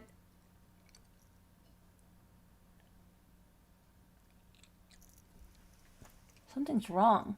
Karen says, I agree. They never question it, but Mel knew. Yeah, there's something really, you think he is on the spectrum. He's trying to stay one step ahead. I don't know. I mean, today he looks a little odd. Why would he bring those bags into the police station? What exactly is in those bags? Is it something that he doesn't want to leave in whatever house he's staying in? Maybe he doesn't have his car. We know he doesn't have his car, so they had to drop him off. So whatever it is, he wants to keep it close to him. But he didn't have it the night before. Well, two nights before. But he's like really all over the place. Something's going on here. Okay, the other thing is, because I was decoupaging something while I was listening to this, and I'm just sitting there decoupaging thinking, you know what happens, right? What happens when you're in a group, either a group of friends or your family, something goes missing, you don't know who took something, or something happens, and then after a while, everybody starts getting suspicious of the other person, right? Oh, well, I wonder why Susie took so long when she went to the gas station. Maybe, and everybody, the longer it goes on, starts looking at each other, right? Now here you have something way more than something going missing. You have a woman who's been killed. You have your wife who has been killed. After he's looking around at all the possible suspects, how come he hasn't zeroed in at all on Jeff? Yeah, he doesn't want to believe it, okay, but most quote-unquote normal people tend to get like hyper suspicious, right? When they're thinking about something not even as bad as someone killing someone, but he's not even really talking much about his wife now. He's carrying on and on and on about these keys or Chick-fil-A or the Chick-fil-A hot dog cart things. But he's not saying, you know what? I freaking can't believe this. Like, I cannot believe this. I feel like I'm walking around in somebody else's life. I feel like I'm walking around outside my body. I don't feel like this is my life. This is surreal. Now, is he in total denial? Is he taking something that's keeping him in total denial? I don't know. But something's wrong. And something's been wrong. That they haven't figured out who Jeff is yet. And a very good point Karen makes. They're believing he bought a house cash that they've never seen, that their daughter probably has never seen. And wouldn't the normal thing be, I mean, if it was my daughter and she told me this guy, Mom, this guy just bought a house cash, I'd want to know, okay, this is me. What's the address of the house, Jeff? I'd love to look it up. I want to get you guys some curtains. What do you need? Can we go take a look at it? How many bedrooms does it have? I want to get the baby's nursery set up. That's going to be my gift to you. Blah, blah, blah, blah, blah. But they don't even know if it's true. Now, it's very easy to see something like that. He would give the address. You'd look it up. Was it even for sale? Has it been sold? Who's the new owner? This is simple, simple stuff. But then, like Karen said, they're believing this, an accountant, but he can not even pay for gas.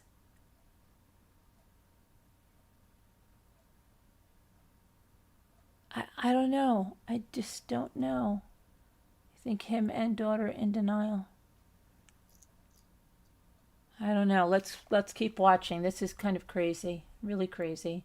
On top of the hood of a car, and when they took off, they fell into the street and someone got them. Yeah. I mean, that thought crossed my mind.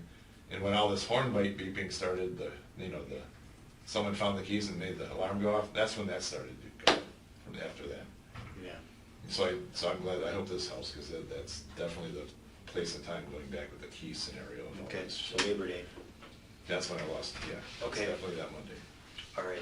We couldn't find it, I don't know, I thought they were somewhere in these places, like, where the fuck are they, or what, or was it the next day? So what, if Anna gave Jeff keys, did you ever try to open the door, or just he? Just him. He was by the door, and then he couldn't do it, or he didn't have the. You both are standing there? Yeah. Then he was banging on the door, and then he hits he hit the doorbell like 3 or 4 times, 5 times or whatever. And how long were you guys outside until Kyle opened the door? Then I can kind of hear Kyle, and he answered the door. He was in his gray pants. I was talking to that lady 2 doors down, and they said he was in the cul-de-sac about 6:45, just walking at the end of the driveway, walking around. Who told you he was in the cul-de-sac? Elaine, Scott Gady has these texts. Elaine who? Elaine, I don't know. It was a kid Scott has on her phone. Okay, she lives 2 doors down? She's the one, yeah, not. Did But she like cut- if you're facing the street, it's not this house, it's the second one that way. Across Okay. the guy with the red truck. Okay, Something like that. and then did she come out and tell you this? Yes. No, we called, we talked last evening. When Scott, okay, here's the deal, Scott and Pat came back to the house, because. Yeah, but Bruce, before you go there, but I'm asking on the day of, did you tell me that you talked to Elaine on the day of? What? When you couldn't? No. Oh, okay, so Elaine This is told what you I this found out after the last fact. night. I found Okay, out this well, let's not jump there yet. Okay. So, you didn't try to get into the house, only Jeff. No, I was standing next to him. Right, I didn't but- I didn't have keys, so he was the one. and he's Well, why mad at- can't he get in if he has Anna's keys? That's what I think, he was like, it's not working, or something along those, or this one doesn't do or maybe he didn't have the key to the bottom doorknob or something. One of those things wasn't working, or he couldn't get it to do, Mhm. or he was in a hurry, or I don't know what. Have you ever come in the front door with the key? Well, I usually just like to see the bolt locked, Right. but the bottom one was locked. But no one's ever complained that they couldn't get into the front door in the past? Has Yeah. anybody ever complained? Yeah, I don't know how many keys Anna gave Jeff. I know if it was just No. 1 or 2. But has anybody ever complained, like, I tried to get in the front door and I couldn't open it? The only way they would complain is if they didn't have the key, or they didn't have the right key to match the right one. I understand how it would happen, but do you remember anybody coming to you and saying, you know, Dad or Bruce, I tried to get in the front door and I couldn't get in there, like the keys weren't working? No, not that the keys weren't working, but, Okay. I mean, if it worked on a door, it would, if you had the right key to open the lock, it would work. But if you don't have the right key to the right thing, if you only have one key and it doesn't open the bottom one that happens to be locked, then. Okay. But then he hit the doorbell for it, and then Kyle, it took about 30 seconds, and we can hear Kyle, I can hear him coming. What do you hear, or just him? Just him walking, the front door. And where does he come from? I don't think he was in the front room. The front room, is that the room right to the left? The window, the big window. Right when you come in, go to the left? Yeah, when you come to the left. So you call your front room? Yeah, I didn't see him in the window, but I don't know how hard I really looked. Maybe he was on the, maybe it's. Could you tell where he came from? Do you remember him I hope coming it from wasn't. the kitchen? From that way? What do you Eventually call, he got to the front area. I'm not sure if he was in the kitchen or the front room. Bruce, when you walk into your front door, Yeah. the room directly to the left, what do you call that? What do you guys call that? What is that? Do you guys? do I you have a say name it's a for it? front. We call it front room. You call it the front room. Okay, so if you walk down your hall, short hall, I know the bathroom's here, Yeah. kitchen, and then what do you call this room here? Wait, TV. the TV room. That's the family room. All right, so you guys call it, because you're. He wasn't coming from the family room. He was not coming from the Well, family? maybe when you heard, maybe he did. If you don't know, you don't know. It's okay. Yeah, but it took him 30 seconds. Well, How long were you banging We at had the to- door? Jeff went boom, boom, boom, boom, boom, boom, because that's how you get Kyle there. Kyle, here's the door, and here you go. So then the doorbell's, and Kyle knows. He came in immediately. He'll eventually. It takes him, he's slow. But he came 30 seconds. Yeah, 30 So you weren't out there seconds. for 5 minutes banging on the door. No, not like that. No, maybe 60 seconds at most. From the start of the key to the Kyle getting to the door, could have been a total of 60 seconds. Yeah, but what I'm asking though, when you guys were ringing the Right. doorbell and banging, he comes right And in. him 30 seconds, I'd say. Yeah. Okay. And It took a do bit. you- and if you don't know, that's fine. Do you No, know? that's about do right. you, It do you wasn't remember long. seeing him walking from a particular direction? No, I can hear the foot. When he got close to the door, that's when I can hear the footsteps. Okay, so he's you- on the wood. it's so okay. hard to If tell you don't know, where- you don't know. So you don't know where It's hard he to came tell from. you where you originally. That's fine. That's okay. And I was amazed he opened the bottom door, but maybe it's easy. You can I was see. going to ask you that. So do you? Not amazed, but maybe. Did he have to open the deadbolt and the bottom door? I think so. Yeah. Well, if you don't know, you don't know. think. Just think back. I'm just asking because I wasn't there. But do you remember him opening both doors or hearing both doors on Both locks, you unlock? mean? Sure. Yeah. If you don't know, it's fine. I'm just curious. He did. I really. Just tell me what Well, you do. he know. had to.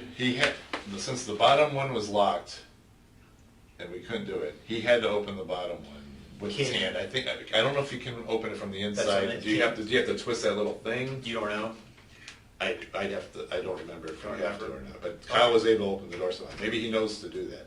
Kyle, he's picking up on stuff. His motor skills aren't. They're getting better as he gets older. If he was younger, there's no way he could have done that. But Okay. now he's a little more focused. What about the deadbolt?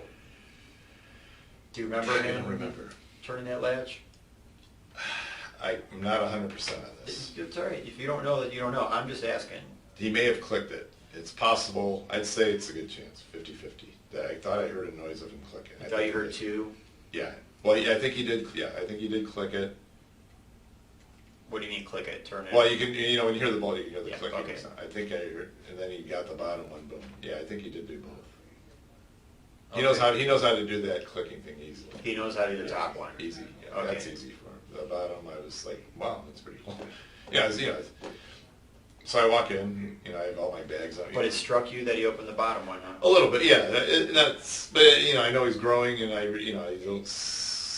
his progress. He's not being lazy. He was motivated to open the door. Maybe he was a little more motivated. I don't. Okay. And I understand you went in first, and I drop you go right there where you saw my bags. Yeah. To the left, that's where I drop them. Eventually, I take them upstairs and set my alarm and start. Mhm. and then you went into the kitchen.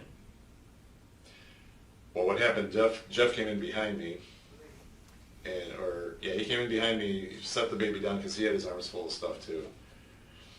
So he physically walks in the foyer, Yeah, puts the baby down. and the baby. I remember after I got my bags, Jeff was saying, And I was about to go head towards the kitchen, and and he's turned to Kyle, don't shut the door, because Aurora was in the way. I said, Kyle, and I said, hey again, Kyle. And then I went over there and moved the baby over back by the door. Kyle started to shut the door. And then Kyle, yeah. So. And I don't know if Jeff had to go back outside to get something or not. I can't remember. Do you remember him going back outside at all? He may have, maybe to get more stuff, I think, possibly. Okay. Or, you don't have to speculate. Yeah, if you don't remember, just tell me. I don't remember if you went outside or not. You don't have to, guess. If you're not sure, it's okay. It's possible. Look at the way his foot is shaking. Yeah. Before you settle down. Okay. And that's when I think I got a glance at the kitchen, and then after I moved the baby, then I got a good look. Did you move the baby? Yes. Where did you take the baby? I just slid her over a little bit to the other. It was blocking the open door, and I slid her more in front of the closed door. So there's two doors. There's two doors. The front door is two pieces. The storm door and the front. And the baby, when he set her down, was a little bit this way, so I had to go back and kind of move her. Is the baby right in front of the stairs? No, not that far. I didn't move her that far. The baby was like in front of the door. Okay. Just enough that the left part of the door, she was there, but she was sticking out a little bit to the open part in the door, almost. Okay. But she's in the foyer still. Yeah, I remember going back and moving her up. Okay. And then you went to the kitchen. Yeah, I looked up in the kitchen alley, and that's when I saw the first chair right there, facing the back, is Kyle's spot. He always eats there. It's easier to put him on and off there. His chair. That chair was way over here and laying on the floor. It was tipped over. Tipped over on the ground, right in front of the dishwasher. And this is the story I'm telling. I told a few people when I walked in the house what it was like. And, a bunch of them, soccer honey, whoever. Mm-hmm. Just this. Do you remember where Kyle was when you moved the baby over? Why did he say that? And this is the story that I'm telling people. Why do you say this is the story? What do you mean this is the story? Is it the truth or is it a story? That bothers me. Another thing that bothers me that he said. Along with that 911 call where he says she fell on her face. You remember? I think he was probably in the front room. We're all home, and he just does the front room. I don't know if he didn't head upstairs, I don't think. No, he hung around in the foyer. Yeah, because when I shut the door, Kyle's by the door. I shut the door, and he probably headed towards the front room. Okay, you did shut the door? I believe, yes. Because I don't want the baby, just for that reason. Okay. Or maybe Jeff had to go out. Well, that's what I'm asking. So if you shut the door, do you remember? I remember taking it from Kyle. Uh-huh. I kind of, and then after I moved the baby, we kind of stopped the door, and then. With that said, then would Jeff have been outside, right? He may have had to. I'll go back outside, or I had to go get. Maybe he had to go back to the car before I shut the door. Maybe he stopped the door. I think he may have when he yelled at Kyle. I moved the baby. I don't know. It was. He kind of, but when he did it, he kind of was. Kyle, don't wait. Something like that. He raised his voice. Not yelled at him, but kind of. Did you close? So you closed the door. Yeah, I moved the baby, then. Yeah, moved the baby. Closed the All door. right, and then you went to the kitchen. And I don't know. And then you're not sure where Kyle is. You don't remember him being next to you. He may have been standing right where the door was open, like right between the foyer and the front room. Then maybe he just turned and walked exactly. But he was around that location because I took the door from him. It was wide open. When you left him, Bruce, and you started to walk towards the kitchen, then the last you remember, he was still by the foyer. Yeah, I would say yeah. Okay. Yeah. That's fine. Yeah. And He didn't go upstairs. how do you know that? Well, he would have walked over there and ran up. He just stayed kind of there. It happened. I just don't think he went upstairs. He just stayed right where he was, just by habit. Okay. If he was upstairs, he doesn't. Does he ever move the baby? No. Does he ever pick that? Who, Kyle? Mm-hmm. Does he ever move the baby? On his own? Mm-hmm. Is there any chance he would have moved that baby, Aurora? At that point in time, or ever? both? Yeah, he usually avoids the baby. Not avoids, I mean, there's times where he interacts, and or she'll come up to him, you know, and he's fine with it, he doesn't. But for the He most doesn't part, push he avoids or- the baby? Yeah, he just keeps his distance. Maybe he doesn't trust him, yeah. Do you He think? doesn't give her hugs, he doesn't go up to, you know. Okay, He's into like my softball, but he's giving him dudes, you know, he's, yeah, you know, yeah. loud people. Yeah. But, you know. Do you, Yeah, to jack him up. did he move Aurora He did not, no, he did not. that night? No, I don't know. Does he ever move Aurora? Not usually, no. Maybe if he's in a spite of jealousy, which is extremely, Well, I don't know. have you? No, he does not, no. He doesn't pick up, he wouldn't pick up the carrier? The carrier, no, Okay, he does not. yeah, Bruce, don't, Never. and I hope you're not nervous, don't. No, when don't- I'm you not don't have here, to no, when I'm guess not here, or no, when I'm don't not, pick up when the- I'm not, maybe he does it when I'm not home, but when I'm home, I've never seen him do it. Yeah, all I'm looking for is what you know. You know, What I know not he like, does. is it possible, you He's- know, we he understand doesn't. everything's Okay, possible. no, he but- does not move the Okay, baby. that's all I'm asking. Yeah, I'm always thinking in terms of Yeah, probabilities. well, there's a probability, percentages, hypothetical, you know, but I'm not looking for any of that, just what you know, No, that's I'd say all. no. And if you don't know, you don't know, you know, I understand, I'm asking a lot of questions. And how do you know, or do you know, Bruce, that he did not move Aurora? Can you definitively say that he didn't? Is there No, something because about I'm the that one who night? did it. No, he Sorry? dropped it right then and there at that point. Well, Because as soon as I dropped my bags, I heard Jeff say something, I look back and I do, hey, I'll get it. And I went and immediately sprinted, picked her up, moved her. okay. It was fast, boom, fast, you know. I think it was like, understand you know, that, but and it then, was- you went into the kitchen, and then is there Then anything? I turned around with the kitchen. After that, I just kind of looked over and I saw Mel, you know, I just kind of saw that stuff. I saw the broken spatula to the left, and when I saw her laying there, Yeah. I was like, whoa. Yeah.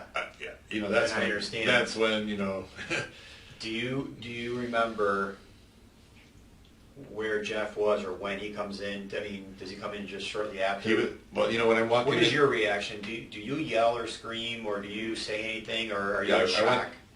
I'm kind of a little bit of everything, and I'm thinking, well, what do I do? I'm thinking to myself, okay, I think that's when I recalled one of Mel's earlier texts in the day that she came home early from, you know, Scullin had to do the cortisone shot, and that's what I'm thinking, between her medications, you know, for stuff, What kind of doctor did she go to? we go to Buck and Everett, but she has some specialists for different things, you know. She knows all that. That's not my, you know, we divide counter Who's duties. Dr. Bocanegra? He's the family doctor, Okay. but the specialist for some of her other things, I know sometimes she just goes straight to some of these other Look at people his legs. Yeah. for stuff, and I just don't have the list. Did she tell you I have so much detail Yeah, in my that's life with okay. accounting and my work, and I just, that you take care of that, Mel. Yeah. She took care of that, and I know she has these things. I know some of the Yeah. issues she has, but I let her handle it because she's, at the same time, you know, she's Mel, she's everyone's teacher, and you know, she can handle herself and say, I don't try to step on her toes on, you know, I don't, you know, I just, after all these years of marriage, I know it, I just kind of, I sit back, I kind of Yeah. sit back and not try to, I know better than to try to start arguing. I'm not an argument. She's a driver. I just rather. She's driving. Yeah, she's the teacher. She's just done it with the kids, and she just Yeah. yells at the kids, discipline. ingrained in and us, yeah. And she has the knack for it. She's a natural. It's like- Anyway, so I just support her. You know, I just got to know where that line is, where I can make some points and then not. Yeah, I understand. Bruce, do you know, I know you said you had a lot of reactions. Do you remember what your initial reaction was? Were you stunned, or did you yell right away? No, I didn't yell right away. I kept my wits about me enough to think maybe she, you know, but at the same time I couldn't believe what I was seeing. But at the same time, I've been in a lot of situations where you just keep I just keep my head all the time, and you know, as you get older, you're not as emotional. You know, guys are less. But and then I get, you know, my initial. I I didn't want to get close to her because I realized, oh, holy shit, that's blood. I thought it was something I could just kind of clean up, and then I realized there's a lot of blood. And then so I got on the floor. I had to go. As I'm going down to I went, she's right next to the, I don't know if you remember, she's by the refrigerator. And the blood kind of swooped out in a circle here, and then I noticed there was some under her face. She was face first down, and I saw her purse under her. That was her purse? Yeah. Yeah, the blue thing, whatever that. And then I stood clear of all the stuff. I mean, everything's hitting me all at once with the blood. And then when I went to the ground, Mel, are you okay? Mel, I just kind of went to the ground. Mel, are you okay? I probably have marks somewhere, and they probably picked up traces of it. I'm not worried about that. And then as I got closer, and then as soon as she was breathing, I got up. I kind of got up and looked down again. How Asked did her you twice. check if she was breathing? Just watched. I just looked. I was afraid to touch her. You talking about her back? And then I'm looking at her back, and her shirt, and like the slashes in her. That's when I flipped. I was just like, there was a chunk out of one, and that's when I just got up and asked her, "Are you okay?" That's when I started. And I wanted to hold her because I knew that I think she was gone, and that's when I got up and screamed and just. I understand. And I kind of got up and went back out the hall and call 911. Jeff was on 911 call right away. Where? I think he was behind. I think he came into the kitchen behind me and saw it too and looked and was like, and I don't know how long he was in there or whatever, but at that point it was just like, and that's when I did that 911. Damn it, I wish something about we should have patrols. That's when I was just like getting mad, and I said, when I get mad, I just start. And you guys did a great job. I feel horrible, and it's out there, and I have some police friends, and I don't want them to think I'm it's okay. renting police out because I think you guys are great. No, it's With okay. all this political shit, it's fucking bullshit. Kneeling during the anthem. My dad was in the military. Yeah, His family. My uncle, my friends, Clint was there. We took a long walk. He's in the military. He was in trouble, and he stayed in our basement for 4 months a few years back. He's 40 years old. It's. I know you said Jeff was behind you at some point. And, I know he was. I thought I heard him. I don't know. That's when. But did you physically turn around and he was in the kitchen? But we all ran outside, and that's when he's calling 911. Did you guys run from the kitchen together outside? No, he got out there first. He must have saw when I was up and down and hanging in there, So saying he was it was already okay. He outside? must have seen, and then he must have already. Yeah. Well, called 911. don't He, hypothesize. Yeah. When you ran out. And Jeff already called. He already had them, and I could hear them on their way. And that's when I called. I started calling 911, but then that's when I started hearing the sirens, and I didn't really need to. Okay, well, they're coming. The sirens are coming. I remember that. When you first saw Jeff, after you saw Mel, where was he? Did you remember him? Already outside? Okay, or- wait, let me get them together. Ask me Ask me that question again. Do you remember when you first saw Jeff? So you see Mel, and I know you're processing what you just saw, and you realize that she may not be breathing, and He was in. I'm sure he was in the kitchen. I'm sure he looked and saw. Yeah. okay, and then you remember? So you both ran outside. Yeah, he was out there first and already calling. I think I got up to go run outside and call 911. Jeff's already. And then that's when I kind of went back in too another time to make sure I didn't fuck up here and that she could be alive and I could do something. And then I saw all that again. Do you remember where Aurora was? Did you run past her? She had to still. I don't know. She had to. My guess is she'd still be by the door. I moved her. But then Okay, I'm not sure. that's okay if you I'm don't not remember. Sure. I don't remember. I did not say that my mind was even. And what about Kyle? Did he run outside with you? I think so. Eventually. I don't know. Not sure how he got out there. It's okay if you don't Yeah, remember. or what time, or exactly. I Okay. was just lying. That's when it was like, whoa. Yeah, I understand. Okay, you're not sure. That's when I'm getting mad. And I couldn't get my head, all this stuff building up all this time to this point, I couldn't get my head around what was going on with the break. You know, that's when you start thinking, I'm rehashing, and that's when I'm thinking, meet me at Brew Kettle. And that's when I'm thinking, where's her cell phone? Where, you know, but, and then that's when I started questioning Glenda. That's when I start to, after the emotions, then you start to gather and I start thinking, what the fuck happened? You know, how did we get to here? And then I'm looking back, meet me at Brew Kettle. Does Mel keep her phone on her at all times, or does she Usually, set it yes, down? it's nearby. Yes, in her purse or on a car. You know, and once in a while she forgets when we go somewhere, she'll set it. But it's set down usually somewhere where she has been or is. Okay, keeps it near. Yeah, near. Yeah, for sure. Okay. How many dogs are in your home? Our black one, who I don't remember seeing him, but in hindsight, I heard he was gone. The neighbors had him, I believe, for a while. I don't know which neighbor. And what's the black dog's name? Joey. Joey.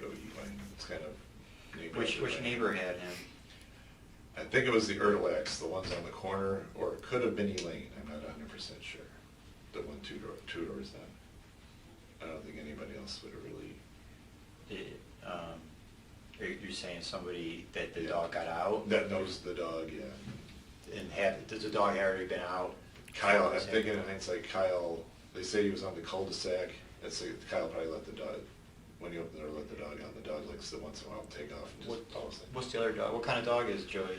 He's a lab. He's 11 years old. He's old and slow, and Okay. he's getting close to. He's got real bad hips and shit. Yeah. And what's the other dog's name? Moose, and he's a younger, What's studly type. I don't know what kind of dog that is. He's like, I didn't know he was part pit bull. Someone said he is, and from the investigation, I didn't know that. I don't know. Yeah, but you know, those muscle dogs. You know, I like to mess with them. And they, you get rough, not too rough. You know what I'm saying? But you can push them. They like messing around. Okay, Bruce. Let me ask you a few questions. Okay. You know, and what you told me was great. I know it's a lot, and you're trying to internalize it and then That's right. Yeah. go over it again. But let me ask you some questions about Kyle. Would Kyle know if Mel was being hurt, if he was seeing somebody hurt her? Would he know?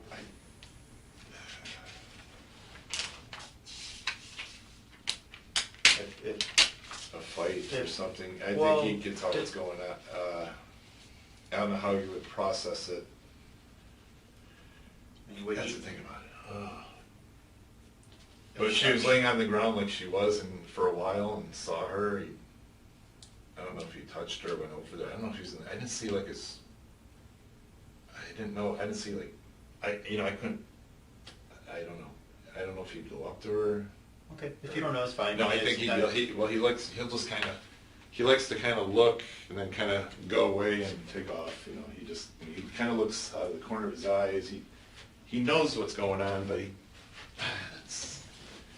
with him, he's nonverbal. If Kyle was here and I'm hitting you, would he react to it at all? He would know that he I was might- hurting you? They might think you're playing around or having for just. Well, don't guess. guess. I mean, because he may have never seen anything violent before, No, if you don't know, he kind of just watch he'd watch. and just kind of Okay. And maybe he thought we're just messing around. You start laughing. He'd probably go up to you, and go, yeah, you know, and just hey, what's up, and like slap you in like friendly type of. Okay. I think that's what he would do. Or if you yell too much, I have done this, and he's kind of startled and I'm getting really mad at him, and I regret always maybe the 4 or 5 times I ever did that doing it, but sometimes sometimes he's misbehaving. What would he do if you yelled at him? If he really knew you were...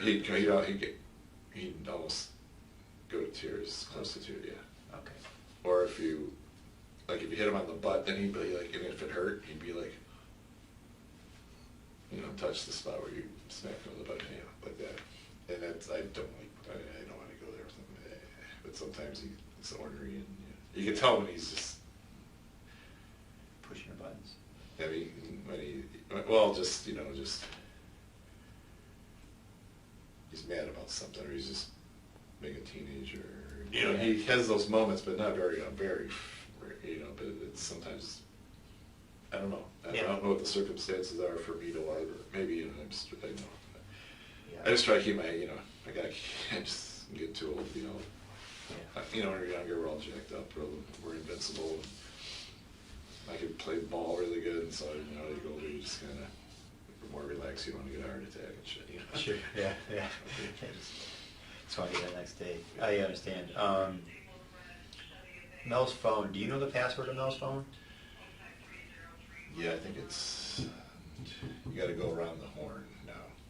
It used to be 2157, but now it's, I need the number system yet. I think it's you gotta go around the horn about 6 digits, I can't remember exactly. Does anybody else know her password? I'd say 14. Yeah, I'm sure she's told everyone at some point. Megan and even, I'm sure Anna knows it. But does Jeff, I don't know. Unless you can keep it. But you're not sure?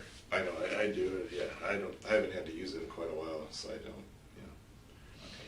So you don't know what it is? I mean, I do. You could guess. Yeah, I can try it once, and 3 Are you times saying I'll you're figure it out. going around the Yes, you just perimeter? go around you start with 1, 4, 7, the number over, then 1 up, and I think that's it right there.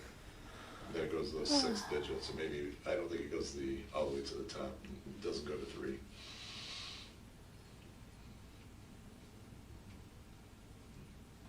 Okay.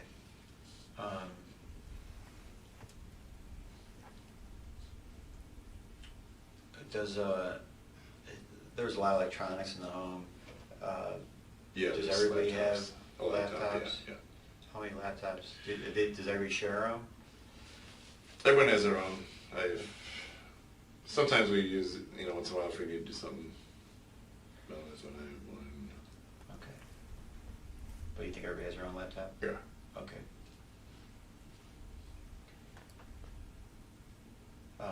And can I ask, Bruce, where are you staying right now? Are you With Scott.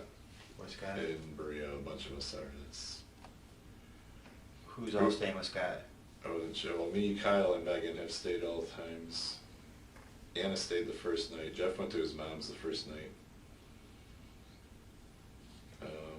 Where are I Anna think- and Jeff staying? Mom's. At His his mom's. mom's? Yeah, usually. After that, I think it's his mom's, yeah. I don't know. And looking back on everything, Bruce, do you have any thoughts or a hunch, or has anybody said anything to you, or anybody acting differently, or do you have anything that could help us?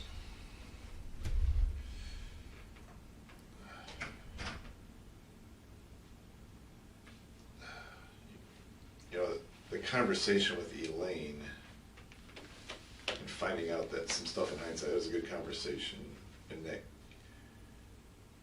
I know you guys took the dogs and picked up a scent. I thought it was maybe that there's the kid who Mel mouthed off to. I just faintly remember, or I guess he threatened her. I didn't know this. I didn't know Mel was talking to Elaine and texting her for 8 months, ever since we met her. She never, she has her space. I don't. Yeah. Sometimes hey, what's up? And sometimes she won't. And don't worry about it. She's like, okay, because there's trust. We trust each other. We're family. We're best friend. Yeah. But I didn't know she was talking to Elaine for a while. But they hit it off. She's a strict parent, and she likes. A lot of parents like to talk to teachers on it helps them with their kids and how to, for school and shit like that. So, and Mel's always, she's not short on BSing with anyone. But anyone else acting different? I know Jeff wants to. Jeff will ask, "Hey, what's going on?" Like when you're, "Hey, what are you doing that for?" Or where you guys, what's going on? What are you guys talking about? Like if I'm, he's just trying to stay in the loop on stuff because he's. Hey, what do you mean? What are you saying? Just little, like if I'm, or what are you doing that for? What are you doing that for? Like if I'm for the obituary or anything,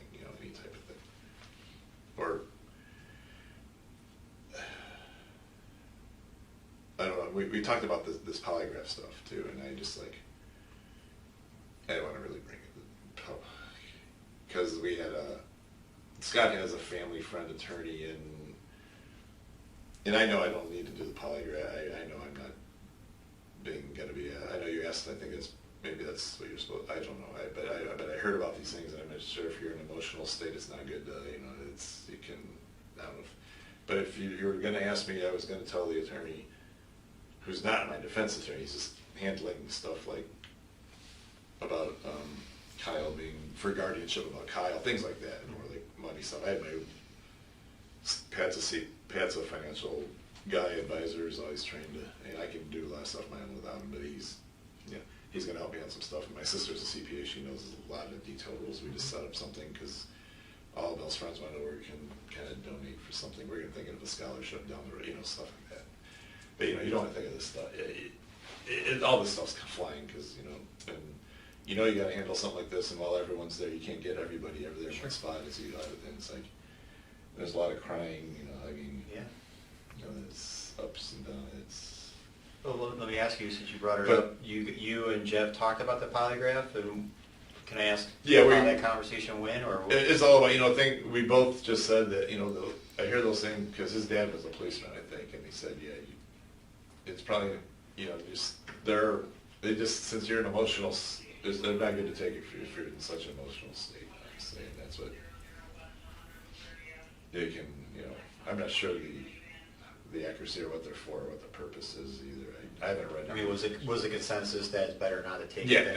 Okay. Just in short conversation. And I know he's been asking, what's going on, how's it going? I mean, him and Anna asked me to live with, me and Kyle could stay with them, for a while, and that'd be cool, Yeah.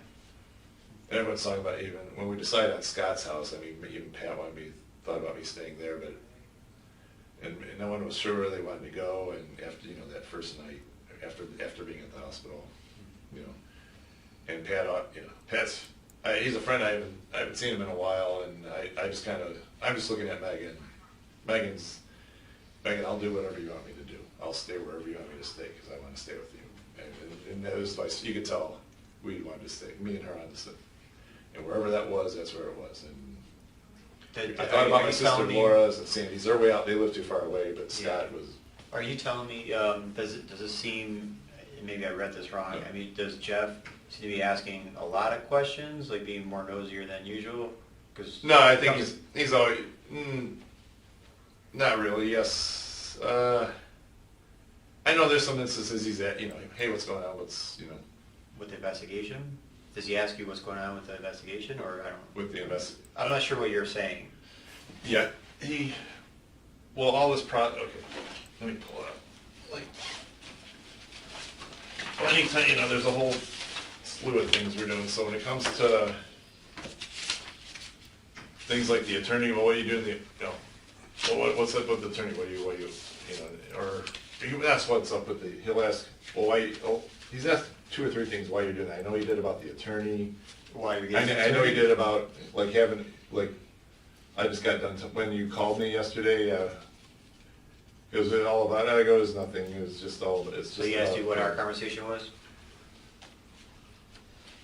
He wanted, he wanted to know what were you guys, I think it was, hey, what was it, it was all about just, he's just giving me an update on what's going on, and just, I wanted to apologize because I heard, but I think you guys are doing a great job.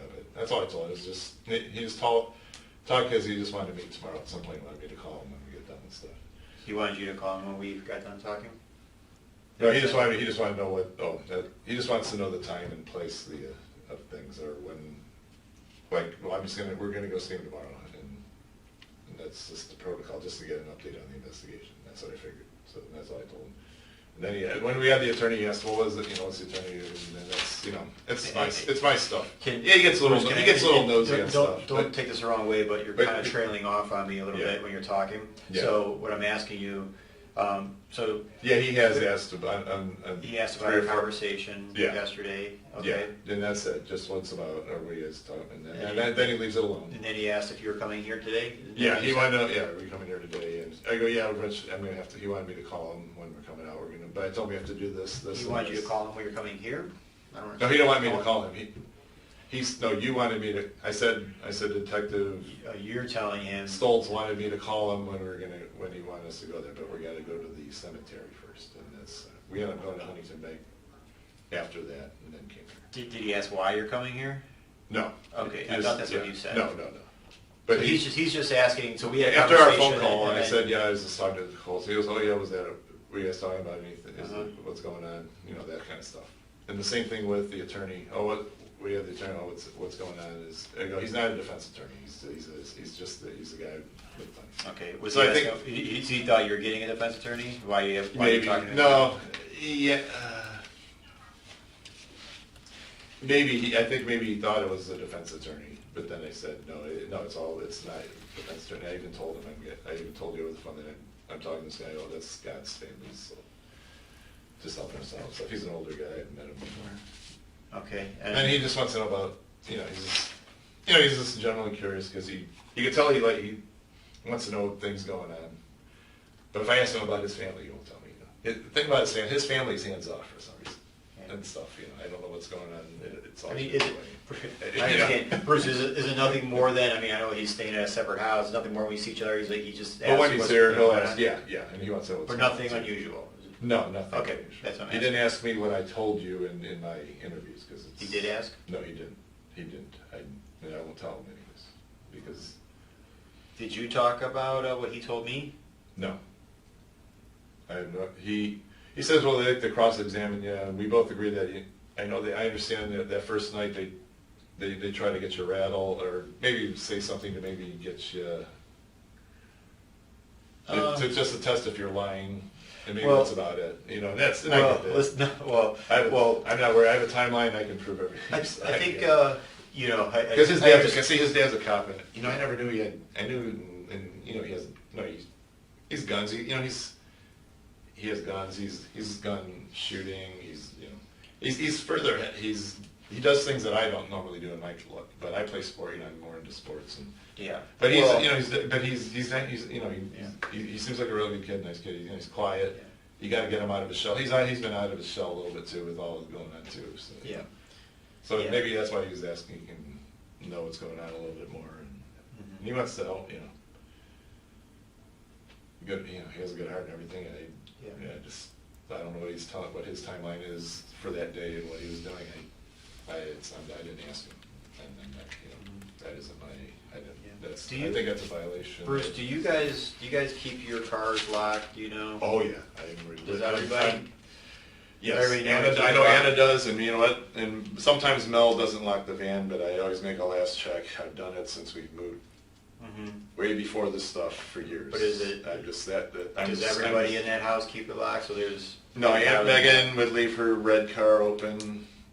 You lock yours. I'm religious about it. Anna is religious about her blue car. Yeah. And the other two, most of the time, they have it locked. But I go out there. Who's the other two? Megan and Nolan. All right, and then Kyle's Kyle driving. doesn't- Jeff, does he Kyle lock it? Does everybody? Yes, they Jeff know locks lock his it? truck because of the since he's been here because of the shit that's going on. Okay, so every once in a while Megan doesn't. Yeah, Megan was pretty sloppy, but she's saying, "Oh, you guys are so." When we're talking about these break-ins, oh, you guys are just paranoid or about the beeping. And it's like, I'm just like, hey, someone's fucking with us. Yeah. There's just no doubt in my mind. Okay. Do you ever take any other car besides your car? Most of the time, but once in a while, well, the minivan for work, yeah, it's my car. Okay. Unless there's something wrong with it, or I need the van for it. Very rarely do I drive the van. Okay. Well, I'm gonna walk you out. Okay. Real quick. And I appreciate you coming in again. It's, like I said, we're working on it, Yeah. and And I have the can't front- tell you and the a forensics lot. guys have you talked to the JCI guys? Is that who they are? Well, there's different agencies. Yeah. Some things we do here, some we don't, and Yeah. Oh, sorry. that's okay. With that being said, things don't come back instantaneously. Yeah. And depending on what we're doing, the timeline, some things are far out, and some things are closer. But Okay. unfortunately, most rarely ever does it come back the day of that you want to.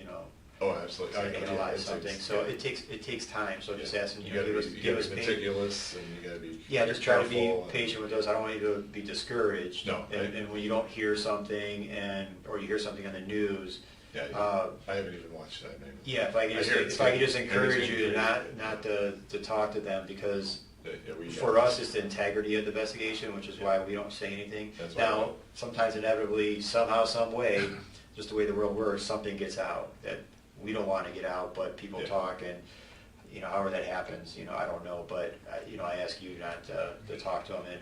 Yeah, Bill, um, Bill Scott's dad let a 19 reporter into his house. Like, what the hell are you doing? Yeah, so So Scott went the over best there way I and can got put it it, and the best way I told can put it for you is we're here for you. We're Yes. here for Mel to find the person that did this. Yeah. The news, they have a job to do. I respect that, but you're not their best interest. Yeah. For us, you are. Yeah. So we're trying to do this as fast as we can. And I Okay. can't promise anything or Yeah. when but. I just hope that I don't want you to be discouraged Yeah. by silence. No. I'll always be in contact with you, and Okay. vice versa. Yeah. You have a question, Yeah. don't ever hesitate. See, to call. I was worried when I went into the kitchen to see Mel, and that's when it's like, you're gonna get stuff on you that says you did it. It's like, I that's like. but I I'm understand just like- that. I would do the same. That's why, I would go to my I know, wife. after watching all these stuff, these things on TV, sometimes those programs are hokey, but it is true, you don't wanna, some of the Do you remember blood being on you? no. I made sure I went around, when I went to the floor, it was, Yeah. maybe there was a spot that I made, I was make sure I was around once, I just kind of hover, I Yeah. kind of brace myself because I have arthritis in my back. I tried to lower back. I tried to, and to see if she was. I wanted to see if she was, she was okay. And I didn't see her going up and down. I know her nose was broke, in the blood. There's a circle of blood by under her face, and this big pool here. I was just like, what? And then when I looked on the back and saw it, I couldn't tell people that part and stuff. Okay. I don't know who would do. A fit of rage. I don't get. If someone got pissed. I don't.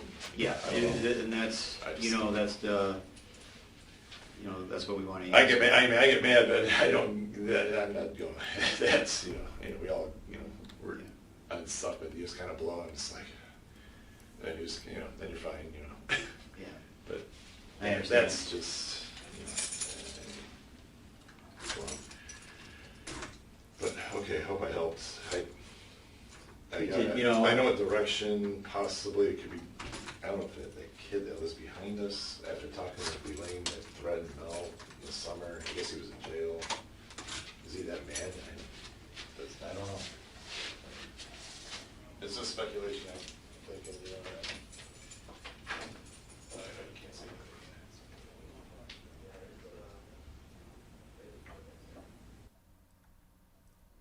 Okay, so let's see. I just want to see something here. Megan's interview may not be that long. Let's see how long it is.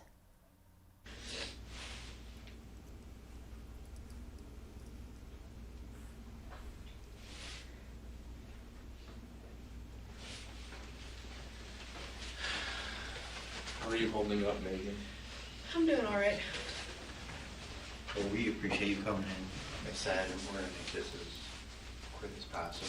And, like I already explained, we're going to talk to everybody. Yeah. No particular order, just, we're trying to expedite things so you guys can be a family and not be here. So, Megan, do you spell your name M-E-G-A-N? Yeah. Okay. And what is your middle name? Jane? I'm assuming same last name as everybody? Yeah. Okay. And what's your date of birth? 6/23/94.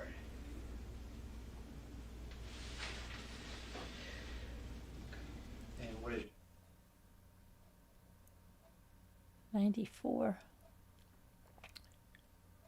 And I understand you're getting your master's at Hiram? Yeah. In what? It's in interdisciplinary studies, but I coach there, so I'm hoping I can use my master's degree to Coaching softball? keep coaching, but teach a few classes too. Yeah, good. Did you play softball there? I played softball at Defiance College. That's Northwest where Ohio. you was. Okay. Did you play soccer at Defiance too? I played 1 year at Defiance. Okay. And how'd you get to know Dana and all those, Marissa and Through my mom. your mom? Yeah, I kind of had been subbing in that Friday night league since I was like 16, so. Right. You're a veteran by now. Yeah.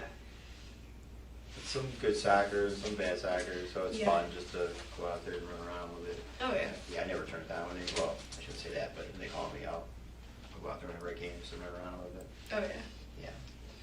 Yeah. And how often are you at school? From my understanding is you kind of go back and forth from home too? I live on campus. Like, I've got a dorm that I stay in on campus. They provide us with housing, so I come home like every other week for like a day or two here or there. Okay.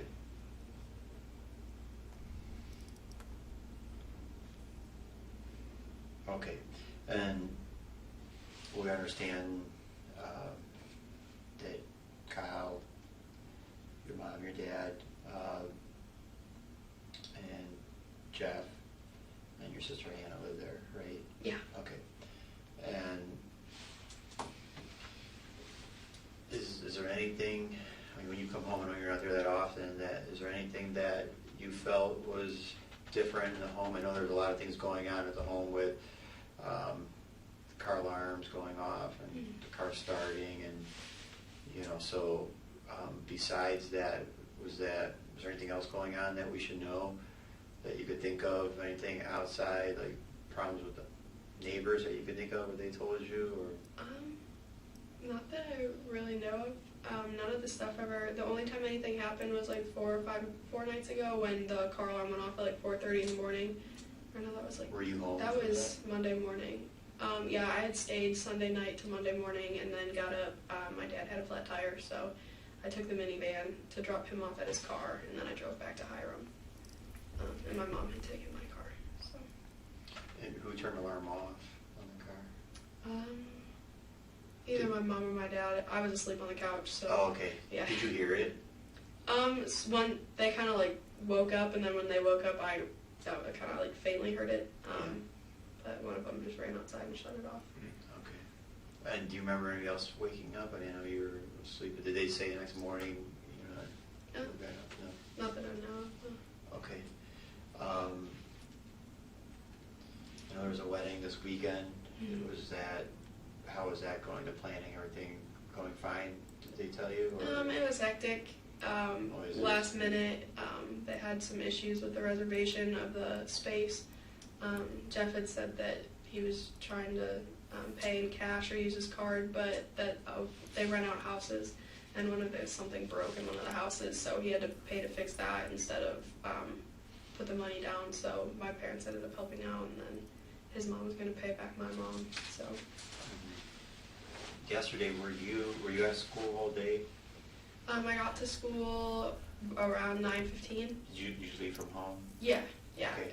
And then as soon as I dropped my dad off, I just jumped right on 480 and went to Hiram. And then I actually just started working campus safety hours, so I was, working. Okay. And then you take, you have 2 different cars that you take? Do you normally take the van? I usually take my red car, but my red car always has some issues to it. It's a little beat up, so my mom said that since she was closer distance, she would take that, and then if I had taken the minivan, whoever was setting it off wouldn't be able to set it off if I was all the way in Hiram, so I took the minivan with me. It didn't go off in Hiram, did it? It sure didn't. Okay. Were you home at other times that anything happened besides what you just told us with the alarm? No, I haven't been home for any other ones. A lot of them happen. I usually go home like on like a Sunday, Saturday to Sunday. Maybe like the occasional weeknight, but then I wouldn't stay over. But most of the stuff seemed to happen either during the day or in the middle of the night, and I was usually there in evenings. So. Okay. Now you guys have lived there for a long time. Yeah. And then these things kind of came out of nowhere. They started happening, huh? Mm-hmm. Yeah. did your mom or did your dad or anybody in the home have a gut feeling of who's doing this, or? I mean, they had thrown out suspicions. My dad would kind of go through people with my mom, just try to think, like, maybe with the car alarms, there's a group of, like, really young kids that kind of have free reign in the neighborhood. So, and my dad had said that he dropped the keys or something, so, or lost the keys, so he thought somebody had picked them up, so he was wondering if maybe one of the little kids had it and was just, like, messing around with it and stuff. But when they started saying that, like, people would, like, be down at the basement doors and everything, and then when the security thing, like, got cut, it got really, like, I don't know, they were kind of, Felt like it was a little more serious. yeah. Yeah.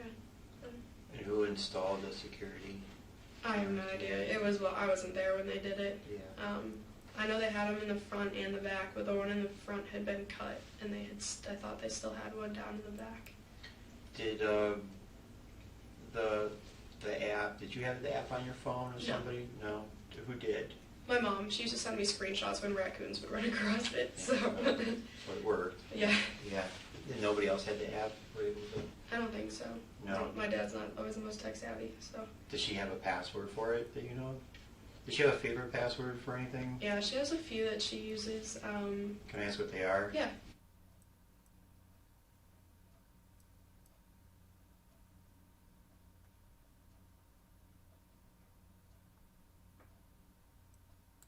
The sound is off, just so you know. You're not hearing something there. She's giving out passwords and stuff. They're not going to put that on.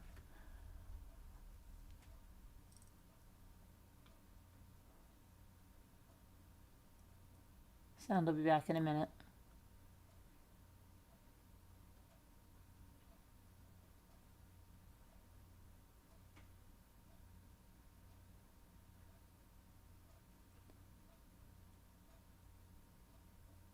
You remember sometimes, Oh, yeah, especially when there's like 3 people trying to access stuff, because we'd use it for like our Netflix passwords and stuff like that. So. Right. Yeah, after a while, you start to forget them all, and I have to put it on my phone, so I forget them. So, we just met your family, so we don't really know who's capable of what. Do you, if I could ask, is Jeff the type of person that would be upset or be physical or violent in any way? Have you ever seen him? I've never seen him get like that. And like just based off like people that I know from high school too, nobody's ever really seen him get like that. Mm-hmm. Usually if he gets, I mean, when you have that many people living in a house, arguments happen and stuff, but he would just go downstairs That's and normal, yeah. shut it out. There was never really, well, nothing ever really got physical. Like actually it never did, so Yeah. it was always, nothing, there weren't really too many arguments either. It was always just, hey, can you do more around the house kind of a thing. Yeah, we've heard that with you, Mhm. so a little help helps.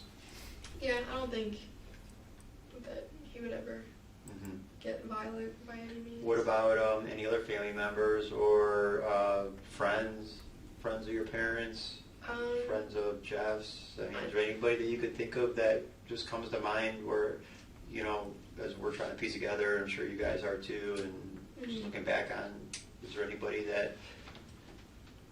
Well, we had it me and say like, hey, make sure that you get like take him completely off of like, or make sure he doesn't have you on social media and stuff like that. Like there was like a falling out, and he's kind of burned a lot of bridges with a lot of people and lost his temper quite a few times. Then I don't know, like I know Jeff and his dad used to not get along very well, but I thought that was pretty mended once the baby came into the picture. So Yeah, how are his parents? Did your parents get along? They're very like private people, so like his mom would come over to like hang out and watch their like see the baby and stuff, but it was usually just for like short periods of time. But I've met his mom once, and I've never met like the rest of his family, but I'm also not there all the time. Right. But I don't know, they seem very like they like to keep their information private. Like we never had, even with all the wedding planning and stuff, like we never had his mom's cell phone number, we never had his sister's cell phone number, and she was a bridesmaid and stuff. And those were things where like we would ask Jeff, and he'd kind of be just a little bit not standoffish, but just kind of be like, they don't like that information getting out. And I was like, I mean, okay, whatever, but makes it a little bit hard to do wedding planning. Yeah. You spend even your summers up at college? Have you been? I spend a little bit more time at home during the summer, but I travel a lot. I go to California or like Washington and Atlanta. Like I usually have like 10 to 12 recruiting trips a year. Oh, nice. Yeah, so I guess I she's see the a one lot that of ball goes. fields around the country. But Right. yeah, I mean summers I would be home for like 2 or 3 days at a time, but I also had classes still throughout the summers. So, and being a graduate assistant, that's all like students my age, or GAs my age, so we would all hang out and stuff like that back on campus. So Yeah, yeah.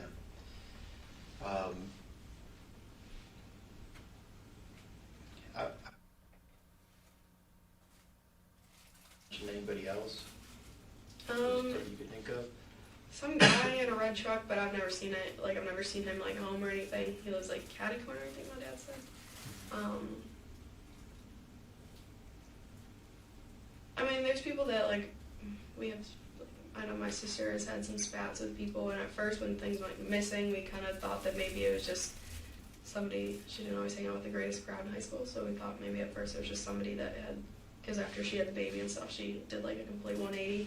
So we thought maybe it was somebody that had been in one of her old groups or something like that. But then once it started getting more serious, like you don't really think that anybody would start going to your house and taking things. Did when you were home, I know it wasn't very often, did you ever have anything happen to your car or your belongings? Missing any money, jewelry? Nothing from my car, but there's really nothing useful in my car. Actually, my grandma had got me a birthday gift, and I went on a recruiting trip, and when I came back, Anna and Jeff were like, oh no, it's on the ledge, and then it wasn't on the ledge when I got back, and there was money, like, in it somewhere. How My much grandma's money was in there? like 20, 30 bucks, I think. Like, nothing That's crazy, gone. but yeah. And we still haven't, we're never able to find it. What ledge was it on? When you first walk in the front door, on the left-hand side, right next to the organ. I know Kyle has Down syndrome and he's not verbal. Does he say any words? Is he capable of saying anything? He can say like Mama and Bruce and stuff. He says Brucey for my dad's name.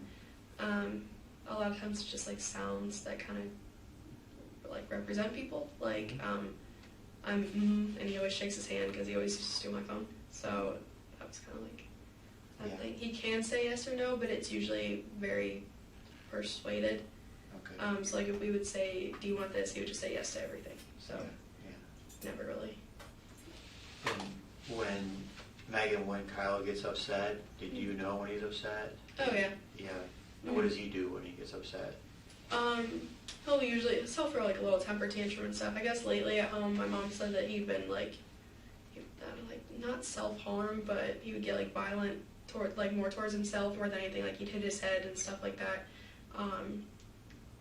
But I mean that's kind of stuff that we've always just kind of been used to, I guess. But it was never anything. Yeah. And if somebody came in the home that he didn't know, how would he react? I'm not like he's pretty like just chilled, I guess, to start with.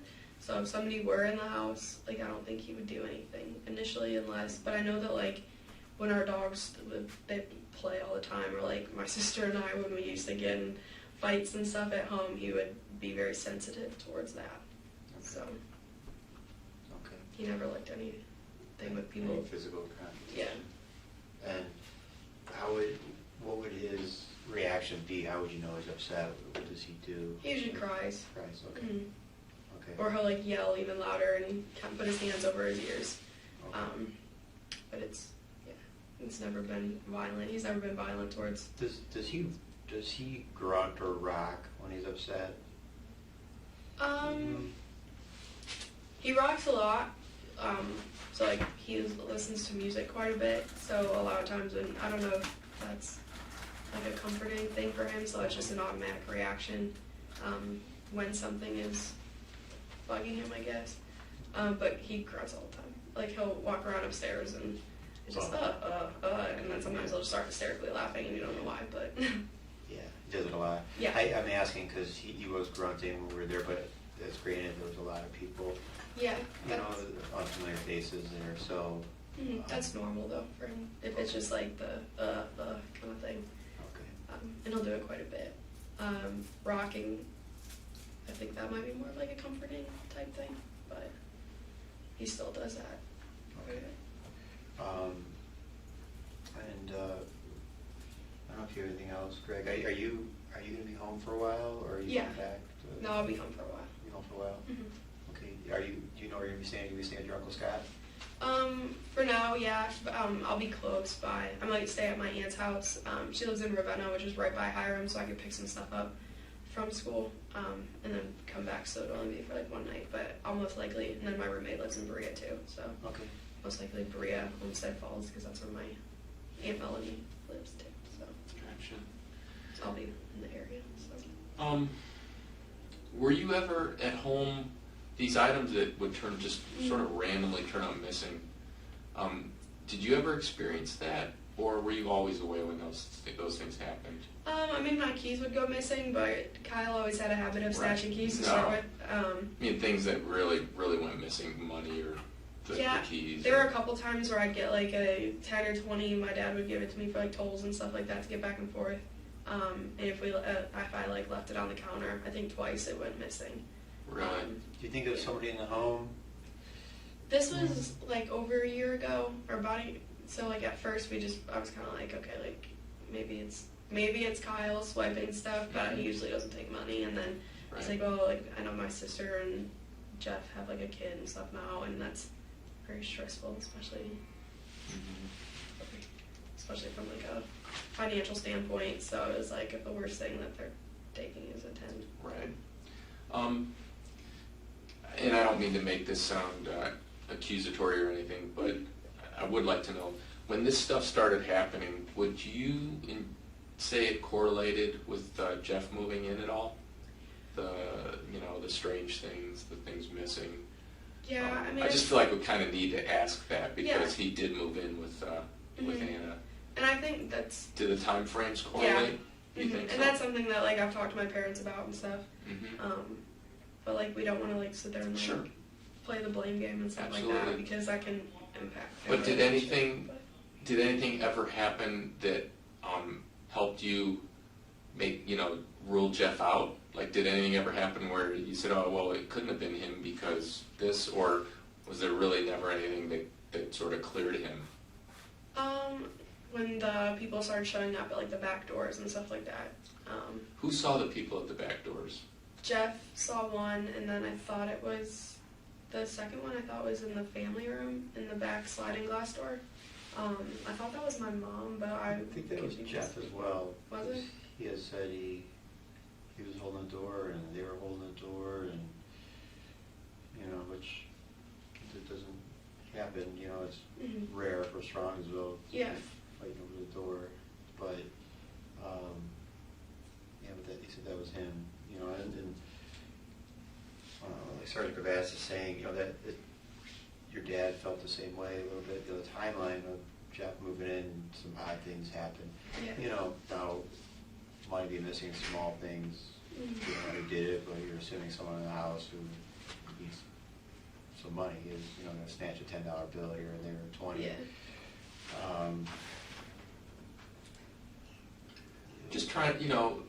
Just trying for an explanation of things turning up missing, yet Anna, says all the doors are locked in the house. Yeah. I mean, let's be reasonable. You're an advanced college student.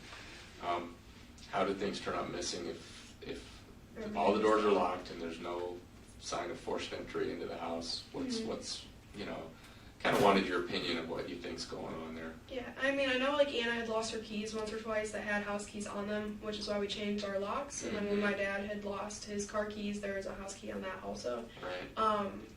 But I mean, definitely seeing that's something that my dad and I have talked about even since right when all this stuff kind of started happening, was the correlation between Jeff moving in and stuff going missing. You guys have talked about it? Yeah, and at recently or in the yeah, past? all the way through. I mean, anytime I was home and something would happen, we would kind of have that discussion.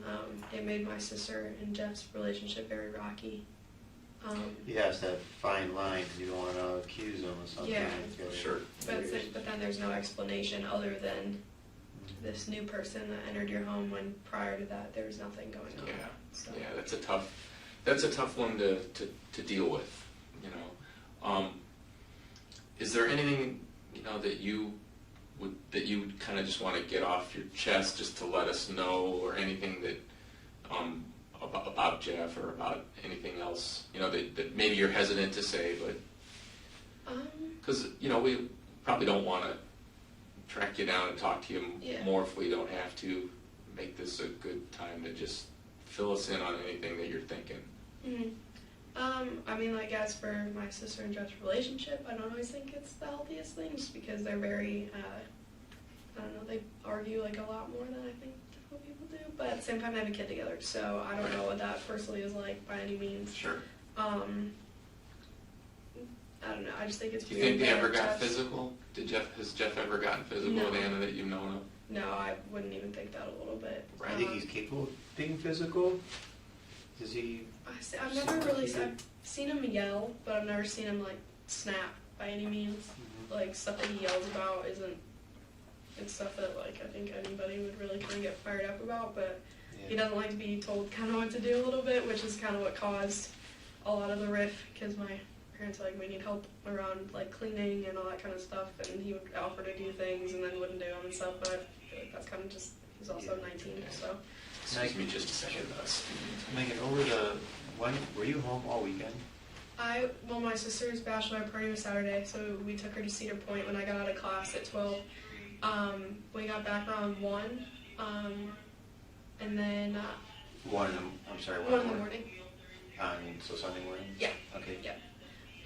Jeff's sister stayed overnight, and that was when I was at Cedar Point, my mom was talking to me, like kind of calling me between rides and stuff, because the deposit hadn't gone through, so she was worried that maybe he was backing out. And then on Sunday when he had left, he took Ellie, his sister, and Aurora to run errands and stuff, and then go meet his mom.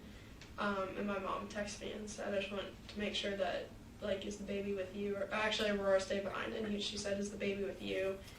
Because, and I was like, yeah, like, it's kind of normal. And she was like, okay, like, I'm afraid that since he's backing out of all this financial stuff, that he's going to take the baby and, like, leave completely.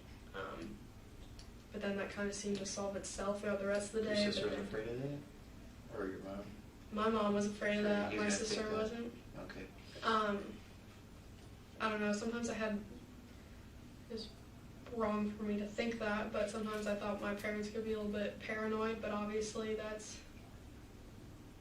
paranoia. Yeah. Could have helped out a little bit. Now, Megan, you went to Cedar Point on Saturday, and so you're home. You're home on Sunday, and do you see Jeff on Sunday? I saw Jeff in the morning on Sunday. I actually went, I like sing, so I went and like recorded some stuff from like 11 to 2, and then I came back, and I'm trying to think. Everybody was home, or my parents had just gotten home from the boat. They had gone up there for the weekend, and then Jeff went to go get the money from his mom or something, and then he got T-boned and broke his thumb, and then the rest of us had went to Brew Kettle for dinner, so it was kind of nice to have everybody together. Sure. And that's what I'm leaning towards. Did he say where he got in a car accident? I thought it was Cleveland, but his Okay. mom was with him. Did he have injuries besides the thumb? Not that I noticed. I know it was a new car, was what they had talked about. Or that's what my sister had said. Did you see any marks on his face? Did he get banged up on his face? He said the airbag went off, but I didn't really notice anything on his face. Really just that his thumb was splinted. Okay, and you've seen him yesterday and today? Yeah, I saw him yesterday. And Yeah. that mark on his forehead, was that there from the car accident? Do you remember that being there? I have no idea. I really wasn't paying. It sounds kind of bad. I really wasn't paying too much attention to him after that. I mean, he's got marks here and here, and you don't remember those? I didn't really look at his face or anything. I just kind of saw the splint, and he was in the kitchen, and I was in the living room or the family room on the L-shaped couch, and I'm like a grandma, so I go to bed really early too, so I was asleep at like 9 o'clock on the couch on Sunday. Which arm was in a splint? Which thumb? I'm trying to think. I can't remember, but he said his hand was in like a cup holder, and then that's how it got like broken. That's what he told us. I can't remember which hand it was though. Okay. I think it was his right hand, because they were joking like how you said like my signature is gonna be really ugly for the wedding. So Were you in the wedding? yeah, I was maid of honor. Nice. Okay. Anything else, Jim?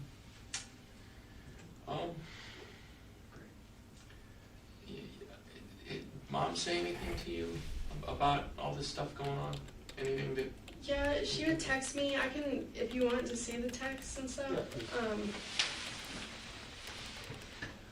A lot of it was, like I said, sometimes I thought, because they would start trying to pick people out throughout the neighborhood that they thought it could be, and so sometimes, I don't know, I just kind of thought they were being overcautious sometimes.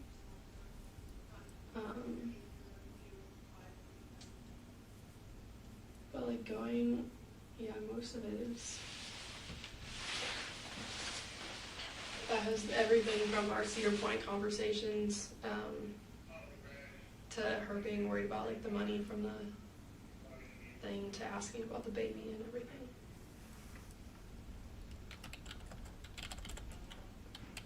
So coaching's a year-round gig, huh? Yeah, I coached a travel ball team this summer too, so every weekend I was coaching my little Now, how do you sisters. end up on the West Coast for recruiting?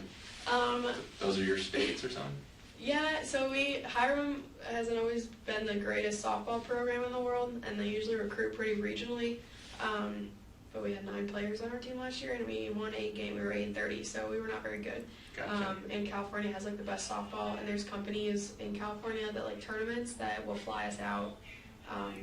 So that we make some money working camps, but then we also get to work with some like really talented kids, and we have a really good nursing program at Hiram. So Nice. Offer 'em. yeah, some like, hey, we can't give you, we're Division III, so I'm like, we can't give you athletic scholarships, but you can get a really good nursing degree and it's direct entry and stuff, so Yeah. it's a good pull, but. Can I send this? Can I take a screenshot and send it to you? Yeah.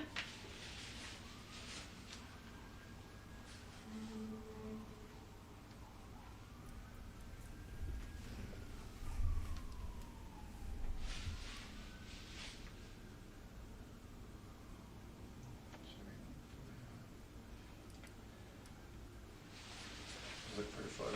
Yeah, on the other screen. Did anyone just hear a police car in the background? Sorry, it should be.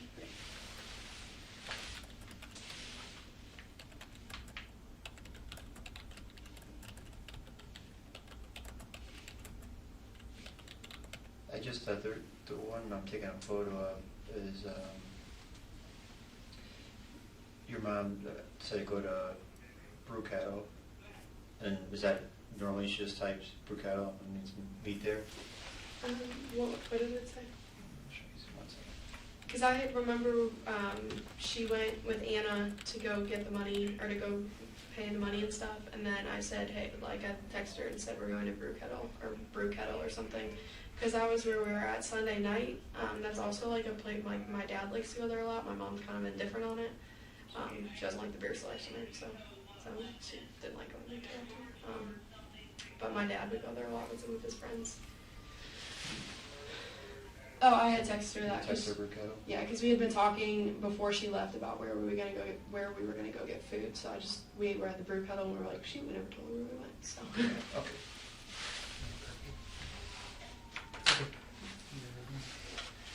Not really.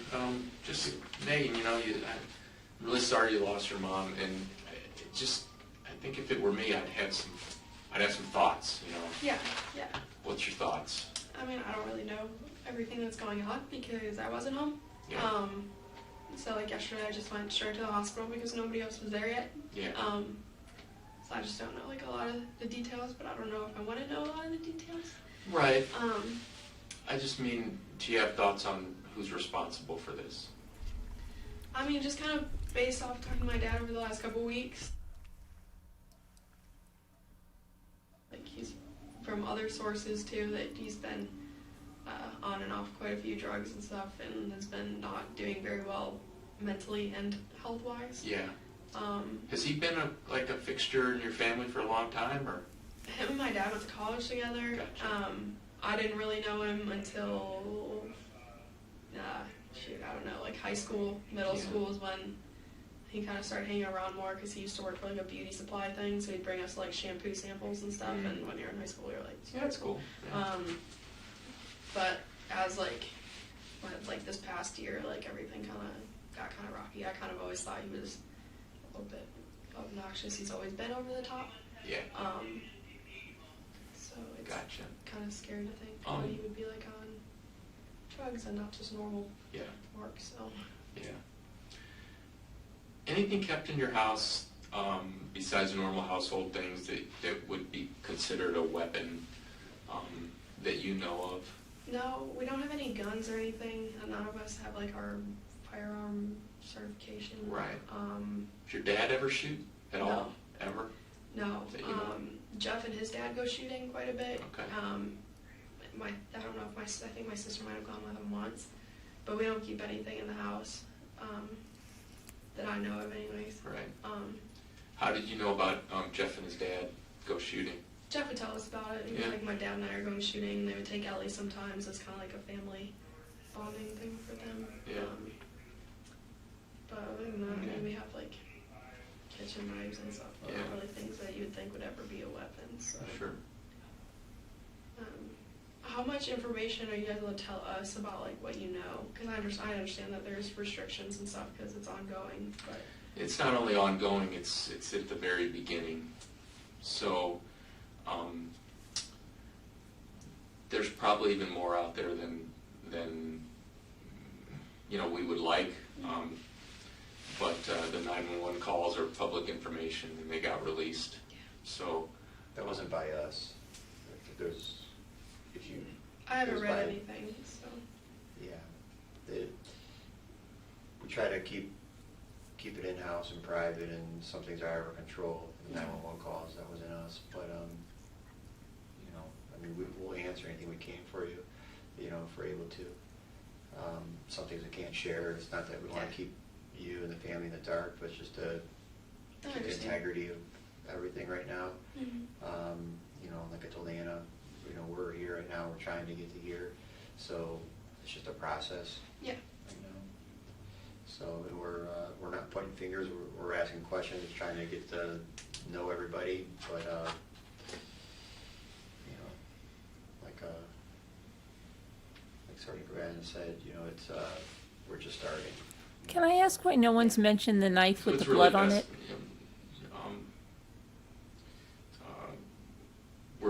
there wouldn't be a lot of details that we would tell anyone at this point, and that's just really to be as clear and successful as we can at this.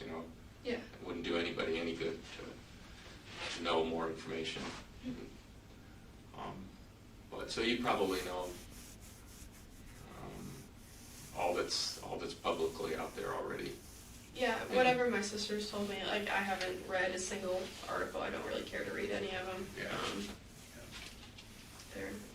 My sister made the mistake of reading a couple, and she said that a lot of things sounded like they were taken out of context. Yeah, I and feel like that's kind of how it is. when your friends of the family were here earlier today, we told them to just stay off the social media and things. There's nothing you're going to gain from it. There's nothing you can contribute to it, and it's usually a lot of misinformation mixed in with a little bit of whatever. But so When it's more factual, that'll come from us, and we'll let you guys know as it comes known to us. We're able to talk a little more freely.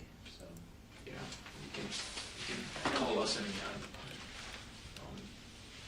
Do a lot of cases like this get solved? Because I know it's obviously case We dependent. do our best. It's definitely a whodunit, Yeah. but somebody did it, and that's why we're talking to you, and everyone that's in the circle right now. So please keep your ears open, Yeah. because you're going to be around everyone and close to your family. Mhm. And if anything strikes you, you know, feel free to call, and please do call. Okay. Even with, even with hunches and things, you can call us up and just talk and say, you know, this just doesn't seem right or whatever. Doesn't mean we're gonna,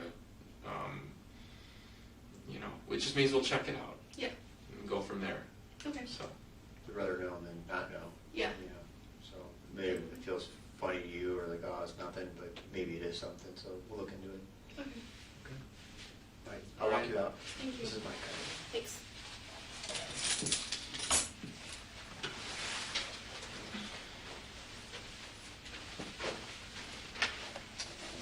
good luck with your school. Thank you.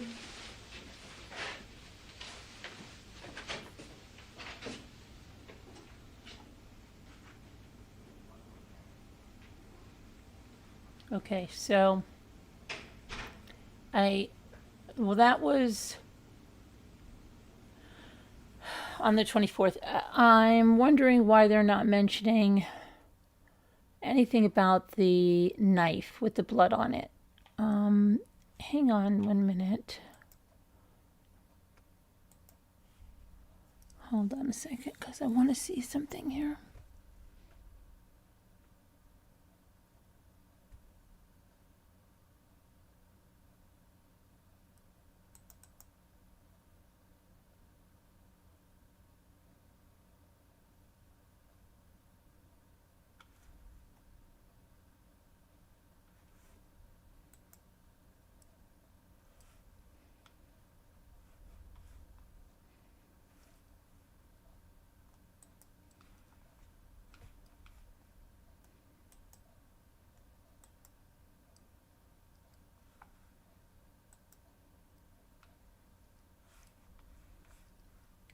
I don't know why this is not.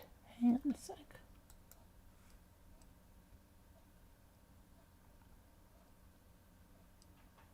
Okay, I want to see.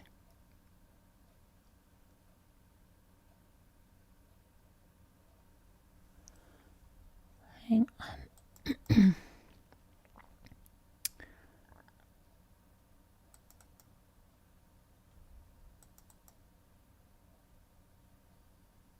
Okay.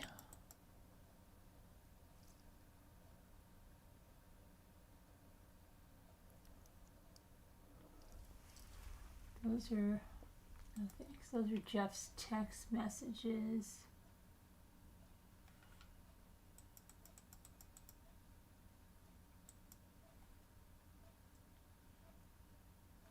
Yeah, I should have all the money soon.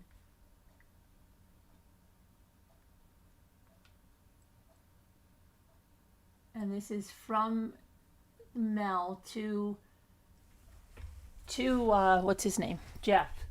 This is from the hall. As you can see, it will be canceled Monday morning. I don't want to tell Anna this. She is going to be crushed. Can you get cash or ask your grandparents or something for a temporary loan? And she has an image here, which I don't know if we can get it there. And then from Mel. No subject, dinner. From Mel. Oh, shite. With your dad in the hospital, he probably can't help with this. I don't have a lot, but can help. Just ask. I'm a nag, I know, but I treat you like my kids. I know you're an adult and I respect what you do, but it's a mom thing to be sure. You and Anna are all okay. And of course, I love that munchkin to the moon and back. Just talk to us if you want more or less. With us all in one house, it's tough to turn off parent. To Dad. Okay, send something to his dad. To Dad, another Facebook message. Then from Bruce to Jeffrey. I'm sorry for getting out of hand yesterday with the text. Had too many drinks and real life pressure is hitting me right in the face. I'm just living scared the last couple of months and cannot relax. A lot of change at once and having a hard time dealing with work. Finding a new job. You guys getting married and moving on. Selling the house. People trying to break in and Kyle's duties just have beaten down feeling lately, but it's no excuse to go off like I did. I love our family, but I'm afraid for everyone too. From Mel. Sorry about all of this. All I can figure is the pressure of everything got to him, and he just snapped about every little thing bothering him. Okay. And this is the stuff that was up to the end. This was right before she was killed. So she was she was telling him, look, I'll help you. Then she said, look, they're going to cancel the hall. Then he said, yeah, I should have all the money soon. So it was a money thing with him. But how does a money thing turn someone that's not a violent, brutal person to commit a murder like that? That's crazy. Okay. So then if we go back further, Mel is sending screenshots. And I think the screenshots, let me see.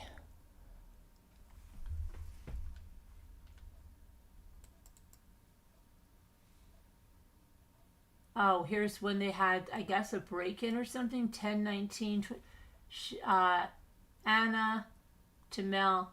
They are dusting the door for fingerprints. I just subbed for Ellie's math class, says Mel. Let's see what else. Mel says, I won't be able to leave early. From Mel, do you need me to come home early and get Kyle? Anna to Mel, we are going up there today and pay after my interview. Okay, so let's just see what else. All right, here's from Mel. It says, okay, I talked with the caterer. This is 10:18. She's all set with Skyview now. You just owe the balance next Thursday with a final count. If you have 160 people, it's $19.49. Let us know if you need help with it.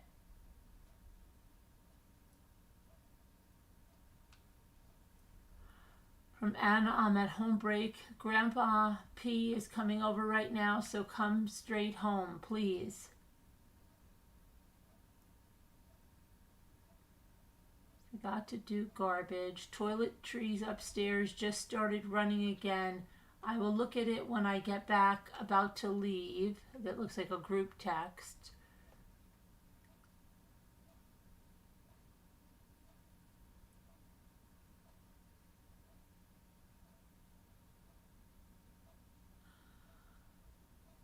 I'm just skimming these right now just to see. Mel says, any chance either of you are going to be home soon? The puppy's crying.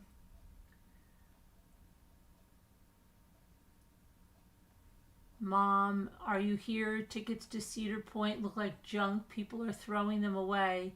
Look in trash cans for extra tickets. What?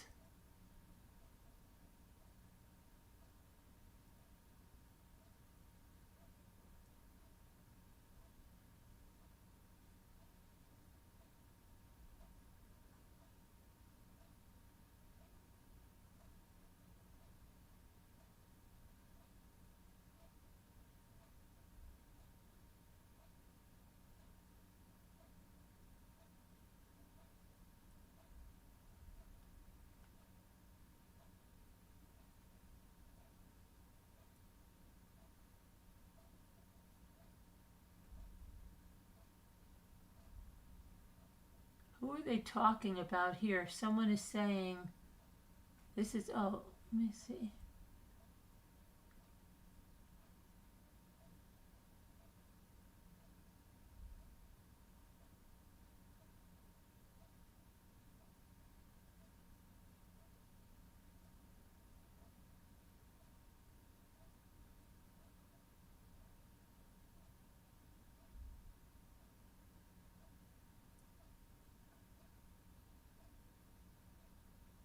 Pictures of the baby.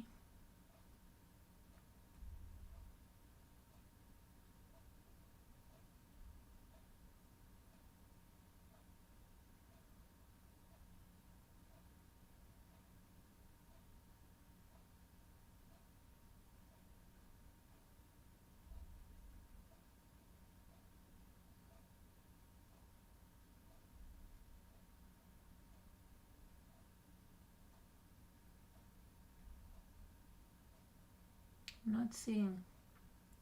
That's the most, the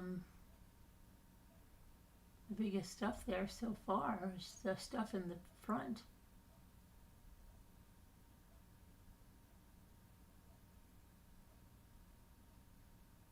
Somebody said, don't send that stuff. Ellie's here. That's his little sister. It's inappropriate and not right for our family group chat.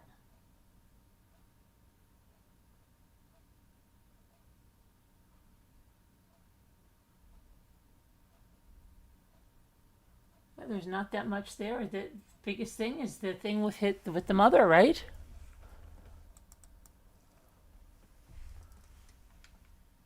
Oh, that's the log. Hold on, let's see what else.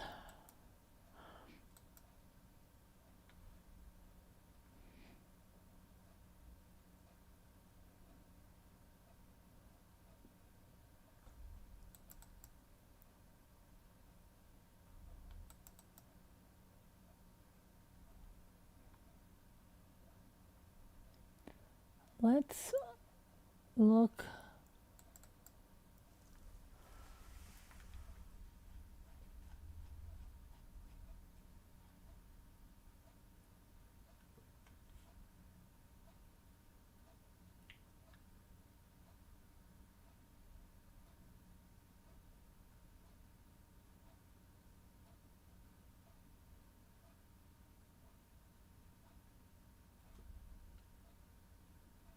Okay, let's look what they said about the interview with Jeff, the first one, okay?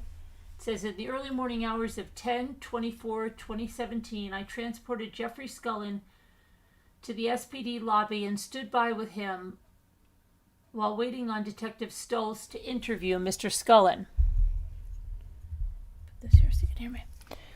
And Bruce Pleskovic. While waiting with Mr. Scullin, he began making conversation with me. Considering the scope of the call and his involvement earlier, I noticed he was surprisingly calm. Mr. Scullin began speaking with me about firearms and stated that he used to be really interested in them and was raised around firearms as his father is a former police officer for the Cleveland PD. Mr. Scullin also stated that as of recently he was starting to lose interest in them and has been taking care of his infant child. I did not ask any questions related to the case, but Mr. Scullin repeatedly stated that this was going to ruin his wedding this upcoming weekend. I noticed that Mr. Scullin didn't mention his soon-to-be mother-in-law, the victim, once, nor did he ever mention any sort of empathy for her. Mr. Scullin made several phone calls from the interview room telephone in the lobby. An FI card containing approximate times of the call was given to Detective Stoltz. And once Detective Stoltz came to the lobby and took Mr. Scullin to be interviewed, I transported Mr. Pleskovic to the hospital to be with his family. Mr. Pleskovic has only stated that he couldn't believe what happened and that he had just had a conversation with the victim about future plans. I dropped Mr. Pleskovic off at SWG and returned to the residence for crime scene processing.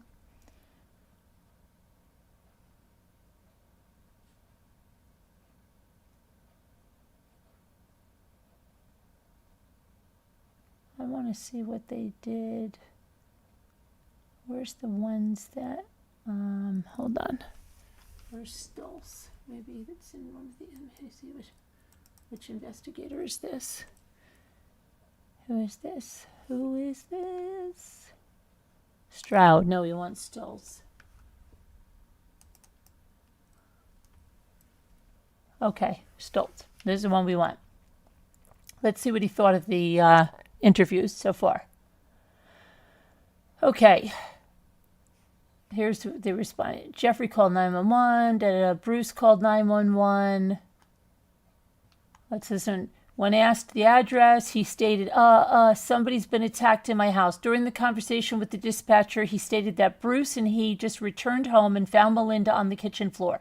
He stated he didn't look and barely saw Melinda, but Bruce told him she had multiple stab wounds. Hold on, I want to make sure you guys are here. Hold on. Okay. Right there you are. Had multiple stab wounds. He stated he lived at the residence and was engaged to Bruce and Melinda's daughter, Anna. He stated Bruce and Melinda's son, Kyle, and Anna and his daughter, Aurora, were also on the scene. Well, that's not true because Anna wasn't there. Bruce called 911 at 8:12. So he called at 8:07. When asked what city the emergency was in, he stated, please, and he gave the address. I think my wife's dead. During the conversation with the dispatcher, he stated Jeffrey, and he returned home and found Melinda in what appeared to be stab wounds on her back. He stated she wasn't breathing, stated there was a pool of blood. He stated Melinda sent him a text at 4:25 to meet him at Brew Kettle, but stated he didn't hear from her after that. He was angry and stated people had been breaking into their home and stealing things, and he believed they were being targeted.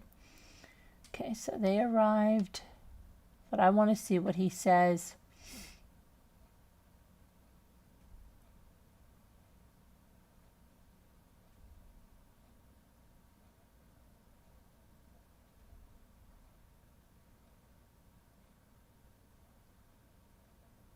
Okay, let's see what he says. The kitchen was relatively small and adjoining the dining room to the south and the family room to the north. The countertops on both the south and west walls. The stove, sink, and dishwasher were on the west wall, with the refrigerator, a closet door, and a built-in desk were on the east wall. The countertop along the west wall extended away from the wall to the north to form a table. The table, countertops, and desk had normal household items on them. A broken Pilsner glass was on the countertop along the west wall north of the sink. The cupboard above it had a small circular hole in its right door. Inside the cupboard was more broken glassware and a spent copper-colored bullet lying on the bottom shelf. Oh, is that how the glass got broken? The bullet went right through the cabinet door? Wow. There were dishes in the sink, but no blood stains. The oven was on, right? We know that, at 250 degrees. A casserole was in the oven, which I removed and placed on the stove. The casserole was not burnt. However, it appeared to have been baking longer than it was intended to. I thought they left the oven on, or maybe this guy took it out because the other guy left the oven on. The majority of the blood on the kitchen floor was bright red in color. There was some coagulation near the refrigerator and also near the north edge of the pool of blood. A small, multicolored Dakine handbag was on the floor, partially lying in the pool of blood on the south side. There was blood spatter on the refrigerator of the adjacent wall. A black over-the-shoulder book bag, various school books and papers, and a dark-colored jacket were on the floor on the south side of the table. A bar stool was lying on its side on the floor, the north side of the table. Sullivan advised me the stool was on its side on the south side of the table before SFD moved it. Set of keys attached to a green lanyard was on the kitchen floor on the east side of the table. The rear sliding glass door in the family room was open 8 to 10 inches. A wooden deck was attached to the rear of the residence and could be accessed directly from the family room. The deck could be accessed easily by stairs located on both its north and south sides. Surveillance camera was mounted. Okay, we know all of that. Due to the poor weather conditions, Bruce, Jeffrey, Kyle, and Aurora were seated in the living room. Jeffrey called Anna at work from his cell phone and gave his phone to Bruce when she answered. Bruce told her Melinda had been stabbed and asked her to come home. Anna was driven home by a co-worker, Nicole Dignan, shortly after receiving the phone call, and was also seated in the living room. She was wearing her work attire and was crying when she arrived. Jeffrey's mother, Laverne Wilson, responded to the residence shortly after Anna arrived and took custody of Aurora. I spoke to Bruce in the hallway. He stated that he was supposed to meet Melinda at the brew kettle after work, but she never came. He showed me a text message on his phone that he received from her at 4:25 that read, "Meet me at brew kettle." He stated he left work shortly after receiving that message and arrived at brew kettle somewhere between 5:15 and 5:30. He stated he tried calling and texting Melinda when she didn't come to brew kettle, but stated that she never answered his calls or responded to his text messages. See, I just wonder why he didn't go home at that point. That's what I'm thinking. Bruce stated he went shopping at Walmart while waiting to hear from Melinda and went back to Brew Kettle for a short period of time before eventually leaving to go home. He stated he decided to go to the Strongsville Recreation Center to work out on his way home.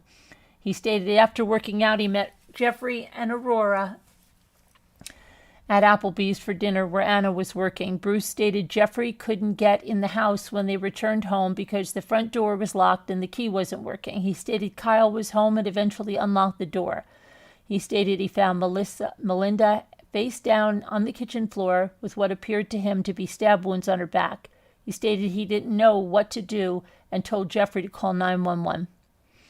When asked if he knew anyone that would want to harm Melinda, Bruce stated people had been breaking into their house and mentioned a friend of his, named that's Mark, who he stated was having problems with lately. When asked if the surveillance cameras were working, he stated someone cut the cord to the front camera a few weeks ago and stated he didn't know if the rear camera was working or not. He stated Jeffrey installed the cameras and knew more about them than he did. Bruce stated that there weren't any guns in the house that he knew of. He stated Kyle has Down syndrome and was nonverbal. He denied Kyle ever being violent or being capable of harming Melinda. Bruce was cooperative throughout our conversation. He was expressive and appeared to show genuine emotion. He did not ask about Melinda, but instead he focused much of his attention on thinking of someone who could have harmed her. He didn't feel Melinda sent him the text message to meet her at Brew Kettle. He stated the family has been experiencing thefts and suspicious activity at the house and stated he believed those incidents were related to this incident. I spoke to Jeffrey after speaking to Bruce. Jeffrey stated Aurora and he were on the way home alone. Were home alone until 1 p.m. when Melinda unexpectedly came home from work. He stated Melinda had a doctor's appointment and was only home briefly. He stated she came home from her appointment at 3 p.m. and stated Aurora and he went to his aunt's house after she returned. He stated he met Bruce and Anna at Applebee's at 7 after visiting his aunt, and he stated he tried to call and text Melinda to meet them for dinner, but she never answered or responded to his text. Jeffrey stated he couldn't get in the house when they returned home from dinner because the front door was locked and the key wasn't working. He stated Kyle was home and unlocked the door. He stated that Bruce started yelling when he went into the house and told him Melinda had been stabbed and to call 911. When asked if he knew anyone that would want to harm Melinda, Jeffrey stated Bruce told him he thought he had a friend named Mark who could be a suspect. When asked if the surveillance cameras were working, he stated the rear camera was, but stated someone cut the cord to the front camera a few weeks ago. He stated only Melinda could view the surveillance video from an application on her phone, and when asked if there were any guns in the house, he stated there were handguns in a backpack in the basement that belonged to his father. He stated the guns were unloaded. Jeffrey was cooperative throughout our conversation. He was calm, unexpressive, and also did not ask about Melinda. He advised me a skinny white male wearing a hoodie tried to come into the house through the family room sliding glass door last Thursday while he was home. He stated the male fled when he came to the door. Cleveland Metro Parks Ranger Department Sergeant Scott Zaheinzer, Ranger William Collins, and K-9 Chase performed a human track at the residence. The track began at the rear of the house and extended to the sides. No footprints were observed and no disturbances. Let's see.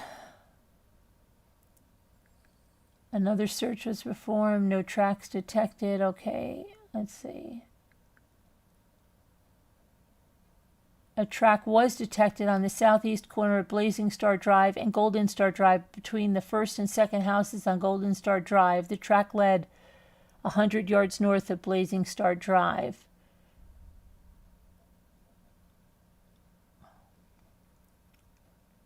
Bruce gave verbal consent to search the residence and also gave verbal and written consent to collect his clothing, oral and hand swabs, and samples for possible gunshot residue from him. Jeffrey initially declined to give consent to collect his clothing, oral and hand swabs, and samples for possible gunshot residue from him, stating he needed to talk to his mother first. He also stated he cleared one of his father's guns on Saturday and asked if doing that would affect the samples. When asked if he had washed his hands and showered since Saturday, he stated he had, and I advised him the samples shouldn't be affected since he showered and washed his hands, and since it was 2 days after he cleaned the gun. After consulting his mother, Jeffrey gave verbal and written consent to collect his clothing, oral and hand swabs, and samples for possible gunshot residue from him. BCI Special Agent Wilson subsequently collected oral and hand swabs and samples for gunshot residue from both Bruce and Jeffrey. Detective Strong and I collected Bruce and Jeffrey's clothing. Bruce was escorted to his bedroom, where one pair of gray Dickies brand pants, one red Marona brand sweater, one striped black shirt, one brown leather belt, one pair of black socks, and one pair of black leather shoes was collected from him. Jeffrey was escorted to the basement, where one blue King's Head Ale t-shirt, one pair of blue shorts, one pair of white socks, and one pair of black and red tennis shoes were collected from him. The basement was extremely disorderly and smelled like urine and feces. There was a young, medium-sized dog in a cage located in the south side of the main room. The dog was quiet and noticeably afraid. Jeffrey stated the dog was his, stated it was a 6-month-old boxer pit bull named Moose. Jeffrey directed Detective Strong and me to a backpack containing his father's handguns. The backpack was black in color, had multiple zippers. It was in plain view of a reclining chair located in the northwest corner of the main room. It was left undisturbed to be later collected as evidence. Anna gave verbal consent to search her vehicle and gave both verbal and written consent to collect her clothing, oral and hand swabs, and samples for gunshot residue from her prior to the search warrants being obtained. Anna left her vehicle at Applebee's because she was too emotional to drive home. Sergeant Kelly and Lieutenant Benedict responded to Applebee's and spoke with the manager, Margaret Sissy Keller. Miss Keller confirmed Bruce and Jeffrey had dinner at the restaurant and confirmed Anna was at work all day. Sergeant Kelly and Benedict's found Anna's vehicle, a blue 2004 Chevy Cavalier. The parking lot. They searched the vehicle. It didn't reveal any evidentiary value. Anna's clothing, oral and hand swabs, and samples for gunshot residue were not collected from her after it was confirmed she was at work and could not have physically been involved in Melinda's death. Bruce and Jeffrey completed written statements while at the house. Their cell phones were taken as evidence. Bruce's statement was detailed and was 2 pages in length. He questioned the text message he received from Melinda asking him to meet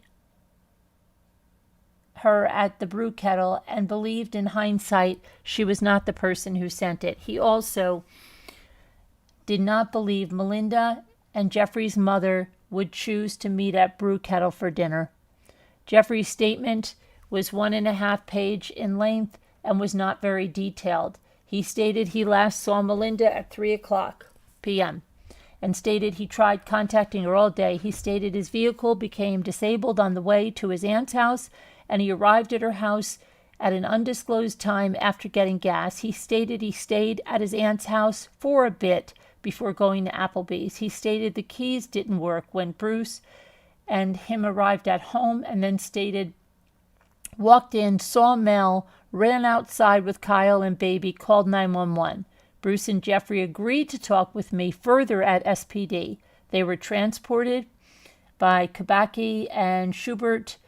Keller transported Anna and Kyle to SWGH to join family and friends that had responded to the hospital. A search warrant was obtained for the residence and the 3 vehicles. 2002 maroon Chevy Silverado, a 2013 silver Honda Insight, a 2010 red Chevy Aveo. Okay, let's see. The vehicles were towed to SPD for processing. It should be noted that after observing Kyle, it was apparent he was not mentally or physically capable of harming Melinda in a violent manner that she was. I did not observe any bloodstains on him or on his clothing. He never interacted with any of the officers and did not appear to be aware of the circumstances. He had difficulty remaining seated in the living room, and on 2 occasions he walked out the front door of the house and needed to be escorted back into the living room. He grunted and sucked his thumb at times and needed Bruce's help when using the restroom. I maintained constant observation of Bruce and Kyle while they were in the restroom. Due to Kyle being in the home with Melinda, in an abundance of caution, O'Sullivan responded to SWGH and collected oral and hand swabs and possible gunshot residue from him. It was determined it was not necessary to collect his clothing. Detective Strong and I conducted a recorded interview of Bruce at SPD. Bruce stated he woke up on 10/23 at about 5:50, showered, and then showered and dressed Kyle, as is their normal routine.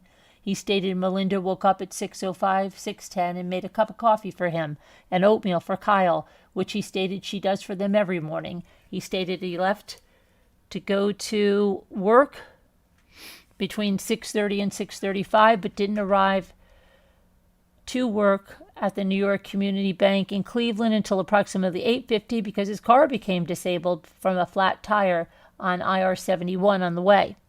Bruce stated that he ate lunch at the Galleria at approximately 1 p.m. He stated that he received a text message from Melinda at 4:25 telling him to meet her at Brew Kettle. He stated he normally leaves work at 4 but left at 4:30 this day because he arrived late that morning. He stated he arrived at Brew Kettle between 5:15 and 5:30 p.m.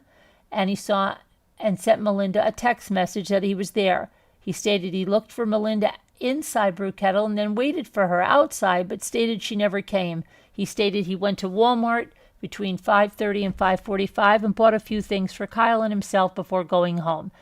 He stated he sent Melinda a text message telling her he was going home. Bruce stated he decided to go to the Strongsville Recreation Center on the way home and stated he sent Melinda a text message at approximately 6 to let her know. He stated he was at the Recreation Center between 6 and 7:10. He stated he arrived at Applebee's at 7:15, stated Jeffrey and Aurora were already there, and stated appetizers were on the table when he sat down. He stated that Jeffrey, Aurora, and he left Applebee's at 8 p.m., went home. Bruce stated the front door was locked when they returned home and stated Kyle let them in. He said he noticed the bar stool that Kyle normally uses was on its side on the kitchen floor as he approached the kitchen. He stated he saw Melinda face down with blood by her face when he entered the kitchen. He stated that he couldn't believe it and he was stunned. He stated he thought Melinda had possibly slipped and fell or her medication had caused her to lose her balance. Bruce stated he leaned down and asked Melinda if she was okay, stating he wanted to hold her, but he saw her back and the chunks and realized someone did something to her. He stated he got really close to her to see if she was breathing. When he saw the cut marks in her shirt, he couldn't tell if she was stabbed or not. Stated he couldn't believe what was happening. He again stated he wanted to hold her and do something, but stated he didn't think she was breathing. He stated he started yelling and told Jeffrey to call 911. He stated he called 911 too and was screaming and losing it.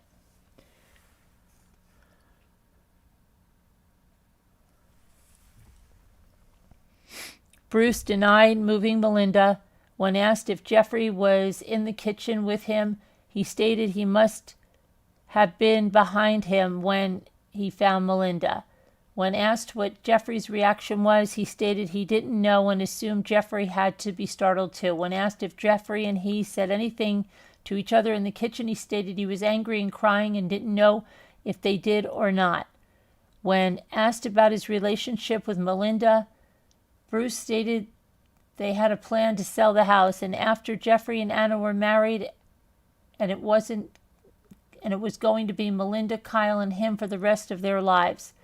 He stated that they began their careers together, grew together, and stated she was his best friend. He stated their finances were good and that they had purchased a used boat together. Bruce questioned some of the events that transpired up to 10:23.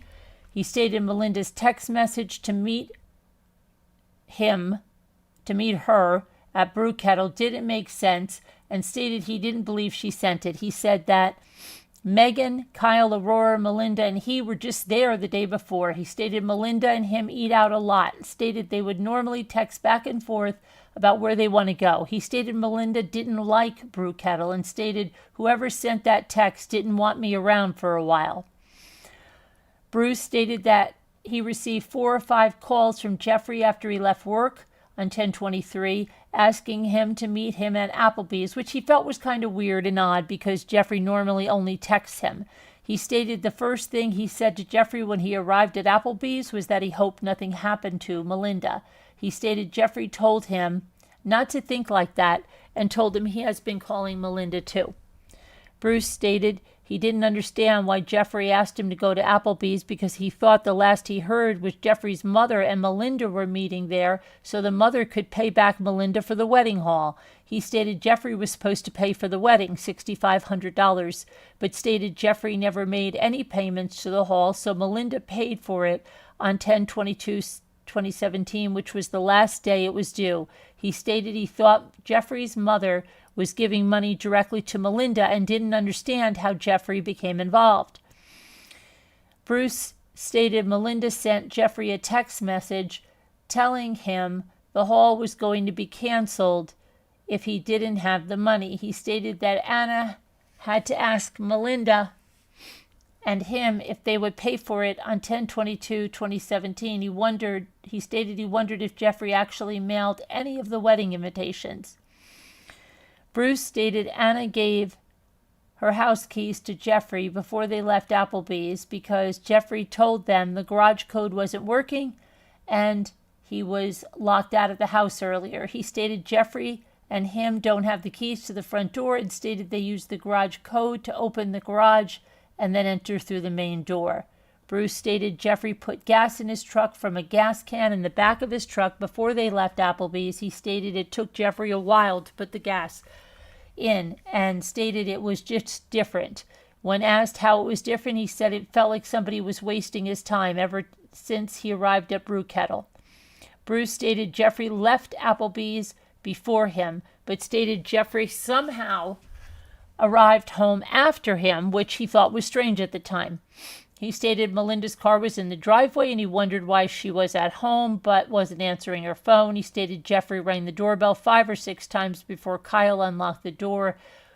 When asked why Jeffrey needed to ring the doorbell when he now had keys to the door, he stated that was a good question and couldn't remember if Anna gave Jeffrey 1 or 2 keys for the door, which had 2 locks. He said Kyle was a little different when he opened the door. He stated Kyle is normally excited to see him, but stated Kyle wasn't as jacked up this time.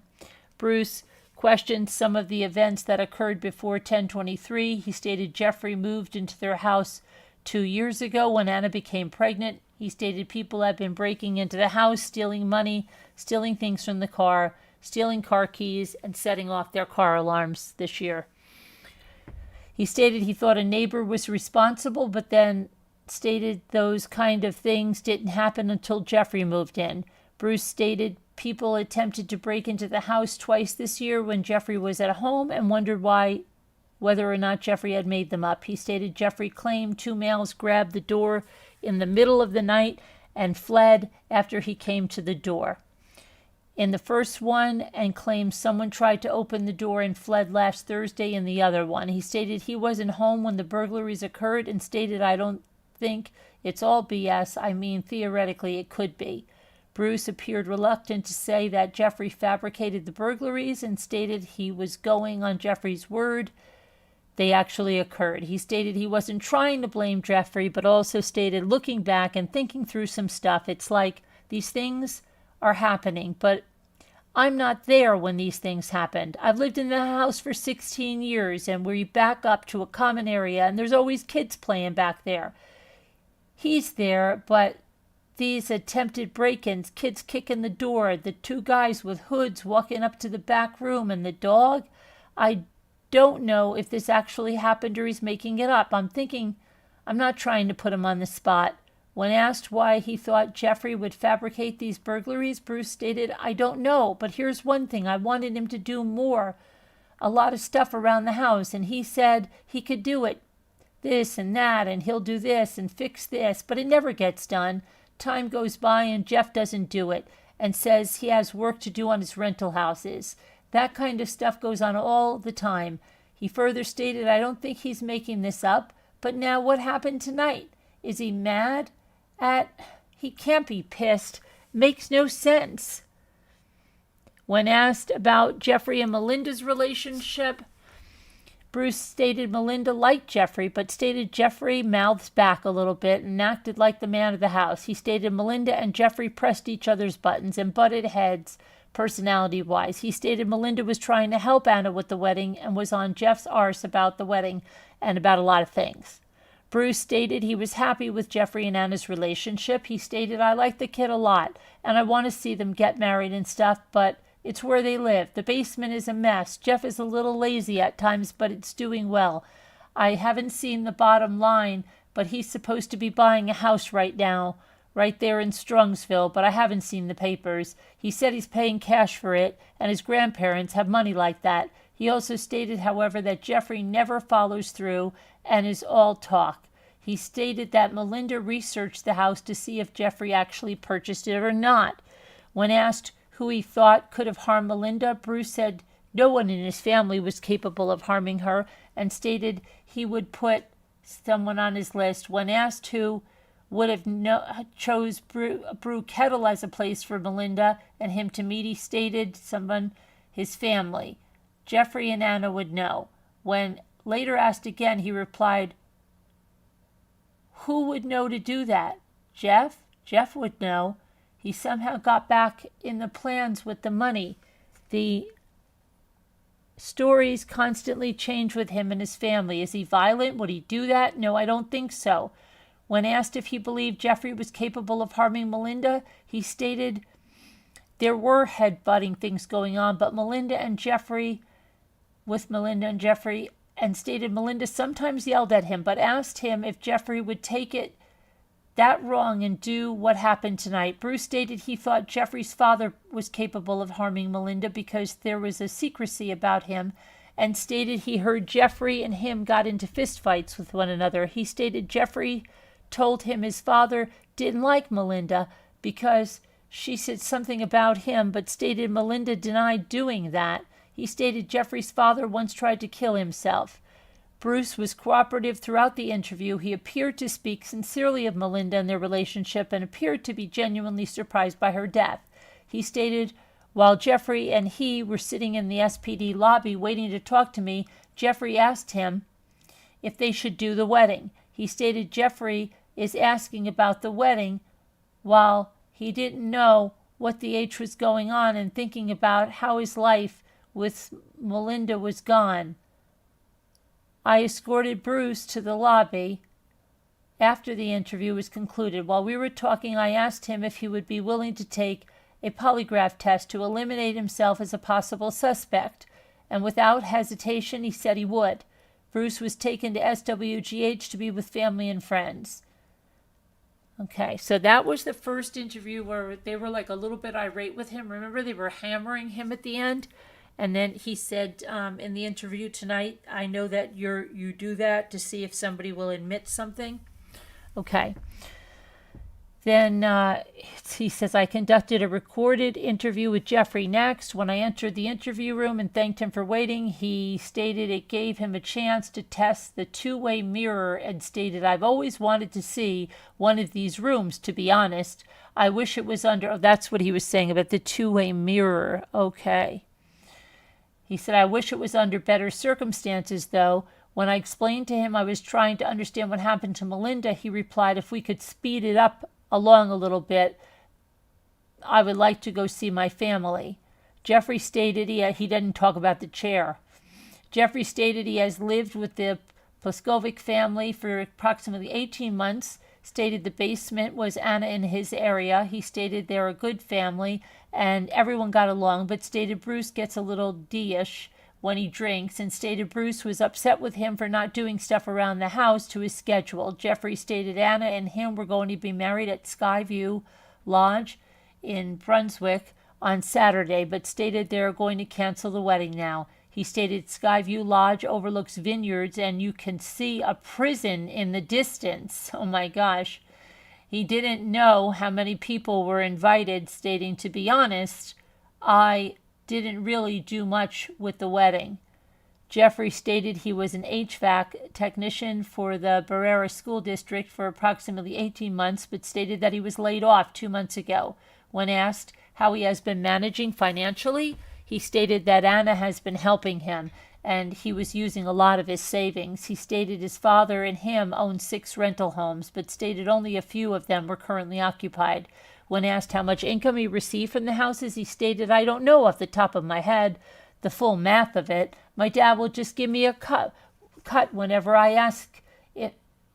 need. If I ask him, he then changed subjects and asked me if everything was okay with his father's car, truck, and if he could get his dog after the interview. Jeffrey stated his mother and father are legally married, but stated their relationship was complicated. He stated they lived together, but stated their marriage is iffy. He stated his mother's legal name is Laverne Carla Wilson, but she uses her middle name. When asked to tell me about his day, Jeffrey stated he didn't have anything to do today, and that quickly changed the subject and stated that there was something to note, and stated someone hit the big alarm button last night when he went outside to his car. He stated people have been setting off the car alarm ever since Bruce lost his car keys, and stated whoever had the keys had to have seen him. Jeffrey stated Anna woke him up at 10:25 a.m. before she left for work at 10:40. He stated he went upstairs, made Aurora breakfast, and watched Barney with her before he took her for a nap. He stated he brought Moose upstairs at some point and stated he felt better after he did because he was home alone, and stated someone tried to break into the house the other day. He stated no one was there for the longest time. It was just me until Melinda unexpectedly came home at 1 p.m.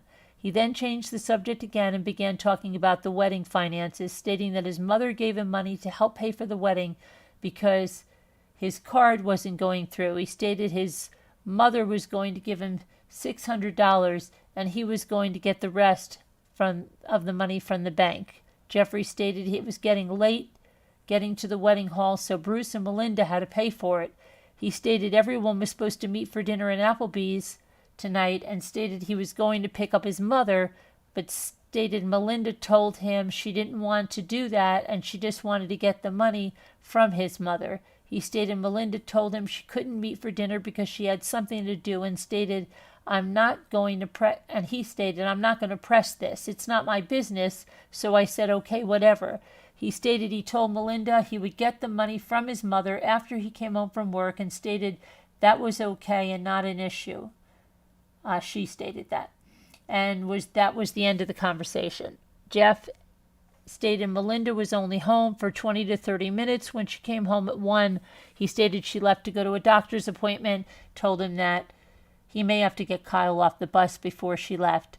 He stated Kyle came home at 3, ran around the cars in the driveway in the rain for approximately 5 minutes. He stated Kyle doesn't like him very much and normally runs upstairs when he comes home from school. Jeffrey stated Melinda came home shortly after Kyle got home. He stated he had Aurora ready and went to his aunt's house, Jeannie Moffett. When Melinda came home, he stated he was helping his aunt with yard work and lighting because his uncle, Kevin Moffett, passed away 2 years ago. Jeffrey stated he ran out of gas on Drake Road on the way to his aunt's house. When asked where he became disabled on Drake, he stated he could see the corner of the Get-Go sign. He stated he couldn't find his phone to call for help, stated he found a little umbrella in the truck and planned to walk to the gas station, but stated a very nice old man driving a red Lincoln stopped and helped him. He stated he gave the man $10 in a gas can and stated the man went to the Get-Go and got gas for him. He stated he didn't put all of the gas in the truck because his truck is a guzzler and he was afraid he was going to lose gas again. He stated he drove to the Get-Go and used the rest of his money, $6, to put more gas in the truck. Jeffrey stated he arrived at his aunt's house approximately 4:30. When I told him that seemed like a long time to finally arrive there, he stated I was stuck there. I didn't know what to do. I couldn't find my phone. He stated his phone slid down, went behind the seat, stated he found it once he got to the get-go. He stated he was at his aunt's house for approximately an hour before going straight to Applebee's. He doesn't know what time he arrived at Applebee's, but stated that he sent Anna a text when he arrived. Jeffrey stated Anna asked Bruce and him to come to Applebee's and stated he needed to go there anyway to get house keys from her. He stated he called Bruce a few times before going to Applebee's. See, here he doesn't say he went back home and changed his clothing because they had rain all over them. Remember that? Remember when he did that? Rain all over them? Right? What does Liza say? Yeah, I scrolled back and ran it up. Carolyn talks fast that way, and I skipped some as well. Oh, okay. Let's see. Where were we? So he left that out in the first interview. He doesn't say, he's not saying he went back and changed right away. But that doesn't make sense because remember, he couldn't get back in the house. This is all over the place. Okay. Jeffrey stated Anna asked Bruce and him to come to Applebee's and stated he needed to go there anyway to get house keys from her. He stated he called Bruce a few times before going to Applebee's because he was trying to figure out where Melinda was, because he tried to get back in the house earlier to shower and change clothes because he was kind of stinky, but he was locked out. You see, there he says he was locked out. But today when he did the second interview, he didn't say he was locked out. Because he said they could go collect his clothing. This was contradictory to his previous statement when he stated he went straight to Applebee's from his aunt's house. So this is 3 times, because when he talked at the house, now he's here. Then when he talks in the... Yeah, it's crazy. Jeffrey stated Bruce, Anna, and him called each other, trying to figure out what was going on. He stated that he may also have sent Bruce text messages. To be honest, our texting is limited. We don't talk that much. He stated he called his father on the way to his aunt's house and talked to Anna and his father a couple of times each while he was at her house. He also stated he called his father when he left his house, stated that he sent Anna a text message when he was pulling out of her driveway. He stated he appeared to be overly emphasizing who he talked to and how many times he talked to them before going to Applebee's. Jeffrey stated he arrived at Applebee's 30 to 45 minutes before Bruce, and he stated that Bruce was at the recreation center, stated Bruce told him that he was going to go use the sauna, take a shower before coming to Applebee's, and he stated he ordered a quesadilla from Anna before Bruce arrived. And he said he tried not to eat all of it before Bruce arrived, but ate all of it except for one piece. Jeffrey stated Bruce arrived at Applebee's carrying the little green and black duffel bag that he always carries with him. He stated Bruce asked him if he talked to Melinda and stated Bruce, Anna, and him tried to figure out what was going on and when the last time anyone talked to Melinda was. He said Bruce was all pissy. Melinda told him to go to Brew Kettle. He stated they also talked about someone putting 2 nails in Bruce's tire while Bruce and Melinda were gone for the weekend, and about someone putting the nails in Bruce's tire when Bruce and Melinda were gone for the weekend, and about the attempted break-in last week. He stated Bruce thought someone was effing with them, but Anna thought it was the neighbor, and he thought it was Laura's son who lives next door. Jeffrey stated Bruce, Aurora, and him were at the restaurant for approximately 1 hour. He stated he asked Bruce to walk with him to his car and stated he put more gas in his truck because the gas light turned on again on the way to Applebee's. He stated they tried 2 different keys to open the front door when they arrived home, but neither of the keys worked. He stated Bruce was getting pissed because Melinda's car was in the driveway and he thought Melinda was there and was being dumb or whatever and blew him off. He stated he knocked on the front door for 5 minutes and rang the doorbell 12 times in a row in case someone was sleeping before Kyle unlocked the door. Jeffrey stated the lights were on, but nothing seemed out of place. Everything seemed normal when he looked in the house. He stated he put Aurora in the foyer, went back to his truck to get the baby bag, his phone, and his wallet when he heard Bruce. Hold on a minute. Okay. When he heard Bruce screaming about something. When asked why he brought Aurora with him but left his belongings in the trunk, he stated he didn't know if they were going to get in the house and stated she would have started screaming if he left her alone in the truck. Jeffrey stated he ran inside when he heard Bruce yell, stated he thought something was wrong with Aurora. He stated he yelled, "Where's the baby? Where's the baby?" when he didn't see her at the front door, ran into the kitchen, saw her to the right. He stated he saw nothing was wrong with her, and he stated that he turned around and saw Melinda laying down because Bruce was screaming and he thought something was wrong. He stated Kyle moves Aurora to the living room all the time because that's where everyone congregates. Jeffrey stated he looked but didn't see Melinda when he ran into the kitchen because he thought something was wrong with Aurora and was looking for the little carrier. He stated he didn't realize Melinda was there until he turned around after checking on Aurora. He stated Bruce was standing to the right of Melinda's head and was screaming, "She's bleeding, she's bleeding, she's bleeding." He stated he reached down and shook her leg to see if she was alive, but stated she didn't move. He stated Bruce ran past him and was digging in his bags for his phone and yelled that he couldn't find it. He stated Bruce ran into the kitchen and did something to her, like touching her or moved her or something. He stated Bruce may have touched her and realized she was bleeding from all over her back or whatever. Jeffrey stated he called 911 and stated Bruce yelled Melinda wasn't breathing.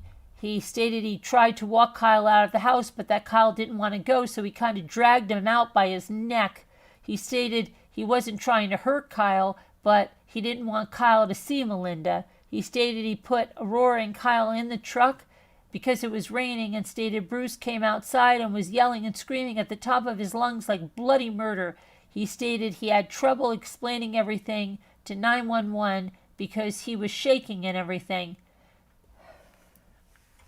Okay, so let me see here. So this is crazy here. Oh, he stated Bruce may have touched her back and realized she was bleeding from all over the place. Okay, Jeffrey stated he called 911, stated Bruce yelled Melinda wasn't breathing. He stated, okay, we got that one. Okay. Jeffrey stated he installed a surveillance camera underneath the top step facing the back door and another one at the top of the brick wall. He stated the front camera was initially placed in a light cover by the corner of the brick and bushes facing the cars in the driveway, but stated he moved it to the top of the brick wall in August to face the van because the keys to the van were stolen and people were hitting the alarm button. He stated someone cut the front camera cord and stated whoever did that must have walked along the iron fence because they couldn't be seen on camera. Jeffrey stated Melinda was the only person who could view the surveillance footage on an application on her phone. He said he tried to download the application on his old phone, but his phone wouldn't let him because he received a warning that it was dangerous and could lead to leaking of information. He stated Melinda ordered the cameras on Amazon, stated that application was Funlux, Funlex, or Funlix. Jeffrey stated he was wearing the same clothes since he left the house at 3. He stated he was wearing gray sweatpants and a tight black t-shirt prior to 3. He stated I was welcome to take those too if I wanted to, and stated they were on a cardboard box at the bottom of the basement stairs. When asked why he changed clothes at 3 o'clock, he stated he usually sleeps in the same clothes for 2 to 3 days in a row and stated he didn't want to wear them outside and get them dirty. Jeffrey stated the guns in the backpack belonged to his father. He stated the backpack was in the back of his father's truck and stated he brought it inside the house on Sunday. He stated he was driving the Envoy but switched to his father's truck on Saturday and didn't realize the guns were in the truck until Sunday. He stated he took the guns out because he didn't want to get pulled over with them in the truck, and when asked why he didn't take them to his parents' house, he stated he never had the chance to. Jeffrey stated none of the guns have magazines or have ever been fired and stated I could check them. He stated that there were 5 guns in the backpack and identified them as being 1 revolver, 1 small .40 caliber handgun, 2 9mm handguns, 1 1911 .45 caliber handgun. He stated there were knives in the backpack as well that he found in his father's truck. He stated that he thought that 2 of them were SOG knives and a hunting knife in the backpack, and said, you can go ahead and test them. Go ahead, as well as you can test the guns. You have my permission. Jeffrey stated he last fired a gun approximately a month or 2 ago. He stated his father had to go to the hospital on Saturday, and he's cleared his father's Glock 9mm handgun in the hospital parking lot for his mother. He stated he wanted to clear it even though it was in a bag because he didn't want his mother to pick up that bag, set it down, and have something happen. He also stated that he didn't want his mother to drive around with a gun like that and wanted to clear it just in case his mother threw it down or something.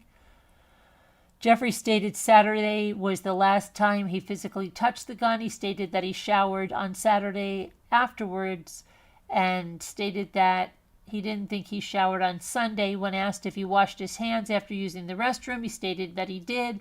And when asked if he was, and then he asked if he was in trouble and stated, I'm sorry, I'm stressed. When I told him he has both washed his hands and showered since touching the gun, so that's good, all right?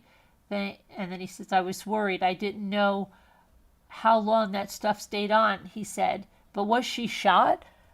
When I told him Melinda was shot and stabbed, he responded, she was shot and stabbed? When I told Jeffrey again that 90 minutes was a long time to be disabled on Drake Road, he stated he was only disabled for an hour. He stated he was disabled for about 20 to 30 minutes before the man stopped to help him, and he was referred to him as the nice man.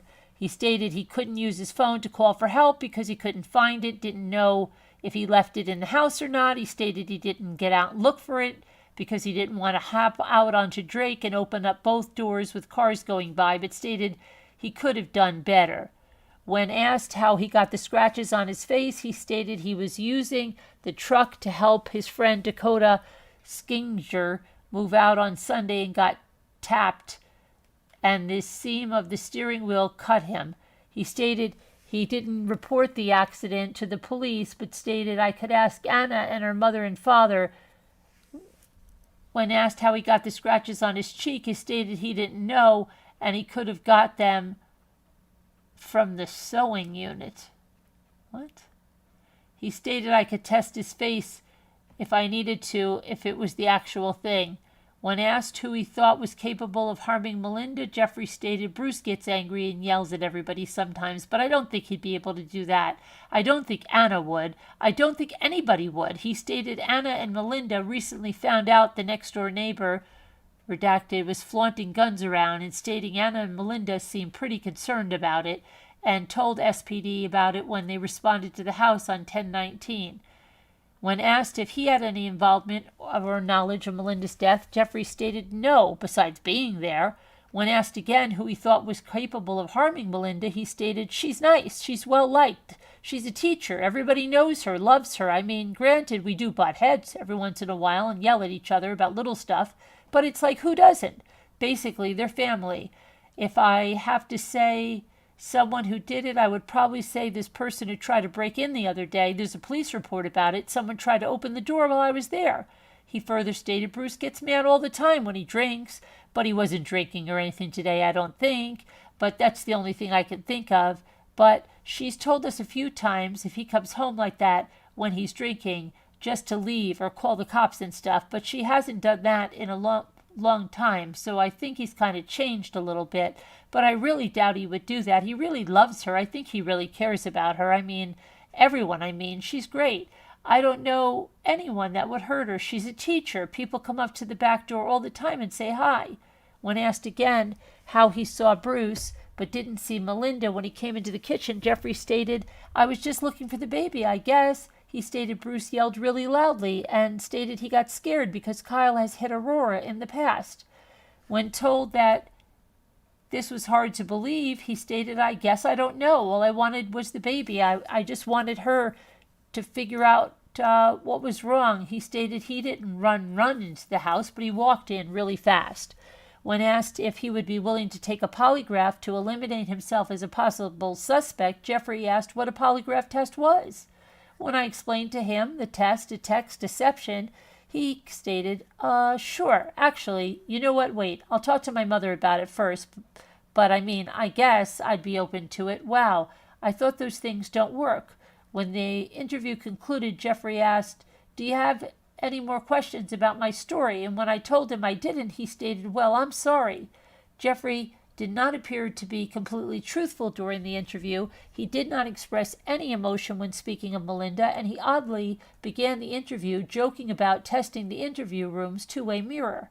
He asked about his father's truck and about his dog, but never asked about Melinda. He appeared to overly emphasize when he called or sent a text message to Bruce, Melinda, Anna, and his father, and appeared nervous about the possibility of gunshot residue being on his hands. Photos of the scratches on Jeffrey's face were taken before he was taken to SWGH to be with the Pleskovic family. Okay, so that's where we're going to end tonight because it's 5:44 in the morning, guys. How did you do this to me again?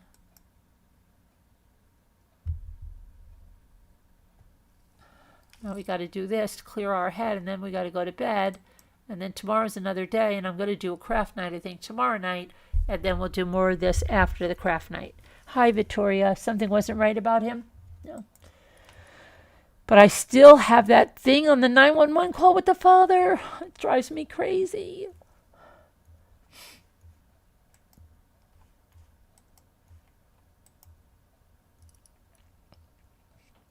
Thank you, Liza Ann. Thank you for watching. You was mad at your ex, but never that mad.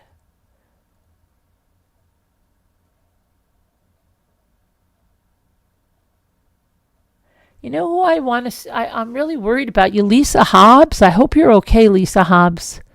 I haven't seen Lisa Hobbs in a long time, and I hope she's okay. Let us know you're okay, Lisa Hobbs.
Tiny says murder.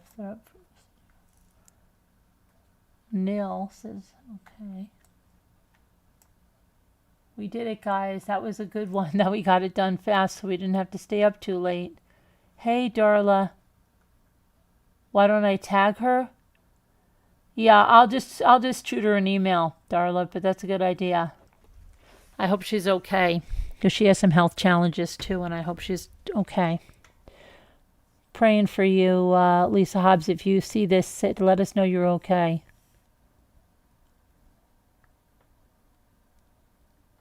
Okay, everybody. I'm going to go to bed. I'll see you tomorrow. Like I said, I'm going to try to do a craft night and then to do the true crime, okay? Love you guys. God bless. Prayers. And I'll probably have some special videos on location somewhere on Saturday for you during the day. All right? An evening, maybe. We'll see.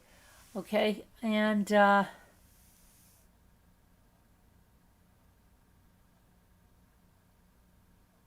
just trying to think if our auction's going to be Saturday or Sunday, but we'll have to see. I have to play everything by ear. All right, everybody? You'll be here. You need to keep your mind busy?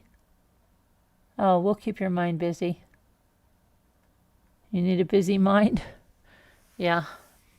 All right. Love you guys. And I hope your cat's all right, Kathleen. Thank you everybody for coming in, and thank you for High Heart for and Murder and everybody. Anybody I missed, Victoria, thanks for coming in and everything, and we'll see you all tomorrow, I hope. God bless. Liza Ann, everybody that's came in while we were going on, but I'll see you tomorrow. And let me see, how do I end this thing? Jane, how do I end this crazy thing? Hold on. Here we go.